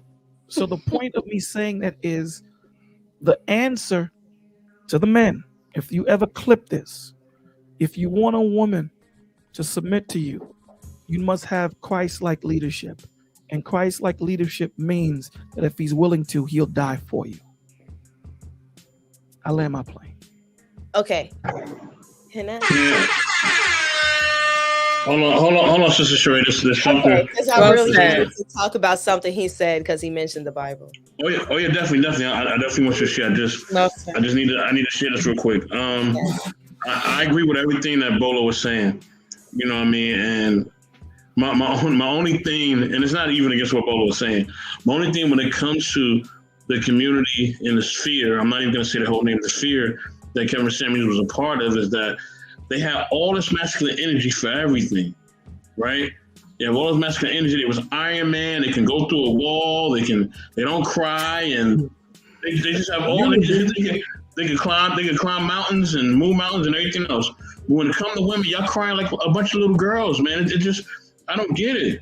You know what I'm saying? Like if I got on YouTube and I started complaining about women, do you know how many of the male family members calls I would get? Everybody would call me. 84. Hold on, Bolo, hold on. Okay. My father would call me. My uncles would call me. And they'd be like, yo, what are you doing? We don't get down like that. Why? Yo, you up on here complaining about women? Like, are you serious? Like, we ain't teach you to do that. If you don't like somebody women, you level up. You don't get on the screen complaining. Like, who does that? That's like girly man stuff. They will call me out. So a lot of times, when I look at these men, I'm like, who raised y'all? Because I was raised differently. I was raised to move differently. Like, we don't complain about women. We don't do that. Not publicly, no. Now, we may do it amongst ourselves, or we may do it amongst the family to talk about the issues, but publicly, nah. Makes us look bad, makes us look weak. Like, why you complaining about a woman? Be a man. You know what I'm saying? So, y'all could be masculine in every other area, but when it comes to women, y'all complain. It blows my mind. But go ahead, y'all. Well, see, that's the reason, because they have the definition of being a man wrong. They got the definition of being a man, like you said, just to be the Hulk, crush and smash. That's their definition of being a man. Being a man is not about just smashing, and it's knowing when to apply pressure and when not to. Knowing when to say, you know what, you got it. Knowing when to be kind, knowing when to forgive. There's so many things, nuances to being a man that they don't have. The only portion of it that they have is just the hardcore part. So when you give a voice to something that has been silent all their life, you're going to hear everything that they have to say. If I've been silent, if I've been a mute all my life and I just got my voice, you're going to hear everything from when I was 2 and that dog bit me to when I'm 49 today. And that's what you're hearing now. These men are complaining, and it's tantamount to them doing the same thing that women are doing on the other side. Mm-hmm. So, Bolo, are you just saying like they don't have the men in their life that they can go to? Because I got men in my life I can go to. So no, it's not that they didn't have a man in their life. They didn't have an example of a man in their life. A lot of them didn't have that. How can I listen? Being a man, it's like we always say a woman can't teach a young man to be a man. She can only teach him the results of not having a man in their life. That's what she can show him. This is what it's like not to have a man here. But being a man, manhood is so much more.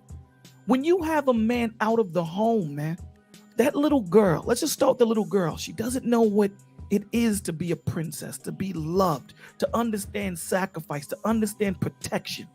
Remember, that little girl is going to match every man against him subliminally and subconsciously. When you rob her of that, this is why a lot of girls, when you ask them, strippers or whatever, hookers, the first thing I ask them is, did you have a father in your life? No. Or if he was there, he wasn't there, if that makes sense. And when you're talking about a little boy, men, when you look at a man, when I used to look at my father, I used to look at him sit down and think things out, think things through, figure things out. And I would watch this and go, damn, okay. So now I emulate that. These dudes here don't think about nothing. They react opposed to responding.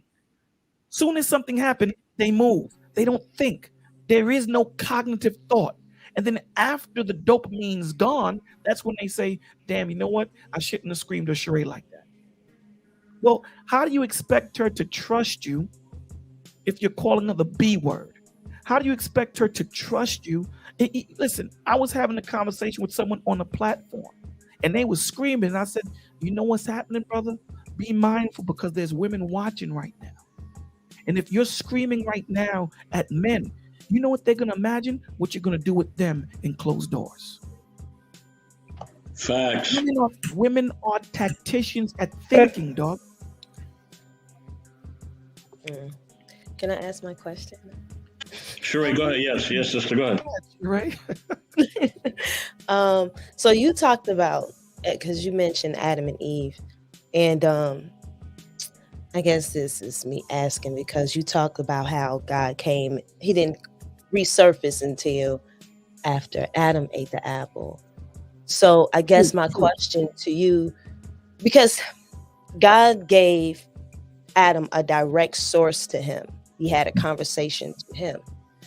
What do you think, based off the Bible, of course, do you think is women's source to God? Because I think the reason, well, I'm not going to give my opinion. I just want you to say. Okay. First, it wasn't an apple. It was fruit. Yeah, I just said that just because. I know. Yeah. The woman's link to God is direct to God, right? Because you're a woman of God. If you don't have, not all women are going to be wives and not all women are going to be mothers. But the one thing you're going to always be is a woman of God. Same thing with men. Not all men are going to be fathers. Not all men are going to be husbands. But we're always going to be men of God. No matter where we go, no matter what we become, that's what we're going to be, right? Mm-hmm. So, but there are positions that we play in God, if that makes sense. So in creation, we are equal in God's eyes, in creation. But in purpose, we're not. Okay? So God loves the eagle just as much as he loves the mouse. They're both his creations. But he created the eagle to eat the mouse. So they're not equal in purpose. Does that make sense? Yeah. So when it comes to the purpose of man and the purpose of woman, we are not equal at all. Now, some women take that as offense. My response to that is everyone has a position to play, right? A pitcher, we may think that a pitcher is more important on the team than anything else. But on that team, they know that they all have a position to play. They don't look at the pitcher as being more important than the first baseman. I just know I'm a first baseman. I'm going to play my position, and you're going to be a pitcher, and we play together on this team to make it work. Now, what Eve did was jealousy. Eve took a man down, like you see women now. Because what did the enemy say? I will make you like God. She didn't want to be below. So I think you went in and out at one point. You said Eve did what? Eve took Adam down because she wanted to be equal. Okay. That's what it was. And the enemy, he tapped into her thought process. You know why? Because that's what took him down. Because he wanted to be equal to God. He didn't want to play his part. He didn't want to play his position. And we see that happening today. You see that fight between women wanting to be equal to men. And when women are given equal position, they don't want it. They transform right in front of you. When you say, cool, okay, you want to be equal like me? Then you have to do the same things that I do. That's when they don't want accountability or responsibility as an equal partner. They want to go back to being a woman. And we can't play that game. You have to play your position. So you're either going to be one or the other. You have to pick. Can't be both.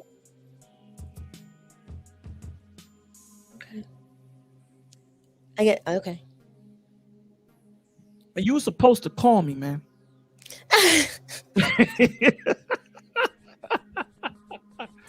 Look, it's been, I know, this thing has been a journey for me, honestly. I know. You can only imagine. Well, holla at me. I will. I certainly will. I think I don't know if you saw in the private chat. I'll put it there again so you can give a call. I'll put it there again. But yeah, we're gonna talk. Matter of fact, let's just leave it at that. We're gonna talk because I really want to talk to you, Bolo. And as you can see, I went immediately to the Bible and was ready to talk to you about it, but I don't want to take up, So yeah, we'll talk. Listen, it's very important. I think before we start getting into these relationships, we need to do work on ourselves. A lot of these manosphere, not all, but there are some manosphere guys that are not teaching these men to stop trying to get into relationships and do the work on themselves. The same way we're quick to tell the women, do the work on you. Stop trying to be a wife. You have 2 children. Do the work on you. Well, turn the mirror around too. You got trauma with yourself also. You ain't coming in here with no baggage. You know, and it hurts me that we're quick to demean these women and throw these women to the wayside to have a past when we have a past too. When we come in, you know, with 2, 3 children into the relationship, but because she has 2 or 3 children, it's looked at differently. You know, everyone has a past, and if the Lord can forgive us for our past, who are we not to forgive each other for our past? You know, so. Everyone, I'm about to get ready to close out like in 5 minutes, so I'll let everybody say their last piece. Okay. But go ahead, Queen. I know you was gonna say something. My issue is that when men say, "Oh, they don't take want 5 minutes though." Don't start, dark man. My issue is that when you have the men say, "Oh, I don't want a woman that's been ran through," but then you're the same dude that ran through the block. So you're the reason these women are ran through because you're part of it. So that's my biggest pet peeve.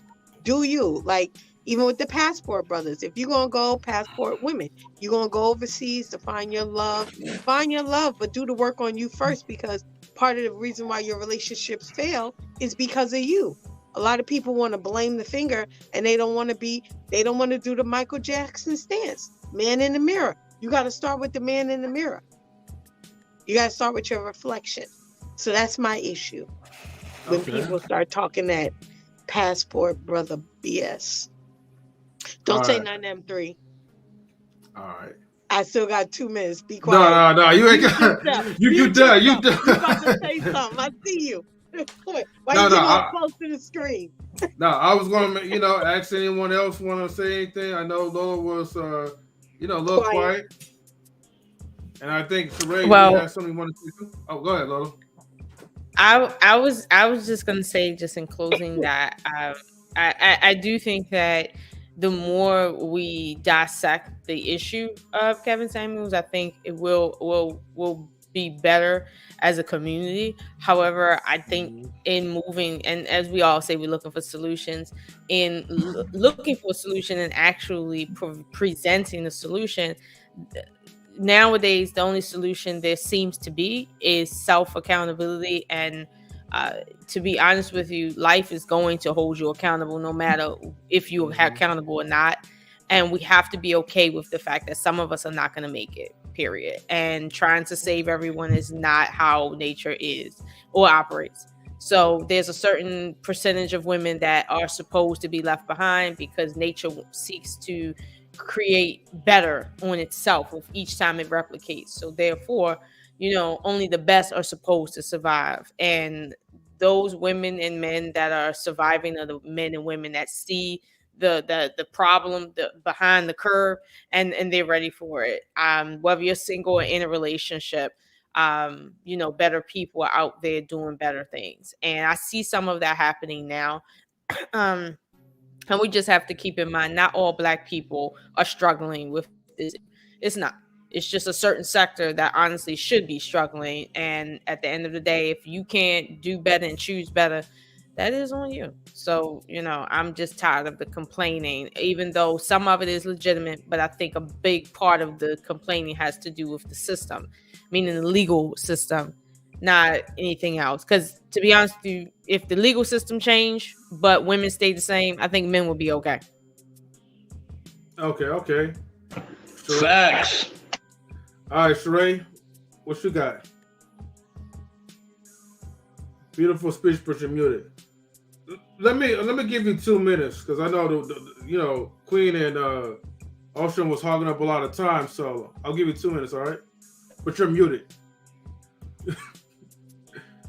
You better leave me alone. We still can't hear you.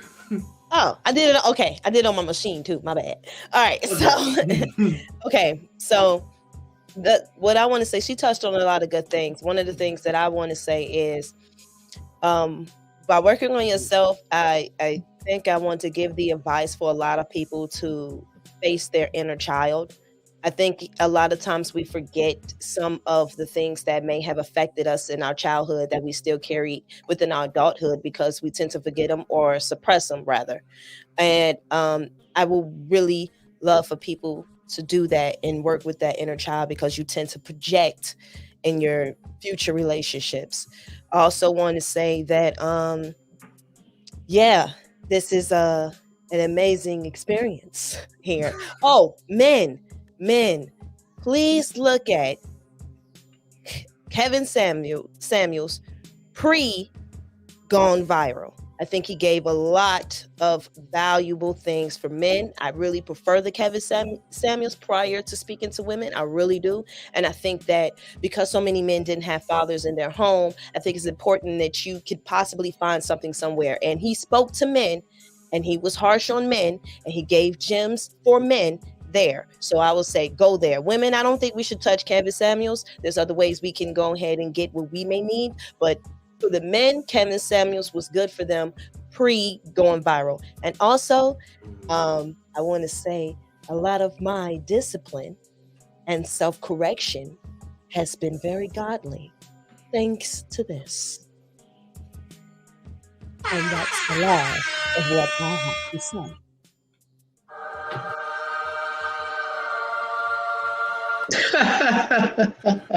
Thank you, Sheree B. Chicago. Yeah, y'all crazy, man. I swear. Bola, I'm gonna give you like do you have anything you want? Any closing remarks? You can give me 30 seconds. I don't need that long. I'll give you 1 minute. Go ahead. I just want to say thank you for having me up here. It's good to see you guys again. Queen forever. I haven't seen you in a minute. Good to see you. All I'm gonna say is, do the work on yourself. Scriptures tell you, love your brother as you would love yourself. And I think that if we've done that and accept our Father as our Lord and Savior, things will be a lot easier and smoother. So that's all I got. Well said, Bo. Okay. Mr. Best, you have any closing remarks? Nah, man, I'm chilling. All right, cool, man. Well, let me go ahead and turn Vouaghn down on his music. Shout out to DJ Eddie King, as always. All right. So, anyways, thank you everybody for tuning in. Sheree B. Chicago, it was definitely good to see you. I've been watching you on your workouts and the little diets and all that. The keto life, right? So keep on rocking with the 6-pack. Turn that to a 12-pack if you want to, or 12 and a half. 6 is good. Okay, 6 is good. Okay, we'll take the 6 or whatever, but keep doing what you're doing. So I'll be watching. Matter of fact, you should have started posting that on YouTube as well. I was thinking a lot of people be motivated. I was thinking about doing that, posting some of my workout videos on there as well. So it's in the back of my mind. It hasn't just came through the front. I think because I'm trying to get a hold of what the content I already have. So when I get so that's all I'm leaning on right now. So after that, then you guys still stick to the Instagram because you're gonna keep getting those videos to motivate people to stay healthy or get healthy if you aren't already. Okay, for sure. Well, I'll be tuning in whenever, I can. Thanks so much, M3, and thank you for having me. I appreciate it. I love coming back here. It's cool. Yeah, we love having you back as well, too. All right. So, everyone, thank you for tuning in to Knowledge and Relationships. Once again, like, share the videos on your community tabs. Give us best wishes that YouTube will actually see value so they can monetize us, And I don't know how you could contact YouTube or whatever and complain or chat or whatever, but hey, do what you got to do. But anyways, thank you so much. We love you guys. We are out, and we'll see you guys later on our next shows. Peace out. Later, y'all. All right. Let's go ahead and find the outro. God damn it. All right, y'all. Peace. Okay. All right, later, y'all. All right, there we go. Here's the outro.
knowledge in relationships.